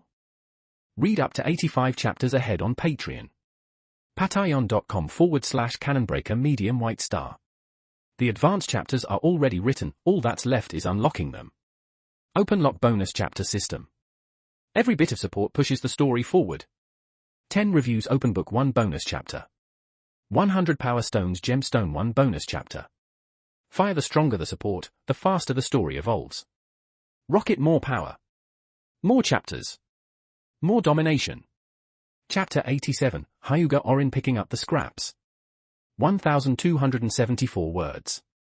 The colors in Hyuga Orin's vision didn't change. The world was still black and white, and his viewing distance hadn't increased either. After all, visual range depended on the Byakugan's level. What had changed was that he could now control the size of the image within his field of vision, as well as how his focus converged. Within a fixed range, he could lock onto a single point and magnify it directly. To be precise, his eyes had turned into a camera. Focus. Zoom in. Zoom out.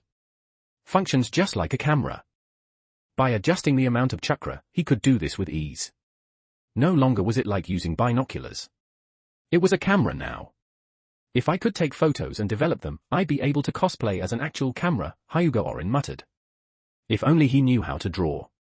His gaze followed the countless water dragons bombarding Hanzo. Hanzo used the water body flicker technique to weave rapidly through the group of ninjas.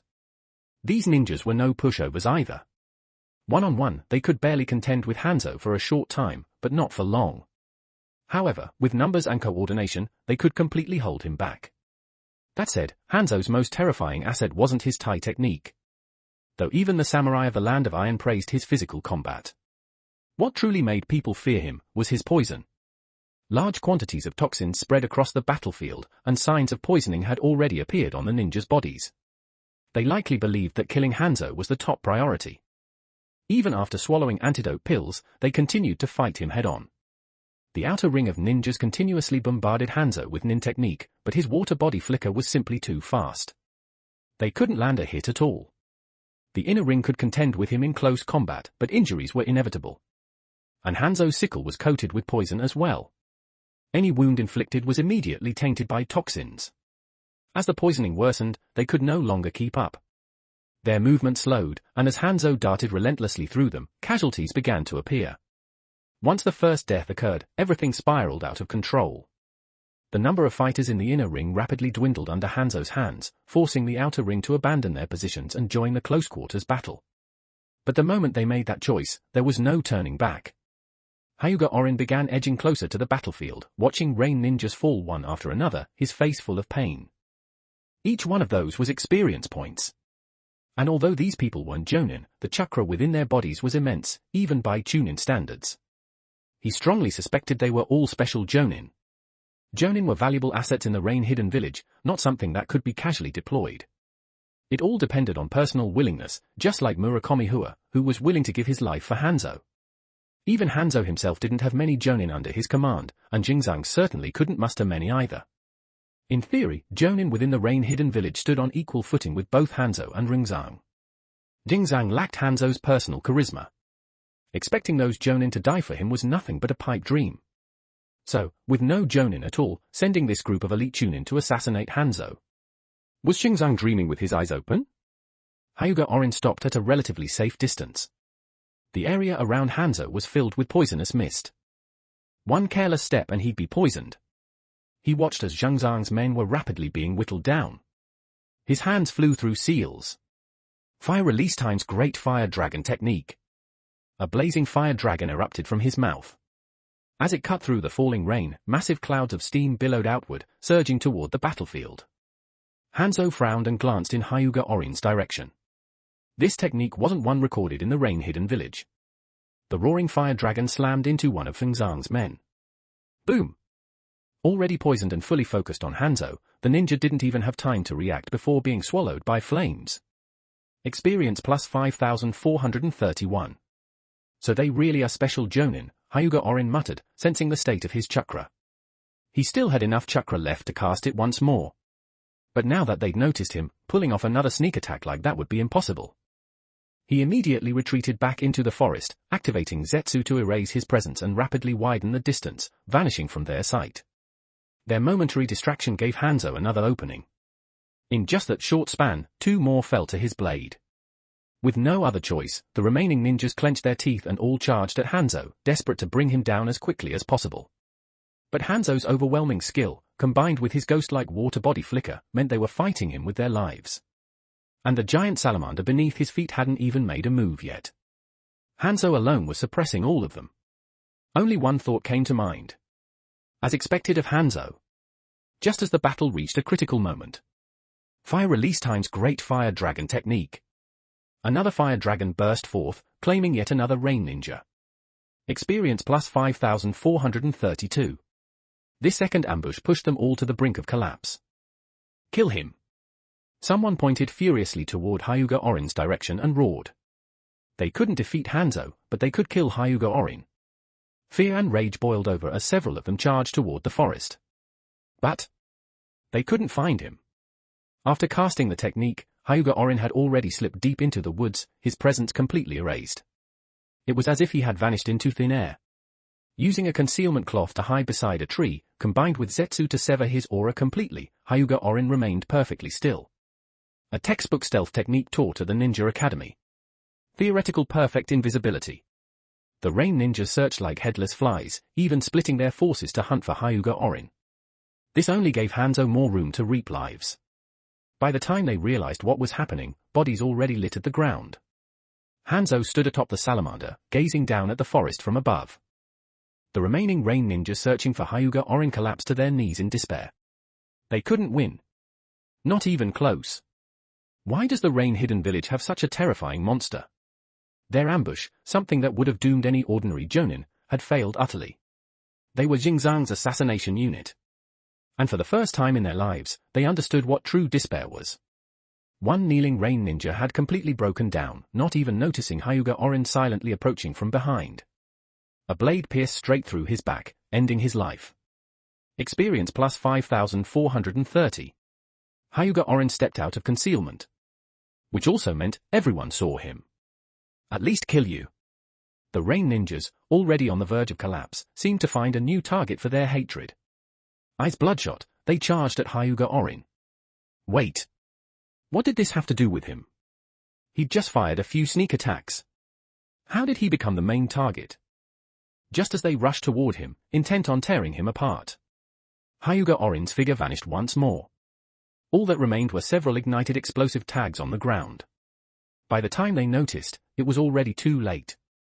Their minds had long since lost all calm, consumed by fury after being slaughtered by Hanzo. In that mental state, even if they were Kage level, it wouldn't matter. Boom. I'll be dropping 1 bonus chapters for every 10 reviews. Comment. 1 bonus chapter will be released for every 100 power stones.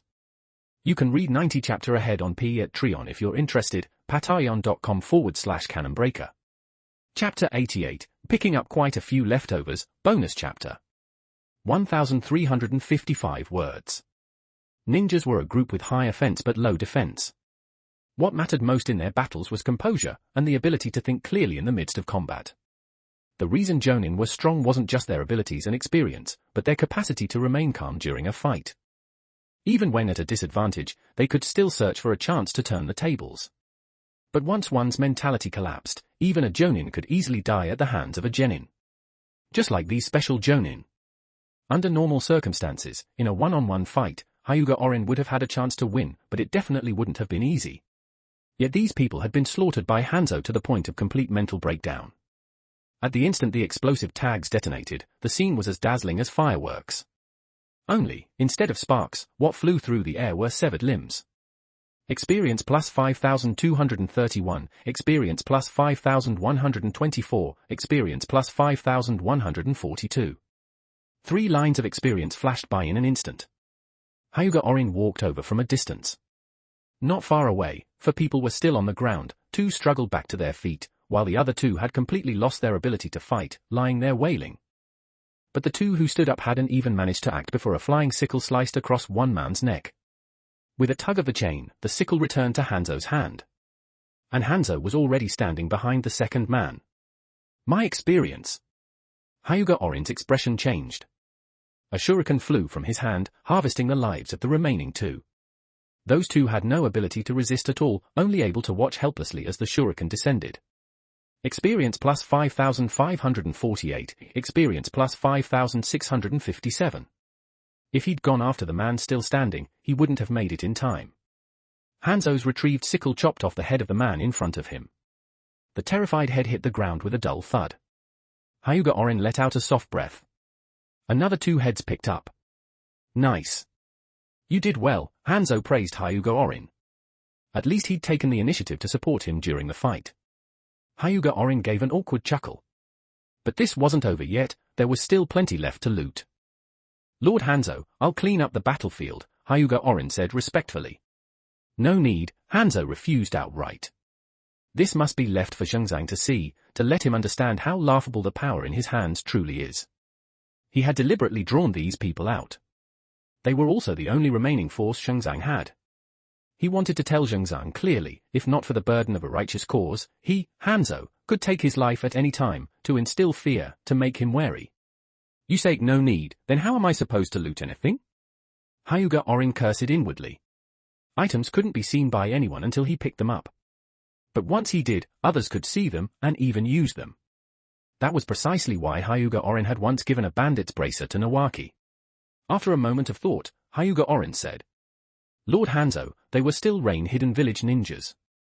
At the very least, let them leave with some dignity. Hearing this, Hanzo nodded and didn't object. He jumped onto a tree, clearly signaling Hyuga Orin to handle it himself. So he really was being treated like a workhorse. Hyuga Orin sighed inwardly, but this did make looting much more convenient. He arranged all the corpses on the ground, lining them up neatly in a square formation. Many of them were missing body parts, making the task especially troublesome. Still, if you were going to put on an act, you had to see it through. After all, there was still an audience named Hanzo. As for the scattered limbs he found, he had no idea which belonged to whom. He simply matched them based on who was missing what and placed them back. There were 25 people in total. He'd only managed to pick up 8 heads. Truly tragic. As for what exactly he picked up, he didn't examine it carefully. Everything went straight into his inventory. Hanzo was watching, he couldn't exactly inspect things openly. This had been an enormous haul. A total of 12 items dropped. 4 people dropped 2 items each, while another 4 dropped a single item. This harvest was incredibly rich, far easier than the last time he nearly worked himself to death sneaking attacks on a Jonin. Sure enough, farming mobs really did require a strong carry. Look at the squad Murakami Hua had led, killing a single Jonin took forever, and they still got played twice. Right now, Hyuga Orin really wanted to tell Hanzo. Give me 10 more waves like this, and I'll show you what it means to instantly become a Jonin. Probably. He wasn't entirely sure. After arranging all 25 bodies, Hyuga Orin walked over to Hanzo. Lord Hanzo, everything's been taken care of. Hanzo glanced at the open ground in the distance. Each corpse occupied its own small space, arranged neatly in a square. At the very least, their bodies were far more complete now. Then let's go. Hanzo's eyes flickered as he glanced at Hyuga Orin, then leapt into the forest. Hyuga Orin hurriedly jumped onto a tree as well, following close behind. The two of them moved swiftly through the dense forest. The rain continued to pour, yet Hyuga Orin's thoughts were entirely on the spoils he'd just collected. Still, now wasn't the time to check them. Matching Hanzo's pace, Hyuga Orin shifted his focus and asked. Lord Hanzo, with your current prestige in the rain-hidden village, how is the leader even able to contend with you? He was genuinely curious. From the looks of it, the rain-hidden village clearly trusted Hanzo more. Jingzhang, the so-called leader, seemed almost like a figurehead. So how exactly was he holding out against Hanzo? Nobles and conservatives, Hanzo replied without hiding anything. Right now, the rain-hidden village is divided into two factions. One is my radical faction. The other is the conservative faction led by Jingzhang. But the conservative faction isn't strong, only about 1/5 of the village's overall power. Which meant that even if Hanzo wiped out the conservatives entirely, the rain-hidden village would only be seriously injured, not destroyed. That amount of power alone clearly wasn't enough for Jingzhang to stand against him. Hanzo continued. The most important factor is the nobility of the Land of Rain. The rain-hidden village's economy is supported by them, and they only support Jingzhang, not me. Although Jingzhang didn't have much force under his command, he controlled the entire economic lifeline of the rain-hidden village. That was his true capital for opposing Hanzo. Are the nobles of the Land of Rain really that united? Hyuga Orin raised a question. Hanzo looked at him, signaling for him to continue. After some consideration, Hyuga Orin said, These nobles are the true culprits behind the Land of Rain civil wars. How could they possibly all support Jingzhang? Before coming to the Land of Rain, Hyuga Orin already knew that even when the 5 great nations maintained superficial peace, the Land of Rain had been mired in constant internal conflict. And those conflicts had little to do with ninjas. They were wars between nobles, with the rain-hidden village acting as a hired military force supporting them. These nobles were fundamentally incapable of unity. Hanzo fell silent for a moment before replying. The rain-hidden village has always supported the daimyo of the Land of Rain. Jingzhang only managed to gain the support of all the nobles through the daimyo's mediation. Not necessarily, Hyuga Orin disagreed. If the daimyo really had that kind of ability, the Land of Rain wouldn't have fallen into civil war in the first place. As far as he knew, the Land of Rain had gone through quite a few daimyo already. I'll be dropping 1 bonus chapters for every 10 reviews. Comment. 1 bonus chapter will be released for every 100 power stones. You can read 90 chapter ahead on Patreon if you're interested, patreon.com/canonbreaker. Chapter 89, Hyuga Orin's Big Haul. 1,338 words. For a group of people who had spent years fighting over power and interests, suddenly cooperating to support a single person meant there had to be some underlying reason. I think there are 2 possibilities, Hyuga Orin said after some thought. Hanzo continued leaping through the forest while making a gesture for him to continue. Hanzo had always wanted to break the economic network in Jingzhang's hands, gradually cutting off marginal nobles to sever Jingzhang's support, much like the mission he'd given Kusamori. But that kind of approach could only be described as hurting the enemy 1,000 while hurting yourself 800. In the end, that money still had to be spent on the rain-hidden village. Hyuga Orin analyzed calmly. The first possibility is interests. Jingzhang can offer those nobles enormous benefits. For the sake of interests, it's very possible for them to cooperate and support a single person. Hanzo thought about it for a while, then shook his head. He couldn't imagine what kind of interests the rain-hidden village could possibly offer those nobles. The entire village depended on them for funding. Where would the extra benefits come from? Then there's the second possibility, Hyuga Orin continued. Threats. Using force. Using their families as leverage. Though this kind of method. He hesitated slightly as he said this, because in Hyuga Orin's view, this sort of behavior rarely appeared among ordinary ninjas. What were ninjas? Tools, pure and simple. Tools could have emotions, but they would never actively harm nobles, much less openly threaten them. At most, they might impose restrictions. Of course, if it was an official mission, that was another matter entirely. But people who held real power were different. Like Jingzhang. Or like the man right in front of him, Hanzo. Even so, Hanzo usually only acted against minor nobles. Hanzo fell into deep thought. He truly had never considered how Jingzhang controlled those nobles. If you were me, Hanzo asked in a low voice, what would you do? This was the question he cared about most. Hyuga Orin didn't treat it as a big deal and answered directly. Go straight for the nobles. Win over some, crush some. If this batch of nobles sides with Xingzang, then replace them. After all, nobles are nobles. Put a pig in that position and it works just the same. Military power in the world was held by ninjas. But the development of the world was driven by merchants and ordinary people. Nobles barely had anything to do with it. They were responsible for one thing only, continuing to exist. Or, when they felt like expanding their power, attacking other nobles. Pure impulse. Someone else would always clean up afterward. And in the ninja world, there was one group that absolutely could not be ignored. Merchants. The development of the entire world was driven by merchants. Money even elevated their status. But put them up against nobles? They'd still lose miserably. Hanzo looked thoughtful. He had always focused on dealing with Xingzang directly. He'd never really considered targeting the nobles themselves. At most, he'd suppressed a few minor ones.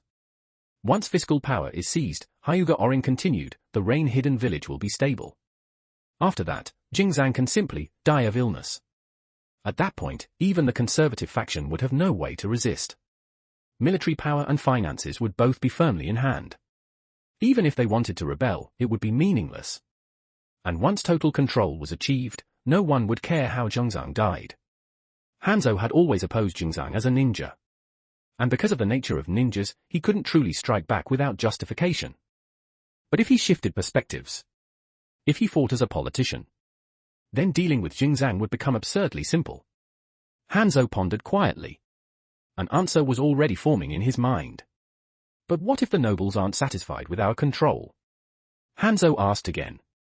Wait. Was Hyuga Orin being treated as Hanzo's political advisor now? Why were there so many questions? Hyuga Orin was just talking big. He hadn't actually been planning out a full strategy. His face twitched slightly in bitterness. Family, who understands this pain? I'm just trying to play a game and now I'm stuck in a politics class. Oh wait, this was reality. Never mind. Then do what Xingzang does, Hyuga Orin said decisively. Threaten them. Even though this kind of behavior would inevitably backfire in the future. But Hanzo might not live to see that day. Internal threats. If the rain-hidden village stops protecting the nobles, I'm sure plenty of wandering ninjas would love a place to belong. Send a few people to pretend to be rogue ninjas.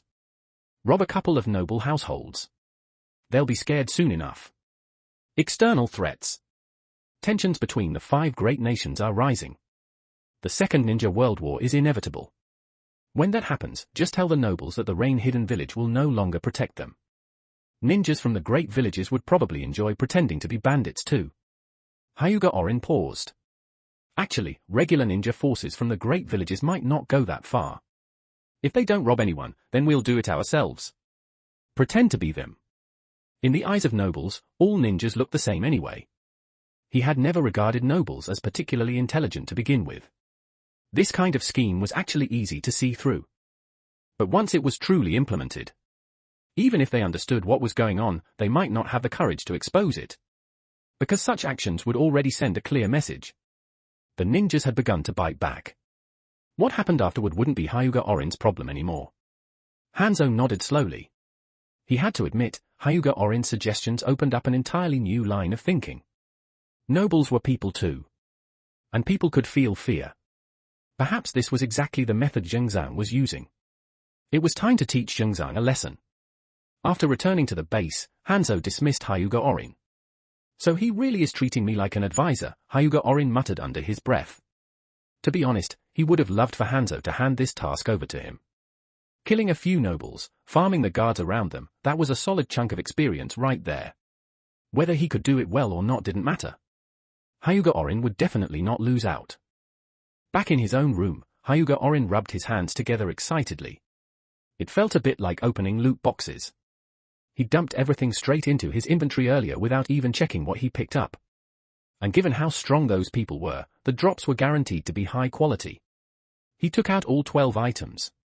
Consumable, Archangel's Breath SS3. Consumable, Postcard to the Dead S13. Skill, Bungee Gum. Skill, Skill Hunter. Nen Armor, plus 200 Defense. Nen Boots, plus 50 Movement Speed. Exorcist Skill Fragment, 1/10, times 3. Nanaka's wish list fragment, 1/10. Greater mana potion, ×2. The first item was the strongest recovery consumable in the game. No matter how severe the injury, as long as there was a single breath left, it would fully restore the user. The second item actually allowed you to send letters to the dead. Useless to Hyuga Orin, but something he could sell. The next two were Nen abilities. Hisoka's Nen ability, granting aura elasticity and stickiness. Decent, but not especially cost-effective. Then the third skill. Why did I get this garbage skill? Hyuga Orin sighed helplessly. This skill had another name. The Hunter Smile Disappearance Technique. It allowed the user to steal Nen abilities belonging to hunters. The problem was, it only worked on Nen abilities. In this world, who exactly was he supposed to steal Nen abilities from? Am I supposed to go around spreading Nen myself first? Don't be ridiculous. I'll be dropping 1 bonus chapters for every 10 reviews. Comment. 1 bonus chapter will be released for every 100 power stones. You can read 90 chapter ahead on Patreon if you're interested, patreon.com/canonbreaker. Chapter 90, Gains and Strength Improvement. 1,179 words. In truth, Nen abilities can be transmitted. According to the game's settings, the powers across all servers were interoperable, aside from a few that required specific conditions. For example, chakra required a chakra seed in order to be refined. But powers like Nen, spiritual pressure, Haki, magic, and the like could all be mutually transmitted. Of course, this interoperability and transmission applied to NPCs or players were a different story. Once you changed classes, you could only use that class's power system. If you wanted access to other powers, pay up first. This game, aside from its mechanics, demanded money everywhere. Creating happiness with heart, no money, no fun. That was the game's core philosophy. If Hyuga Orin ever reached a level high enough that the entire ninja world posed no threat to him, he might consider spreading other power systems to raise the overall strength of the world. That way, enemies would give more experience, and farming would be easier. The only question was whether item drops would change. But for now? Forget it. He was still a small fry. Trying to raise the level of the entire world was just absurd. So, Skill Hunter was effectively a trash skill, destined to gather dust in his inventory. Crollo Lucifer would be crying in the bathroom. The Nen armor and Nen boots belong to the Nen set. I'm just missing one more piece to complete the Nen set. Unlike the Mountain Thief set, the Nen set didn't have many pieces, only 4 in total. Weapon, armor, mobility boots, an accessory. He was missing just the accessory. This set could comfortably carry him until at least level 60. As for what comes next. Hunter sets, Chimera and sets. The former focused on offense, the latter on defense. Among ninja equipment, the closest equivalent to the Nen set was the ninja set. Above that came the 5 Kage sets. All 5 Kage sets had roughly similar stats, the difference lay in which attributes they emphasized, depending on player preference. Beyond that, both hunters and ninjas had even higher tier sets, true endgame gear. Those were completely out of reach for Hyuga Orin right now. Of course, pirates had sets too. There were no strict class restrictions on equipment, but pirate sets mainly boosted stamina. Hunter sets boosted energy. Ninja sets enhanced attributes and added skill effects. In Hyuga Orin's opinion, hunter sets had the best overall cost-effectiveness. Next were the truly critical items. Exorcist skill fragments and Nanaka's wish list fragments. He now had 6 Exorcist fragments and 2 Nanaka fragments. The former was something he had to grind out. The latter was optional. Finally, the Greater Mana Potion. A high-tier mana recovery consumable. With Hyuga Orin's current mana pool, a single potion would instantly refill it to full. These were usually used by players between level 30 and 50. Over-level farming really does have its perks, Hyuga Orin said, satisfied as he looked over the items. In a proper game, at this stage he'd still be grinding mountain bandits honestly. But monsters in the game respawned. Here, they didn't. At last, he turned his attention to his 40,000 plus experience points. I've never fought such a wealthy battle, Hyuga Orin muttered, eyes burning. But after scanning through his skill list, he realized something tragic. Other than clone technique, not a single skill could be maxed out. And clone technique was something he barely ever used. Not to mention, shadow clone technique was strictly better. No. This time, I have to max out at least one skill. he still had a god-tier skill for leveling abilities. Brain Feign, activate. In an instant, Hyuga Orin entered an ultra-clear state. The dim room burst into vivid color. His vision sharpened to the point where he could see tiny motes of dust in the air. At this moment, he felt omniscient. There was no time to savor it. He immediately focused on Gentle Fist and Bear Pummeling Hand. The former was his highest level skill. The latter was the one he used most frequently. His thoughts accelerated. Gentle Fist and Bear Pummeling Hand began to merge, then separate, then recombine. With deeper analysis of Gentle Fist, 8 trigrams, 128 palms emerged in his mind, simultaneously pulling in 8 trigrams air palm and rotation. The connections deepened. Meanwhile, Bear Pummeling Hand continued to be dismantled and analyzed. Suddenly, Hyuga Orin exhaled sharply. All the chakra in his body was drained once again. It felt like falling from a world of blinding light back into a pitch-black underground cellar. The first thing he did wasn't check his skills. It was stabilizing his mental state. Brain Feign was addictive. Once you entered that state, you never wanted to leave it. How could an intelligent person tolerate suddenly becoming dull? How could a writer handle losing all inspiration after a burst of brilliance? This kind of drop could drive people insane. That was exactly why Hyuga Orin rarely used Brain Feign. That vividly colored world was far too tempting. The feeling of absolute clarity, of grasping everything. It was dangerous. Suppressing the tremor in his heart with great effort, he finally checked his skill panel. Unfortunately, neither Gentle Fist nor Bear Pummeling Hand had leveled up. 8 trigrams air palm hadn't changed either. Only rotation had improved. Rotation, LV3. Experience, 0-2000. Traits, none. As expected, that's all the accumulation I had. There's no way to push Gentle Fist further right now, Hyuga Orin sighed. If he activated Brain Feign several more times, he might be able to raise Gentle Fist's level. But he immediately discarded that thought. Using Brain Feign once in a long while was fine. Using it repeatedly risked being unable to pull himself out of that state. And even affecting his normal life afterward. That was absolutely unacceptable. For now, Brain Feign was sealed. Looks like upgrading skills will have to wait. His gaze shifted to Clone Technique. This was the only skill he could fully max out. Should I try it? He hesitated. A max-level skill gave an enormous boost. A max-level substitution technique let him swap places almost like a Menetejikara, though only with chakra-infused weapons. A max-level transformation technique was something he'd never used. Its chakra consumption was extreme, and complex transformations lasted only a short time. Without abundant chakra, he'd never touch it. As for Brain Feign, its weakness wasn't chakra consumption, but that godlike state that could destabilize his mentality. Even so, these skills, despite their flaws, were massive power boosts. I'll gamble. Gritting his teeth, Hyuga Orin poured experience into Clone Technique. Experience could always be earned again. But testing out technique potential? That opportunity was now.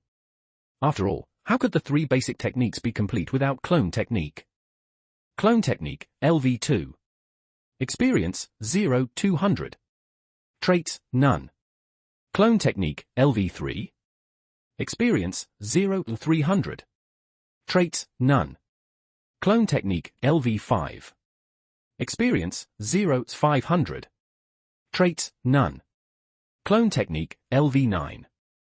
Experience, 0-900. Traits, none. Clone Technique, LV10, max level. Traits, selectable. I'll be dropping 1 bonus chapters for every 10 reviews. Comment. 1 bonus chapter will be released for every 100 power stones. You can read 90 chapter ahead on Patreon if you're interested, patreon.com/canonbreaker. Chapter 91, The Formation of a Sniper Combat Style. 1184 words. Phantom, after activation, attacks generate phantom effects, increasing damage. Swap, allows position swapping with a clone. Consciousness, allows consciousness to be transferred into a clone. The first option increased attack power. He wasn't sure how this boost was applied. If it only enhanced close combat, its usefulness in the early stages would be limited. Right now, his fighting style relied almost entirely on long-range nin technique to ambush enemies. The opponents he encountered weren't necessarily ones he could beat in close combat. If it enhanced Nin technique, though, then it would be extremely useful. The second option overlapped with the substitution technique, except this one allowed swapping positions with a clone. Am I supposed to cosplay Ucha Shisui? Maybe Shisui's technique didn't work exactly like this, but the effect looked similar enough. Shisui wasn't even born yet anyway. When the time came, who was copying whom would be up for debate, whoever used it first had the right to speak. As for the third option, this doesn't boost combat power much, but it's extremely useful for other things. Transferring consciousness into a clone, wasn't that basically a body immune to physical danger? Of course, clones were phantasms to begin with, they couldn't fight and were mostly useful for communication and errands. But that wasn't what he wanted. He only cared about increasing combat strength. In the end, the most cost-effective option is Phantom. He made his choice. Clone Technique, LV10, Max. Trait, Phantom. The moment the choice was made, a flood of research memories related to the clone technique surged into his mind. He immediately tested the new effect. Wei, Sai, Yin. Chakra rippled briefly through his body, yet nothing appeared. Can this still be called a clone technique? Hyuga Orin muttered. The technique had become a buff-type skill. Once activated, it stayed on, just like ignition flame. He threw a punch forward. A phantom fist appeared, throwing the same punch, overlapping perfectly with his own. Double hit. This technique could consume more chakra to generate additional phantoms. The more phantoms there were, the greater the increase in attack power. He extended his hand and used bear pummeling hand. Chakra gathered into the shape of a bear's paw, and a phantom paw formed alongside it, overlapping perfectly. So the clone functions like a second strike, and the effect is instantaneous. The current clone technique could now enhance Nin technique. However, enhancing Nin technique increased chakra consumption, and the phantom's attack only lasted for a single instant. In other words, it was like casting the same technique twice at once. The original technique retained its duration, while the phantom strike was a one-time burst. Chakra consumption is acceptable. A puff of white smoke rose as the clone technique deactivated. This really does strengthen me a lot. The technique hadn't disappointed him. Unlike transformation technique or brain feign, its chakra consumption wasn't absurdly high. As long as he didn't use high-cost technique, maintaining the clone technique itself wasn't too expensive. That said, it had one serious drawback. Once activated, it couldn't be stopped mid-process. If Hyuga Orin cast a technique while low on chakra, the clone technique would still forcibly draw chakra from his body to replicate it. The result was obvious, he'd burn through his remaining chakra and potentially die, even if his body tried to stop it. This was a technique that required caution. Hyuga Orin looked at the remaining 30,000 plus experience points and first leveled up twice. Name, I am Hyuga Orin. Class, Hunter. Level, LV23, 07500. Chakra Nen, 1080s 1010 plus 50 plus 20. With 24,000 experience left, he invested 5,000 into Nen. Nen, LV2. Experience, 0, 10,000. Traits, none. Advanced methods of using Nen flooded into his mind, along with extensive practical experience. His control over Nen became far more refined, without increasing chakra consumption. He continued by investing another 10,000 experience. Nen, LV3. Experience, 0, 20,000. Traits, none. Even more detailed knowledge of the three Nen applications appeared in his mind. Shu, using 10 to wrap aura around objects in contact with the body, reinforcing their properties. Shuriken times heavy firepower mode had been strengthened. Congratulations. In, concealing one's aura to make Nen usage difficult to detect, turning aura semi-material. This allowed him to attack while remaining hidden. It could deceive ordinary sensory-type ninjas, but those who could see energy flow, like White Zetsu, would be much harder to fool. And then there was Focus, which Hyuga Orin had developed on his own, concentrating aura intensely in a specific body part to enhance it. His eyes lit up as an idea struck him. With a little over 9,000 experience left, Hyuga Orin didn't level up again. Instead, he invested it into Bear Pummeling Hand. Bear Pummeling Hand, LV5. Experience, 0, 1600. Bear Pummeling Hand, LV6. Experience, 0, 3200. Bear Pummeling Hand, LV7. Experience, 0, 6400. With around 4,900 experience remaining, he poured all of it into the Byakugan. Byakugan, LV3. Experience, 0 to 900. Byakugan, LV4. Experience, 0 to 2700. Byakugan, LV5. Experience, 0 to 8100. Hyuga Orin opened his eyes. A white glow flashed through them, extending his vision even farther. Right now. I'm terrifyingly strong. His close combat ability had improved, but the greatest boost was to his long-range combat power. Now he could lock onto targets with the Byakugan Enhanced Shuriken with Shoe Stack Bear Pummeling Hand, Clone Technique, and Ignition Flame. From several kilometers away, he could strike targets with precision. He had become a true long-range sniper. And in doing so, he had fulfilled his original idea. The Byakugan was made for sniping. With about 1300 experience left, he decided to save it. From this point on, he would focus entirely on strengthening his sniping capabilities. If he could kill the enemy from afar, there'd be no risk of injury at all. And if the enemy tried to track him down? Substitution technique said hello.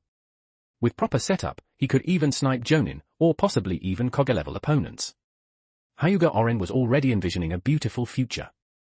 In the entire ninja world, there was no one else like him. Most people wouldn't even think to guard against this kind of threat. Still, I'll need some real-world testing to see how effective this actually is. Rubbing his chin, Hyuga Orin pondered. This sniper style had just been developed. How far it could go was still uncertain. He really wanted to test it on Hanzo. A man whose strength rivaled a Kage would yield an enormous amount of experience. Hyuga Orin's current role was essentially that of Hanzo's political advisor. Every day, he followed Hanzo around with nothing to do. At night, Hanzo would send him back to rest. And the questions Hanzo asked were all about how to control the nobility. But those ideas had mostly been off the cuff. Hyuga Orin had no real implementation plan. More importantly, he didn't want to be reduced to a decorative ornament. Lord Hanzo, Hyuga Orin said bluntly, I want to go out and carry out missions. I'll be dropping 1 bonus chapters for every 10 reviews. Comment. 1 bonus chapter will be released for every 100 power stones. You can read 90 chapter ahead on Patreon if you're interested, patreon.com/canonbreaker. Chapter 92, Taking a Mission and Heading Out. 1,313 words. Over the past few days, Hanzo had been circling around the base non-stop. He hadn't even changed locations once. He truly wasn't afraid of Xingzang coming after him. Well, with Xingzang's forces having suffered such heavy losses, that was understandable. Hanzo stopped writing his letter and turned to look at Hyuga Orin. During this period, he had been busy tightening his grip on the nobles. Following Hyuga Orin's suggestions, the results had been remarkably effective. He had already wrested 1/10 of the financial power out of Xingzang's hands. According to intelligence, Xingzang was now completely losing his mind. With his power base shrinking, he was no longer able to stop Hanzo's moves at all. Those nobles had also proven easier to control than expected. At the beginning, they had indeed refused to cooperate. But after several rounds of warnings, their backbones softened, and they began leaning toward Hanzo. At the same time, Hanzo learned something else.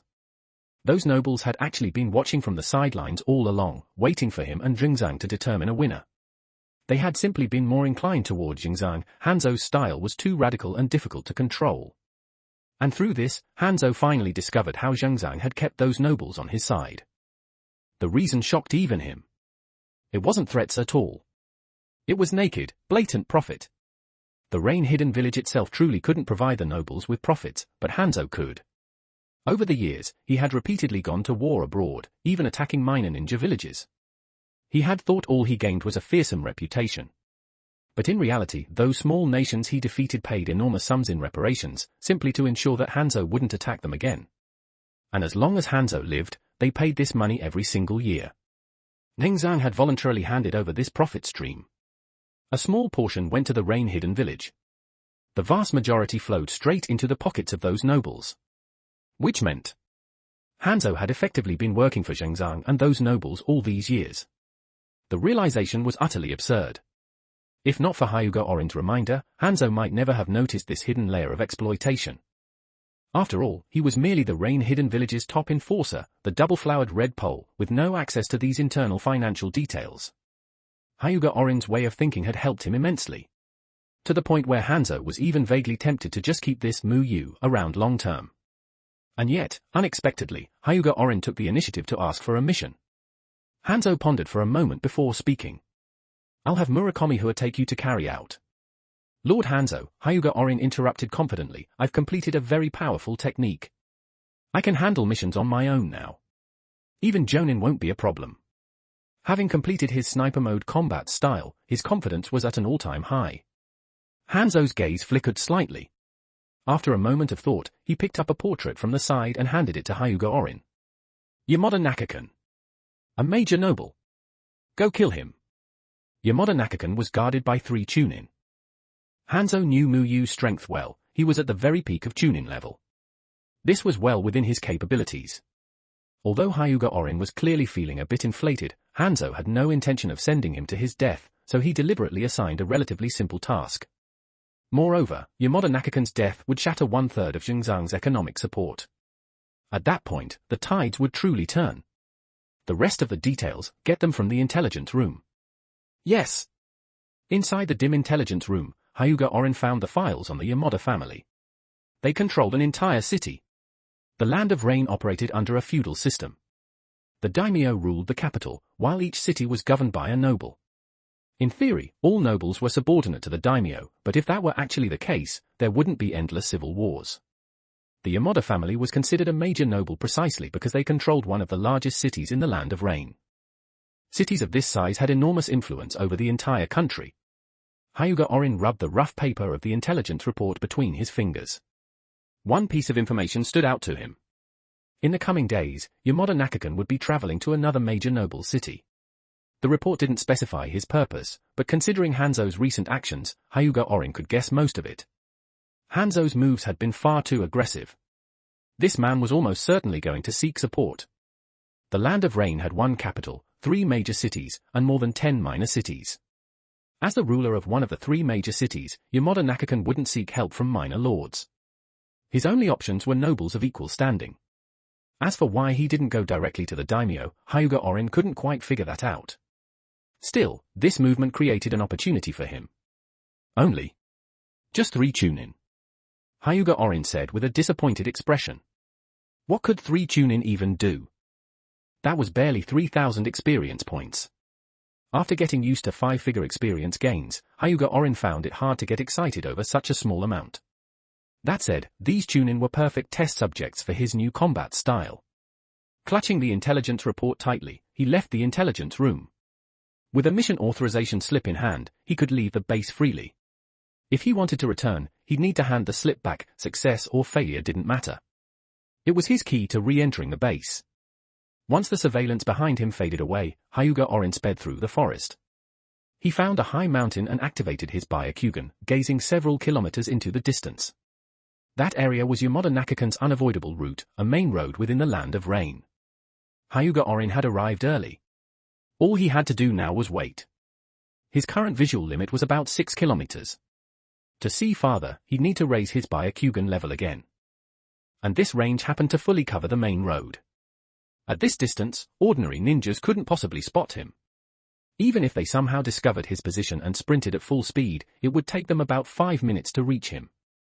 More than enough time for a safe retreat. Not to mention, he had already planted numerous kunai throughout the mountain, ready to serve as instant escape anchors. Hyuga Orin swallowed a bitter soldier pill and settled into wait. According to the intelligence, the target's progress was slow. It would take 1 or 2 days before he reached this area. Let's hope the intel isn't wrong. Elsewhere, Hanzo stood at the highest point of the base. Behind him, rows upon rows of ninjas knelt on the ground. Hands clasped behind his back, he looked down at them. Every face was filled with excitement. Murakami Hua stood behind Hanzo, along with several jonin. Lord Hanzo, someone couldn't help but ask excitedly, are we finally beginning the transformation? Yet not everyone looked the same. Many were conflicted. They accepted Hanzo ruling the rain-hidden village, but that didn't mean they accepted change. As if seeing through them all, Hanzo spoke in a deep voice. This is not transformation. It is taking back what rightfully belongs to us. At this point, he had already gained significant noble support. Xingzang no longer had the strength to resist. But events were changing too quickly. Large numbers of ninjas from Konoha, Iwagakure, and Sand Village had already entered the Land of Rain. He couldn't ignore this. He needed to accelerate the process. Now. Everything was ready. All that was missing was a blade. Hanzo's eyes flashed. I'll be dropping 1 bonus chapters for every 10 reviews. Comment. 1 bonus chapter will be released for every 100 power stones. You can read 90 chapter ahead on Patreon if you're interested, patreon.com/canonbreaker. Chapter 93, Sniper Hyuga Orin reporting in 1,160 words. Shueyu was hiding in a corner of the luxurious carriage. Even if an ordinary person searched the entire carriage, they would never be able to find the 3 of them. This was the power of ninjas. Concealing oneself was a basic course. Inside the lavish carriage sat the richly dressed Yamada Nakakan, while outside, guards surrounded the carriage tightly on all sides. Shueyu, however, looked down on those guards. They were nothing but ordinary people, untrained and undisciplined. If he were to kill them himself, it wouldn't take more than 3 minutes. The only ones who could truly protect Yamada Nakakan were the 4 of them. The guards outside were merely for show, completely useless. His disdainful gaze swept over the guards before refocusing outside. Hanzo was currently attempting to seize control over the nobles. No one knew what methods he would use, and some had already chosen to defect. They could encounter Hanzo's people at any moment. Once that happened, combat was inevitable. This was a struggle for leadership within the rain-hidden village. Because of this, Shueyu hadn't relaxed for even a second along the way. His 3 companions were the same. Then, halfway through the journey, bang! A violent sound rang out. Shueyu snapped his head toward the source. A stone suddenly shattered, and amid the flying debris, a black shuriken was unmistakably visible. His pupils shrank as he shouted, "Enemy attack!" Missed. Using his Byakugan, Hyuga Orin watched the main road in the distance. He had aimed for Yamada Nakakan inside the carriage, but instead hit a stone beside it. The distance was simply too great. The shuriken had deviated far too much. Ordinary ninjas would never throw from such a distance, and ninja academies certainly didn't teach ultra-long-range projection. That single failed shuriken immediately caused chaos among the distant group, putting them on high alert. 3 Chunin appeared at once, guarding the carriage from 3 directions, waiting for the attacker to strike. Though even with heightened vigilance, it probably wouldn't help much. Mastering ultra-long-range throwing really isn't easy, Hyuga Orin muttered. He knew very well that this kind of technique required years of accumulation. If he tried to continue the mission with his current sniping proficiency, success would be impossible. In that case, I'll have to rely on my world-shaking wisdom. Cheating a little didn't count as cheating. He placed the remaining 2 mana potions beside him, just in case. Brain Feign, activate. His brain instantly entered an overclocked state. The entire world became crystal clear. Wind direction. Angle. Force. Speed. Rotation. Everything appeared before his eyes as precise numerical values. Chakra was being consumed rapidly. Hyuga Orin immediately drank 1 mana potion to sustain what came next. Clone technique. Bear pummeling hand. Ignition flame. 3 techniques activated at once. He raised the shuriken high, Nen wrapping around it. Shu, Byakugan, lock on. With all his strength, he hurled the shuriken toward the distance. Boom! The shuriken broke the sound barrier, carrying Hyuga Orin's full power as it streaked toward the main road. At that exact moment, Brain Feign ended. He hurriedly drank the 2nd mana potion. The flying shuriken, laden with terrifying force, turned into a black streak as it reached the road. Shueyu sensed something and turned his head. He saw a black line slice straight through the carriage, then land on the ground not far away. Bang! A small crater formed. Not good.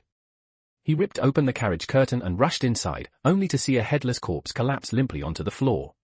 What the hell is this? Bang! Before he could say anything more, another loud explosion came from outside. He rushed out again, just in time to see one of his companions' corpses fall to the ground, his head gone as well.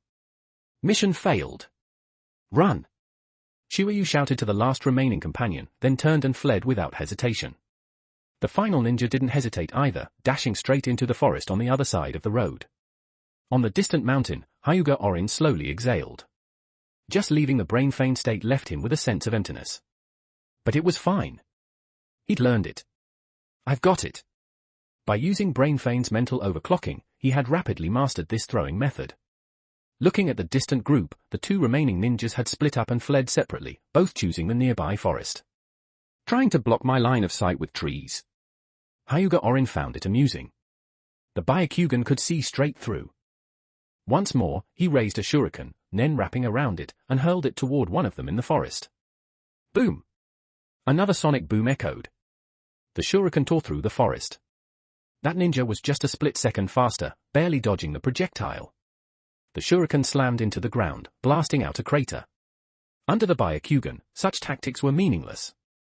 Still not easy to control, Hyuga Orin sighed, lifting another shuriken. At extreme range, throwing multiple shuriken would destroy his accuracy.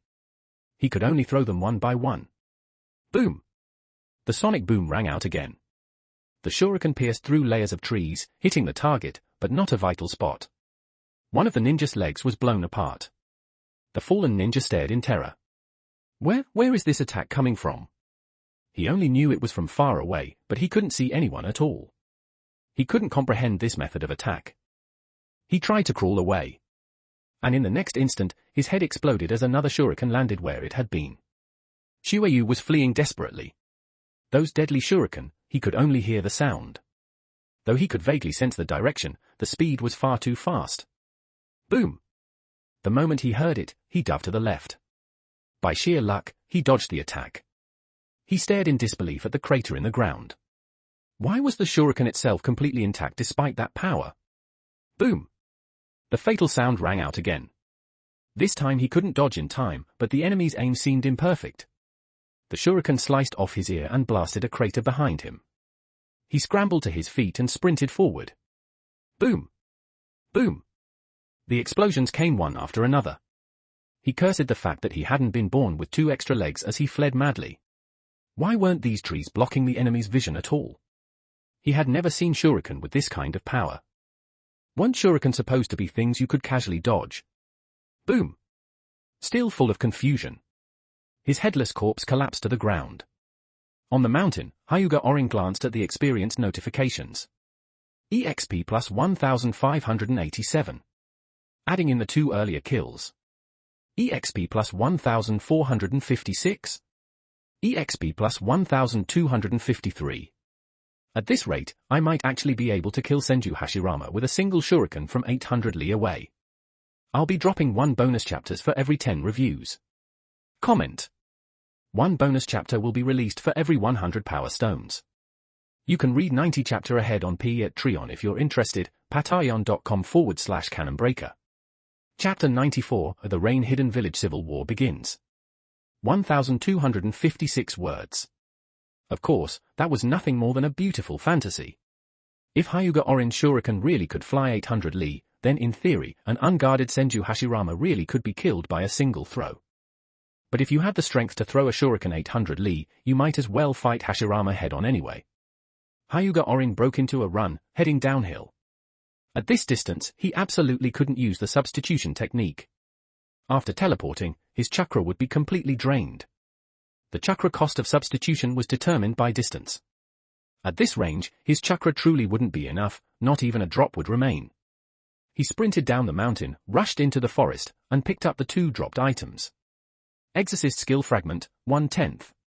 A perfect start. Now only 3 fragments remained. He picked up the second dropped item. Skill, Clone. Completely useless. As if he didn't already know how to make clones. Even though it was a Nen-based clone skill, it still wasn't worth much. Hyuga Orin ran onto the main road. The original guards were already gone. With their noble master dead, were they supposed to stay here and wait for death? He picked up the final dropped item. Skill, Indoor Fish. Another trash skill, Hyuga Orin sighed. He lifted the carriage curtain and glanced once at the gorgeously dressed corpse inside. Mission complete. Letting the curtain fall back down, he took out a summoning scroll from his inventory. This scroll had been given to him by Hanzo. Earlier, the scroll had jumped slightly in his inventory, but only now did he have time to check it. Compared to grinding monsters, which was more important, Hanzo or farming? Obviously, grinding. From the summoning scroll fell a single letter, with just 1 line written on it. Come to the Rain Hidden Village immediately. What now? Hyuga Orin was full of question marks. Rain-hidden village. A dense drizzle fell over the village. The entire place was enveloped in an eerie silence. Though it was only overcast, it felt like deep night. Hyuga Orin stepped into the rain-hidden village. All the surrounding doors were tightly shut, and not a single person could be seen. It was as if the entire village had turned into a ghost town. What happened here? Hyuga Orin activated his Byakugan without hesitation. With 360-degree vision, penetrating layer after layer of obstacles, he saw villagers hiding inside their homes. Just then, a figure suddenly appeared in front of him. Murakami Hana appeared with a solemn expression. Come. Where to? Just follow me. Without offering any explanation, Murakami Hana leapt onto the rooftops. Hyuga Orin hurried to follow. They didn't head toward the center of the village, but instead moved toward a remote, out-of-the-way area. Murakami Hana pressed on in silence, soon jumping down in front of a single-story house. He stepped forward and pushed the door open. The first thing to emerge from inside was the glint of two blades. Who's there? A voice demanded coldly, though the speaker didn't reveal himself. Murakami Hana. After hearing the name, the door was slowly opened. The two of them entered one after another. But the cramped interior surprised Hyuga Orin. A house of less than 50 square meters held more than 10 people. How did this tiny place fit so many? At the center table sat Hanzo. Seeing Hyuga Orin enter, Hanzo spoke softly. You're here. Hanzo-sama, what is this? Hyuga Orin looked around in confusion. Hanzo said gravely, the situation has changed. The three great ninja villages have begun openly entering the rain-hidden village. War is about to break out. Hyuga Orin rubbed his chin. It was already the end of the year. Indeed, the outbreak of war wasn't far away. Maybe it was time for him to return to Konoha and prepare. Once the war broke out, staying in the rain-hidden village wouldn't yield much. Konoha, on the other hand, would be fighting one against four. How could the experience gains be low? So this means we must completely take control of the rain-hidden village before the war begins. Hyuga Orin rubbed his chin again. It looked like Hanzo planned to directly enter this war. Compared to the original timeline, Hanzo was joining the Second Shinobi World War a full year early. The changes to the future would be enormous. His tiny butterfly wings were finally about to stir up a great storm. He just hoped it wouldn't blow someone completely out of existence. Changing someone's gender in the future was acceptable, but disappearing entirely was not. You're going to move against Shozo? Hyuga Orin asked curiously. Hanzo shook his head. How could I act against my teacher? Even if that was the truth, it couldn't be said out loud. I only want to take control of the rain-hidden village. Moku, I need your help. Help him grind monsters? That was Hyuga Orin's specialty. But judging by Hanzo's expression, that didn't seem to be the plan, and it gave Hyuga Orin a bad feeling. I need you to. Hanzo paused, then said heavily, kill the traitor, Shozo. This completely contradicted what you just said. Wait. It wasn't Hanzo doing the killing. It was him. So technically, Hanzo wasn't killing Shozo himself? Hyuga Orin scanned the room, wearing a puzzled expression. Was it really okay to say something like this so openly? Don't worry, Hanzo explained after seeing Hyuga Orin's doubt. These are all my people. Nothing said here will ever leak out. Hyuga Orin scratched his head. He didn't really care about information leaks. What he cared about was, why me? Hanzo answered meaningfully, because you're the most suitable. Then explain it properly. Enough with the riddles. Riddlemen should get out of Gotham, no, out of the rain-hidden village. Suppressing his doubts, Hyuga Orin said, but I'm not a match for that leader. Shozo's chakra was at the Jonin level. Even if the man was old and frail, he still wasn't someone Hyuga Orin could defeat right now. We will help you. Hyuga Orin quickly learned the current state of affairs. Hanzo's decision was sudden. After obtaining critical intelligence, he chose to seize full control of the rain-hidden village before the war erupted. Shozo, caught off guard, never expected Hanzo to dare attack so openly. He immediately gathered his remaining forces and fortified himself inside the central building. Now, the rain-hidden village was split into three factions. The first was the conservative faction led by Shozo, entrenched within the main building. The second was the radical faction led by Hanzo, hidden throughout the village, waiting for Hanzo's command. The third was the neutral faction, those who stayed home, closed their doors, and waited to see how the conflict would end. In the rain-soaked streets, the looming building ahead appeared faintly through the curtain of rain. "So you want me to attack a building guarded by a bunch of ninjas?" Hyuga Orin stared at Hanzo in disbelief. He was just a Chunin. On Konoha's side, he was still officially a genin. "No." Hanzo shook his head. "I'll take you inside." Under the rain, figures began appearing behind them, standing on the ground, crouching on rooftops, clinging to utility poles, spanning across buildings. Hanzo slowly raised his hand. Then slammed it down. "Attack!" I'll be dropping 1 bonus chapters for every 10 reviews. Comment. 1 bonus chapter will be released for every 100 power stones. You can read 90 chapter ahead on Patreon if you're interested, patreon.com/canonbreaker. Chapter 95, A Fierce Civil War, Hyuga Orin wants to pick up the spoils. 1,259 words. Rain fell like drifting mist, spreading throughout the rain-hidden village. The downpour soaked everyone's clothes to the bone. Hyuga Orin wiped the water from his face. "My fighting style is long range. I can stay here, how about you go in first?" No one answered him. Because everyone had already rushed toward the building. The ninjas moved in absolute silence until combat erupting into violent noise. Hanzo stood beside Hyuga Orin, completely ignoring what he had just said. His eyes never left the distant building, where smoke had already begun to rise. Someone had used fire release, but the falling rain quickly extinguished the flames. In the land of rain, fire was never something to worry about. It seemed Hyuga Orin's idea was impossible. They really had gone in first, but there was no way he could stay behind alone. "Let's go," Hanzo said in a heavy voice. Hyuga Orin showed a hint of regret. If he activated his Byakugan here, he could still strike enemies inside from this position. But using the Byakugan in front of Hanzo carried too much risk of exposure. He clenched a shuriken tightly in his hand and followed Hanzo into the building. The moment they stepped inside, a ninja with a ferocious expression charged straight at them. "Hanzo!" Bang! Another ninja leapt out from the side and kicked the attacker square in the face. Hyuga Orin clearly saw the man's facial flesh twist violently in an instant. It looked incredibly painful. The enemy's body slammed hard into a nearby wall. One of Hanzo's men moved to finish him off. Bang! A fireball smashed straight into the man's head. EXP plus 1247. The ninja who had rushed forward froze, then turned to look at Hyuga Orin. Hyuga Orin gave an apologetic smile. The opportunity had been right there, only a fool wouldn't take it. The ninja said nothing. He simply nodded toward Hanzo and vanished in a blur. The battle did not slow.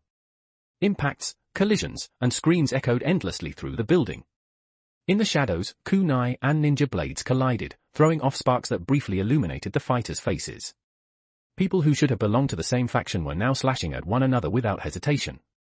But in the rain-hidden village, this kind of colleague bond didn't really exist anyway. Once a mission was issued, killing co-workers was no big deal.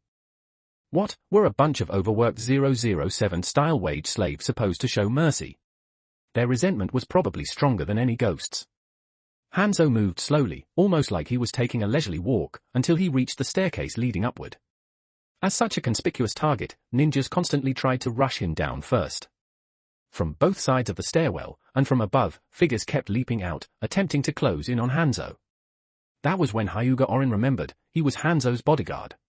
The shuriken in his hands transformed into fireballs, launched with terrifying force, not just one, but a storm of them. With 3 techniques layered together, and in such a cramped space where dodging was impossible, the attackers were pierced the moment they revealed themselves. EXP plus 1456. EXP plus 1241. EXP plus 457. EXP plus 1478. Something odd slipped in there. Why was that one so little? Hyuga Orin clicked his tongue in annoyance. Hanzo didn't need to lift a finger. Anyone who tried to reach him was intercepted by Hyuga Orin. And in truth, very few even made it that far. After all, Hanzo's forces greatly outnumbered the opposition. As they advanced, Hyuga Orin managed to pick up only 2 drops. Nen Recovery Potion? Exorcist Skill Fragment, 1/8.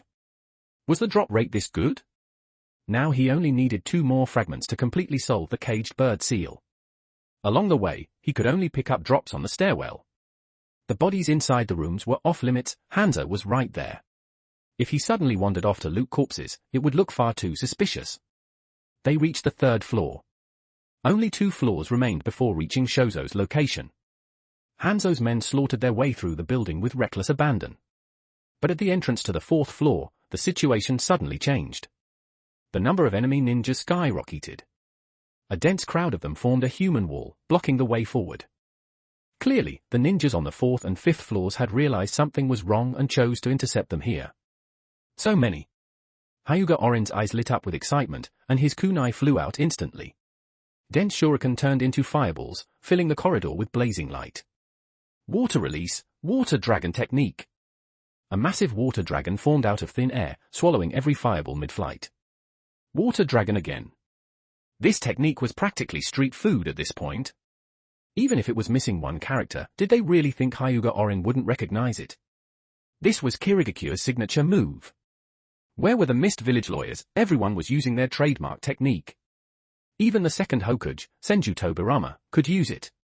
At this point, no one could even say who owned the copyright anymore. Earth release, Earth-style wall. A low shout came from behind Hyuga Orin. The walls on both sides suddenly flipped up, forming a barrier in front of them. Boom! The water dragon smashed into the wall. The barrier shattered, and the water dragon dispersed. One figure after another appeared behind Hyuga Orin and Hanzo. All of them were Hanzo's men.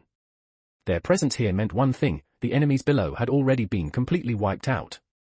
Hanzo, do you even know what you're doing? Someone at the front shouted angrily. Hanzo raised a hand, temporarily halting his subordinates. He looked at the man who spoke. I remember you. Haru. The fury on Haru's face faltered slightly. He hadn't expected Hanzo to remember a nobody like him. Hanzo spoke as if recalling the past. I was the one who gave you your forehead protector. Haru's lips trembled. You were the one who gave it to me. Back then, you were the hero who protected the rain-hidden village. What are you doing now? This is treason. Hanzo fell silent for a long moment before speaking in a deep voice. Me? Treason? Haven't you seen what Shozo has done? He's stubborn and power-hungry, hoarding authority, and he even ordered us to abandon resistance against those who invaded our homeland. The traitor isn't me. It's Shozo. Everything I've done is for the rain-hidden village, for the land of rain. The land of rain is crying, rain-hidden village cannot abandon its homeland. I am the righteous cause. The next instant, every ninja behind him surged forward. The battle exploded once more. Hanzo's men charged with blades raised, slashing at the front line. 2 of Shozo's ninjas tried to cut down the first attacker from both sides. But before their blades could fall, their eyes rolled back and they collapsed. Several bees flew out from beneath their clothing. Murakami Hana followed closely behind. An enemy ninja rushed at him as well, clearly a jonin. The 2 immediately clashed. More and more ninjas poured in, colliding with the defenders. Clang! Clang! Clang!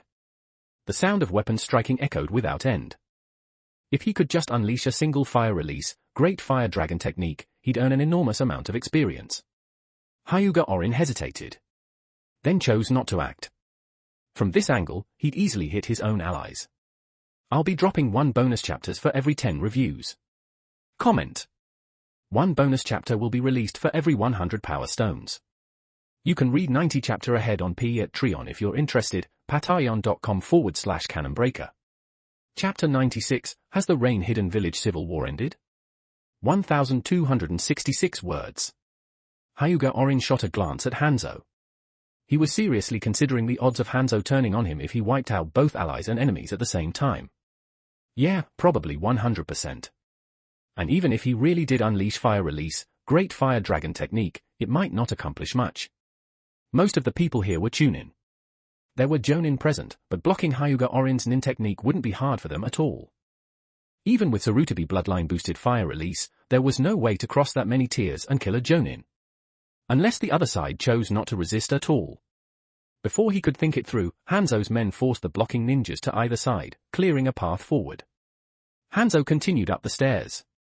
By the time the 2 reached the 4th floor, there were barely any enemy ninjas left, only a few scattered individuals who tried to attack the moment they saw Hanzo. At the same time, Hanzo's men surged up from behind, and the roles reversed. The stairwell became a defensive choke point, with Hanzo's forces now blocking Shozo's men from advancing upward. Seeing the remaining few ninjas on the 4th floor, Hyuga Orin was just about to act. When Hanzo, already stepping onto the stairs leading to the 5th floor, said quietly, "We're leaving." Hyuga Orin had no choice but to stop and follow him. As they climbed toward the 5th floor, there were no more ninjas in sight. When they finally reached Shozo's quarters, a single figure sat on the green tatami. He wore a grey vest, one hand gripping the hilt of his sword. The blade pointed downward, already stabbed through the tatami mat. Hearing footsteps, the man raised his head and looked at Hanzo. "Hanzo-sama. You've come." Hanzo's face was hidden behind his breathing mask, but Hyuga Orin knew. His expression must be terrible right now. Hanzo asked in a low voice, "Where is Shozo?" The person who should have been here was gone. No wonder Hanzo was in a bad mood. "Before Shozo-sama left," he said. The remaining ninja spoke softly. "You already know where he is." Hanzo frowned slightly. "But..." The ninja stood up, pulled his blade from the floor, and casually swung it, his expression solemn as he faced Hanzo. "If you wish to see the leader, you must defeat me first." Hanzo merely gave him a cold glance, then turned and walked toward the window, completely ignoring him. The man kicked off the ground and shot toward Hanzo. Hyuga Orin's hand flashed. A bronze blade condensed in his grip as he prepared to intercept. But someone was faster than him. Clang! A blue-haired man suddenly appeared, blocking the strike with a kunai. He wore a carefree, mocking smile. "Teller, your opponent is me." "Cuming." The man named Teller's face darkened instantly. "Hold on. What kind of trash names are these?" Hyuga Orin shot an annoyed glare at the man called Cuming. That name felt strangely disrespectful to him. Crash! Glass shattered as Hanzo smashed the window with his sickle. He hurled the sickle's chain end, wrapping it around Hyuga Orin's wrist. Was that really necessary? Hyuga Orin stared blankly. Hanzo jumped straight out the window, and Hyuga Orin had no choice but to leap after him. Watching Hanzo run straight down the outer wall, Hyuga Orin ground his teeth. Just you wait, once he leveled up enough, he was absolutely going to blow Hanzo up. Hyuga Orin channeled chakra into his feet, sticking himself to the wall as he followed closely behind. From the central tower, they emerged onto the street. The road was spotless, and completely empty. The ninjas who didn't want to get involved stayed home. The ninjas who did want to get involved were all inside the building, killing each other. So of course, no one was left outside. Hanzo led Hyuga Orin straight out of the rain-hidden village, but not very far. Just beyond the village stood an abandoned factory. He walked straight in without the slightest concern for an ambush. Inside, there were no ninjas waiting. Only an elderly man wearing a black and white kimono. A white flower was pinned to his chest, as if he were attending a funeral. The leader of the rain-hidden village. "Shozo! You're here, Hanzo," Shozo said softly. "I knew those people couldn't stop you." Anyone could tell they wouldn't be able to stop Hanzo. The gap in strength was obvious. Hyuga Orin silently complained to himself. "Shozo, it's time for everything to come to an end," Hanzo said in a deep voice. The seat of the rain-hidden village's leader should belong to him. Shozo didn't answer directly. Instead, he said calmly, "Do you remember this place? This was where you rose to prominence." Hanzo's gaze darkened, and he said nothing. This was the testing ground where his body had been modified. Shozo's face showed nostalgia. Back then, so many children were used. You were the only one who survived. Even I found it unbelievable. Hyuga Orin glanced at Hanzo in surprise. He felt that Yamato, the guy obsessed with reforestation in the future, would definitely have a lot in common with Hanzo. Their fates were oddly similar. If Yamato were here, he'd probably call him family. Enough nonsense, Hanzo cut him off impatiently. Today is your end. Just from his tone, it was clear Hanzo was already losing his composure, nothing like his earlier calm. Shozo didn't seem angry at being interrupted. He even smiled faintly. My end? I wouldn't be so sure. Do you dare kill me? If you kill me, you'll carry the title of traitor forever. If Hanzo gained power illegitimately, the rain-hidden village could even seek help from the great ninja villages to eliminate him. Most of the rain-hidden village wouldn't follow Hanzo either, instead, they tried to overthrow him. This was exactly why Hanzo had never made a move before. The righteousness Shozo held wasn't symbolic, it was real. As long as Shozo died at Hanzo's hands, or was directly linked to Hanzo, the seeds of disaster would be planted. Even Shozo didn't understand why Hanzo had acted so decisively this time. His gaze shifted to Hyuga Orin.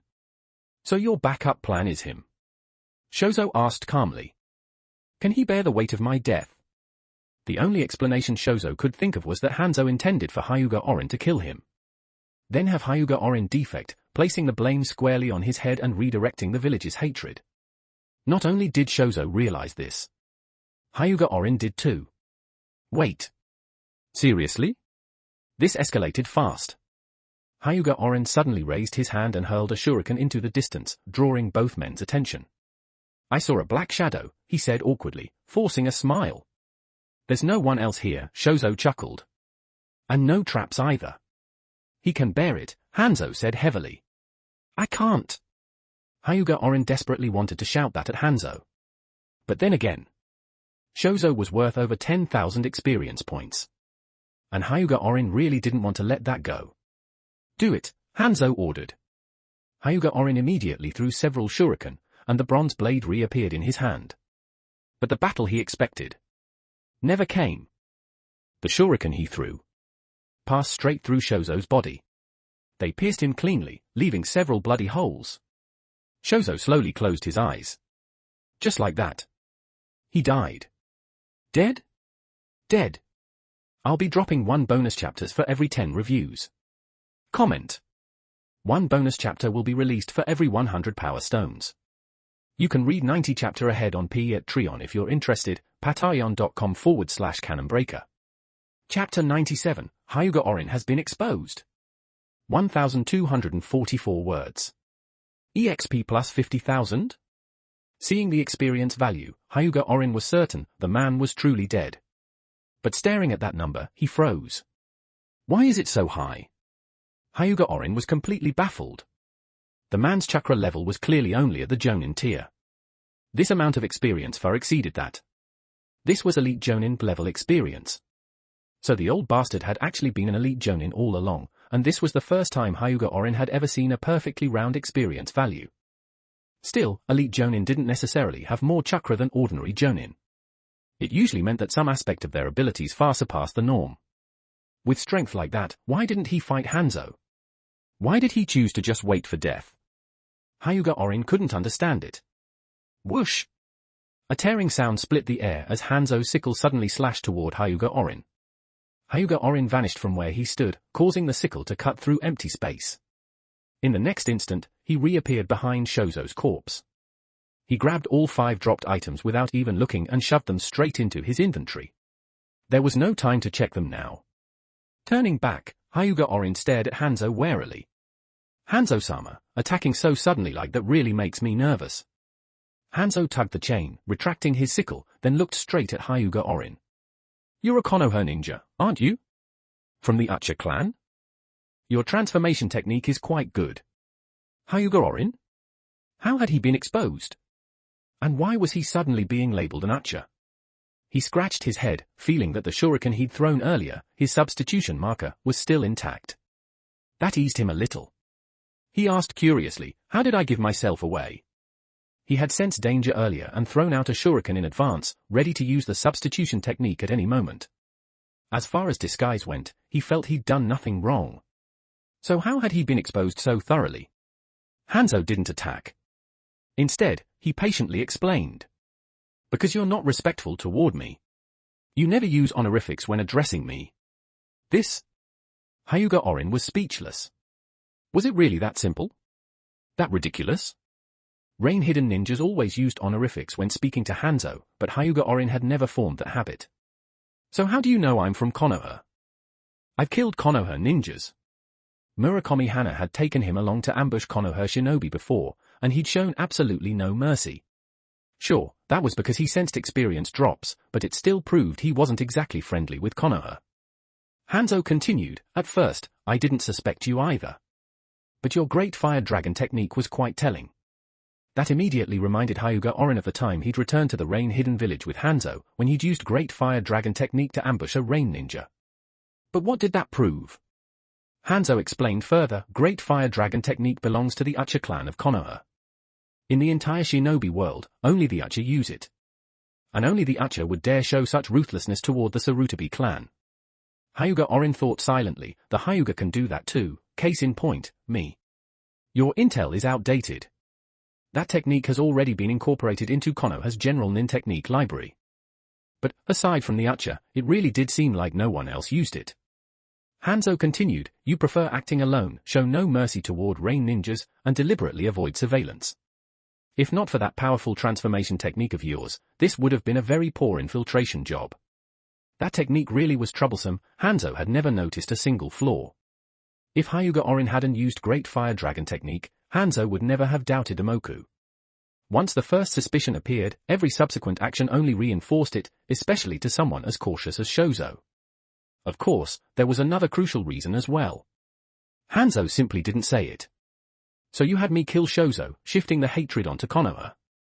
Well played, leader Hanzo of the rain-hidden village. At that moment, Hyuga Orin finally understood the entire picture. Now, he truly couldn't shoulder Shozo's death, but Konoha could. Hanzo sheathed his sickle. Your name? A Konoha ninja with this level of transformation technique is worth remembering. Hyuga Orin said coldly, remember it well. My name is Uchiha. The next time we meet, you'll die by my hand. Hanzo shook his head. You won't be leaving. A black figure rushed in through the doorway. Teller appeared, his face covered in blood. I'm waiting for others to come kill you. What are you waiting for, Uchiha? Old bastard. I'll blow you up sooner or later. Hyuga Orin swore silently. One day, he'd personally bring Hanzo to his end. A hint of amusement appeared in Hanzo's eyes. This Uchiha couldn't die too easily. Otherwise, the blame would be too easily traced back to him. Uchiha had to die carrying the crime of killing Shozo, at the hands of Shozo's remaining loyalists. I'm waiting for my chakra to recover. Hyuga Orin answered internally. His body vanished in an instant. Konoha's flying thunder god. Hanzo frowned slightly. Now that he knew the man was from Konoha, the first thing that came to his mind was the legendary technique with which the second Hokage once dominated the shinobi world. Flying thunder god technique. Hanzo turned to Teller. You know how Shozo died now, don't you? Teller looked deeply at Hanzo. I'll kill him. I'll avenge Shozo-sama. Even though Hanzo was the one truly behind everything, Teller understood the full story. But at this point, the process no longer mattered. Shozo had indeed died at the hands of a Konoha ninja. That was enough. Teller transformed into a black shadow and shot outward. He had a way to track his target. After he left, Kyuming finally entered from outside. Hanzo-sama, if that Konoha ninja spreads rumors, Kyuming said worriedly. That won't happen, Hanzo shook his head. No one will believe him. Konoha is the enemy. And how much credibility do the enemy's words really have? Besides, he won't survive against Teller. Hyuga Orin sprinted straight into the forest. With his Byakugan's 360-degree vision, he could already see Teller chasing after him. A lone rain-hidden Jonin. If we could just quietly. He couldn't beat him. All right, never mind. Hyuga Orin accelerated, even removing his mountain bandit greaves and swapping in his nen boots to boost his speed. What had been a slight disadvantage instantly became parity. No, still a hair slower. This guy's sticking way too close, Hyuga Orin muttered. He slapped an explosive tag onto a tree as he leapt past and kept running. Through his Byakugan, he saw Teller move precisely as expected, jumping onto that same tree. Boom! The explosion rang out.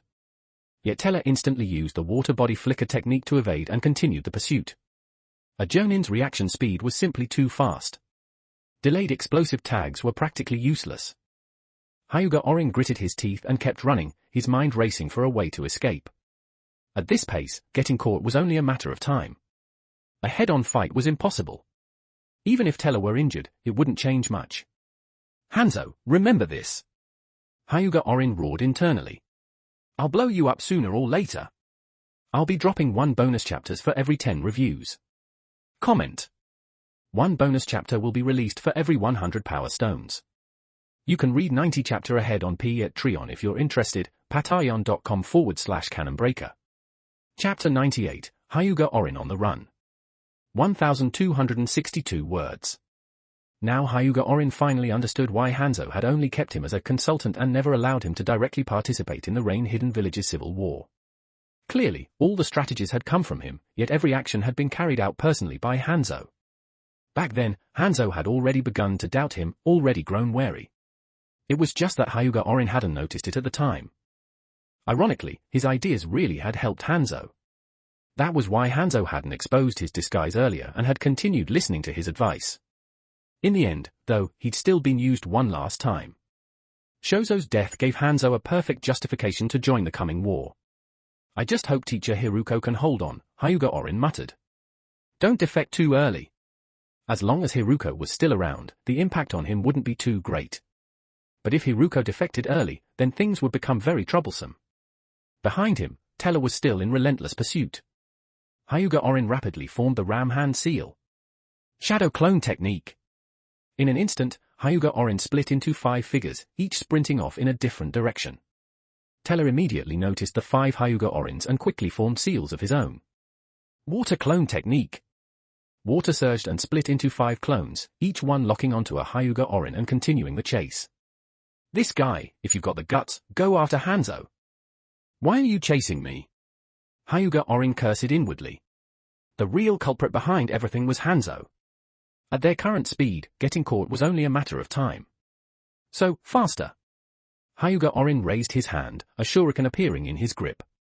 With bare grapple enhancement, it turned into a black streak and shot forward, vanishing in the blink of an eye. Substitution technique. His body instantly swapped places with the shuriken, exposing the position of his true body. All 4 of Teller's clones vanished at once, leaving only the original as he continued to pursue Hyuga Orin. Hyuga Orin repeated the process, throwing shuriken, using substitution, leaping again and again. Eventually, Teller disappeared from the range of his Byakugan. Only then did Hyuga Orin stop, his chakra nearly drained dry. He pulled out a greater mana potion and drank it. Chakra surged back into his body. That should do it. He can't catch up now, right? Hyuga Orin finally breathed a sigh of relief. He changed direction and continued forward at high speed. Activating in, he concealed his chakra signature, changed direction 5 or 6 more times, and only after confirming that Teller truly wasn't following did he finally relax. He was just about to find a place to rest. Even though his chakra had recovered, his physical stamina was heavily depleted, and the intense chase had strained his nerves to the limit. But before he could sit down... Water release, rain-piercing technique. The falling rain suddenly stopped. Then it reversed direction. The rainwater surged toward him. Hyuga Orin's expression changed drastically. He watched as trees were instantly pierced through, rain that should have had no power now struck like countless senbon. No time to think. He sprang up at once. Rotation. Blue chakra erupted outward, forming a hemispherical barrier around his body. The rain needles struck the rotation and were dispersed by the spinning chakra. His rotation level wasn't high and couldn't last long, but it was enough. The senbon-like rain finally stopped. Hyuga Orin looked up toward the branches above. Teller stood there, looking down at him from above. The blood that had once covered his face had already been washed away by the rain. You're not an Acha, Teller said, unable to stop himself from laughing. You're a Hyuga. Even Hanzo got fooled. And you're from the main branch. All right, another misunderstanding. But it didn't really matter. Since he was completely exposed now, Hyuga Orin stopped maintaining the transformation technique and returned to his original appearance. How did you find me? Hyuga Orin demanded in a low voice. He was certain he'd shaken Teller off. Substitution-based spatial movement shouldn't leave any trail behind. Even if the shuriken remained, he'd hidden his chakra within and changed direction multiple times, there should have been no way to track him. You guess, Teller said with a faint curl of his lips, clearly not intending to answer. He formed a hand seal. Water release, condensed water technique. The falling rain gathered in his hand, condensing into a long blade of water. He swung it through the air. A crescent-shaped water blade shot toward Hyuga Orin.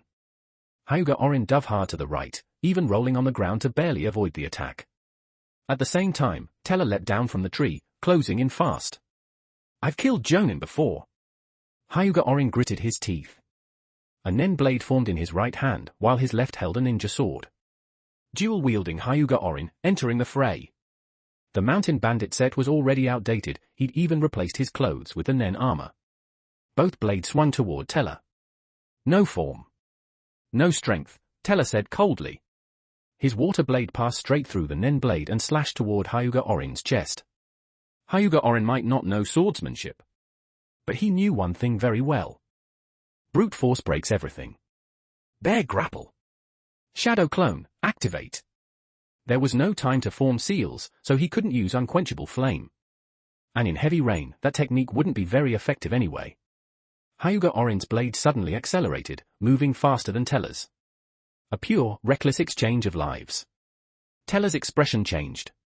His blade shifted sharply as he spun his body, delivering a fierce kick straight into Hyuga Orin's left waist. Bang! Hyuga Orin was sent flying to the right. This was my escape route, idiot! Hyuga Orin shouted. He dismissed both blades, adjusted his trajectory using the impact, landed on a tree branch, and instantly fled deeper into the forest. He hadn't taken any real damage, the kick couldn't break through his defense. Teller's expression darkened as he immediately gave chase. While fleeing, Hyuga Orin observed Teller with his Byakugan. How the hell is he tracking me? Hyuga Orin couldn't figure it out at all. No tool, no nin technique, nothing matched Teller's method of pursuit. I can't keep playing tag with him. Hyuga Orin pulled out a card from his inventory. Did he really think he couldn't escape? Consumable, come again GR380. This item allowed him to teleport to a place he had previously been to, the range calculated from the moment he'd obtained the card. The farthest possible location was the city where Nagato lived. Use. A wave of white energy wrapped around Hyuga Orin's body and lifted him high into the air. Teller, who was still chasing, froze in shock. He hadn't expected Hyuga Orin to be able to fly. Hyuga Orin gritted his teeth and glared at Teller, mouthing silently. Just you wait. In the next instant, he shot off toward the distance. Near the city close to Konoha, inside the cave where Hyuga Orin had once trained Nagato. A wave of white energy descended. Hyuga Orin dropped to the ground. Good thing I copied one, he muttered, collapsing onto the floor. In addition to Come Again GR380, he still had a copy C40, which he'd long since used to duplicate the card. This isn't over, Hyuga Orin said through clenched teeth. Not by a long shot. I'll be dropping 1 bonus chapters for every 10 reviews. Comment. 1 bonus chapter will be released for every 100 power stones. You can read 90 chapter ahead on Patreon if you're interested, patreon.com/canonbreaker. Chapter 99, A Second Battle with Teller. 1,187 words. Judging from Teller's expression, he clearly wasn't going to let Hyuga Orin off easily. And Hyuga Orin had no intention of slinking back to Konoha in disgrace. He counted the explosive tags on him, there were still more than 30.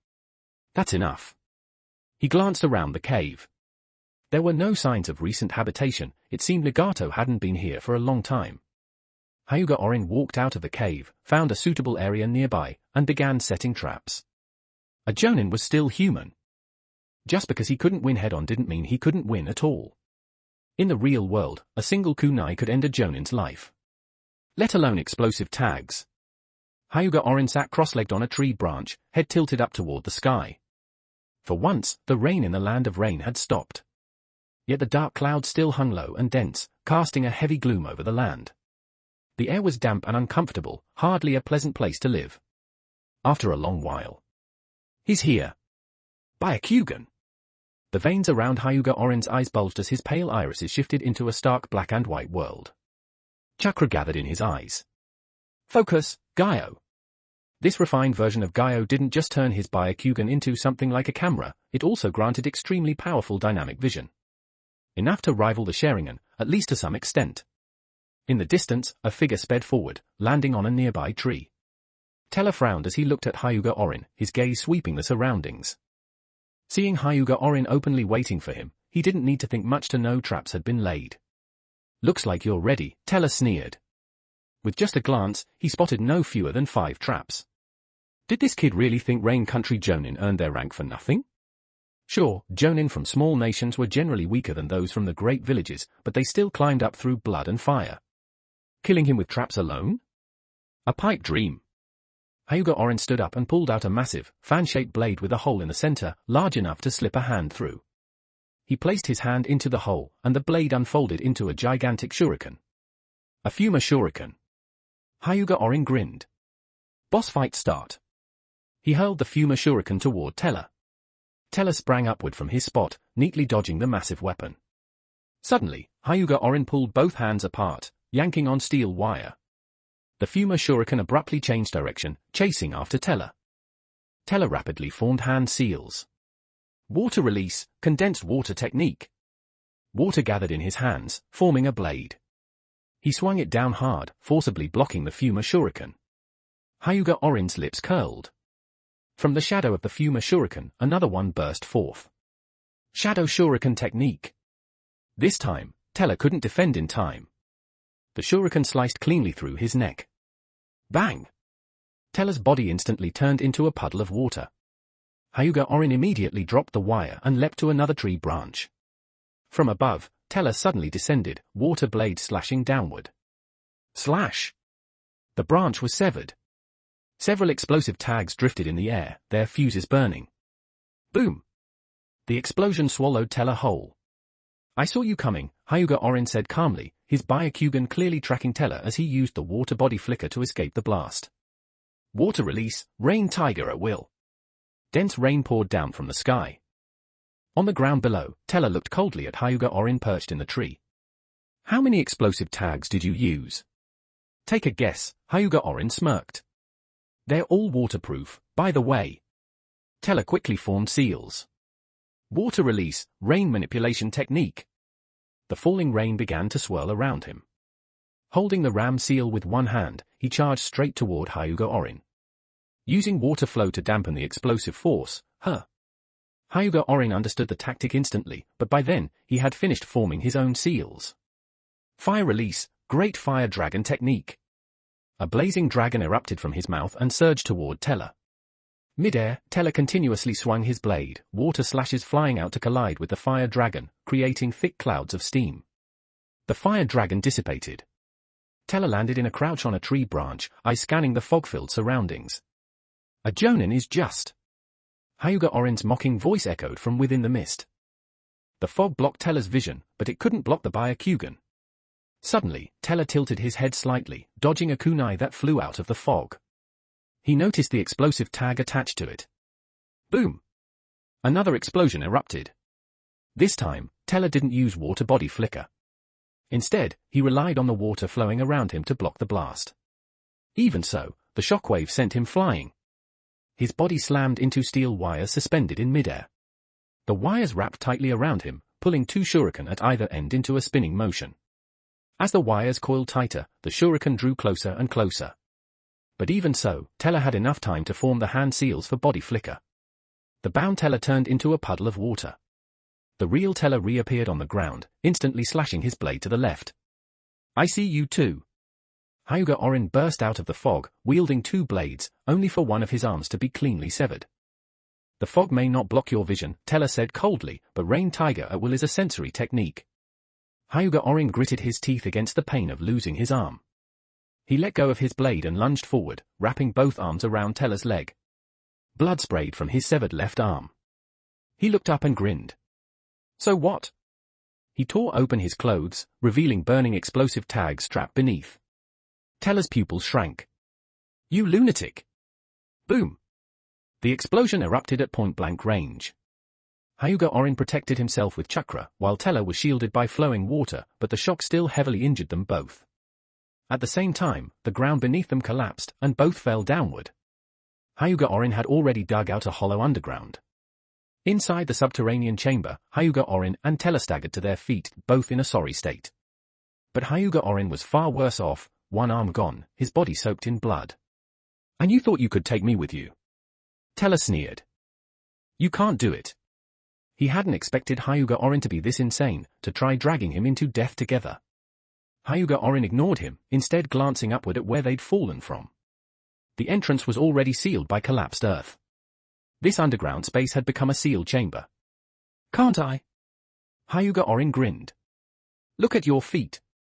He pulled out a greater mana potion and drank it, replenishing the chakra he'd burned to survive the blast. Teller looked down. Explosive tags. His pupils contracted sharply. This is all my explosive tags. Ha ha ha ha. Hyuga Orin laughed widely and detonated them without hesitation. Boom. I'll be dropping 1 bonus chapters for every 10 reviews. Comment. 1 bonus chapter will be released for every 100 power stones. You can read 90 chapter ahead on Patreon if you're interested, patreon.com/canonbreaker. Chapter 100, Interrogation. 1,311 words. After the dense chain of explosions. Inside the sealed underground space, severed limbs and shattered remains littered the ground. Only half of Terra's body was left, lying there, his face frozen in terror. Why am I still not dead, even like this? With injuries like these, anyone else would have long since died. Yet he was still alive. He didn't remember ever having such an ability. His gaze finally shifted to the 2 white figures ahead. Within the confined space, 2 snow-white fish drifted leisurely through the air, as if the room itself had turned into a river they lived in. Fish swimming in a locked room. As long as the sealed room where it exists remains intact, the people inside won't die. They won't even feel pain. Hyuga Orin's calm voice echoed through the space. Terra's eyes rolled as he looked in Hyuga Orin's direction. Both of Hyuga Orin's legs and his remaining arm were gone, and most of his body was covered in scorched wounds. He sat slumped against the wall, completely powerless. One look was enough to tell, he, too, was on the brink of death, surviving only because of fish swimming in a locked room. Isn't this ability cheating? Terra said, disbelief written all over his face. If this skill were used, wouldn't one be immortal? Could chakra really achieve something like this? He had never heard of such a nin technique.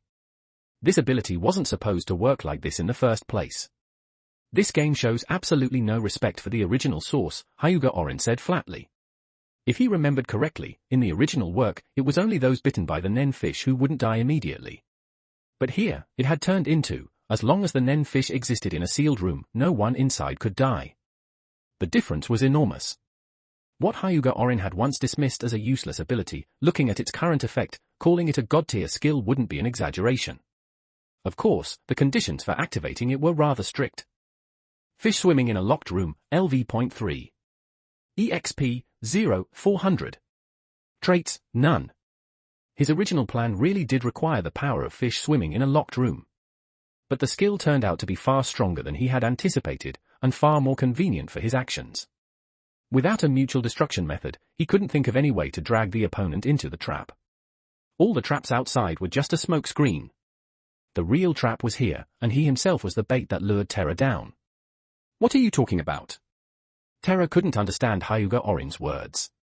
He spoke calmly, I just want to know when I'll die. Just a player's review of the game. You don't need to understand it, Hyuga Orin chuckled softly, looking at Terra's miserable state. And there's no need for you to think about dying. You'll stay like this forever. Of course, that was a lie. The nen fish's existence required 2 conditions. First, a sealed room.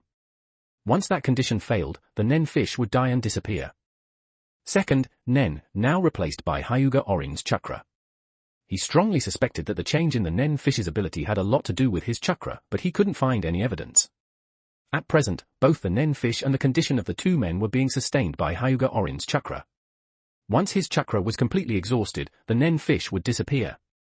And neither of them would be able to maintain their lives. Terra's eyes trembled as he stared at the white fish drifting in the air. He didn't believe Hyuga Orin's words, yet he couldn't help but think. If his guess was right, then as long as those 2 fish were destroyed, he would die. Living forever in this state was a form of torture to him. Unfortunately, both of his arms had been blown off. Unable to use nin technique, he had no way to deal with the nen fish.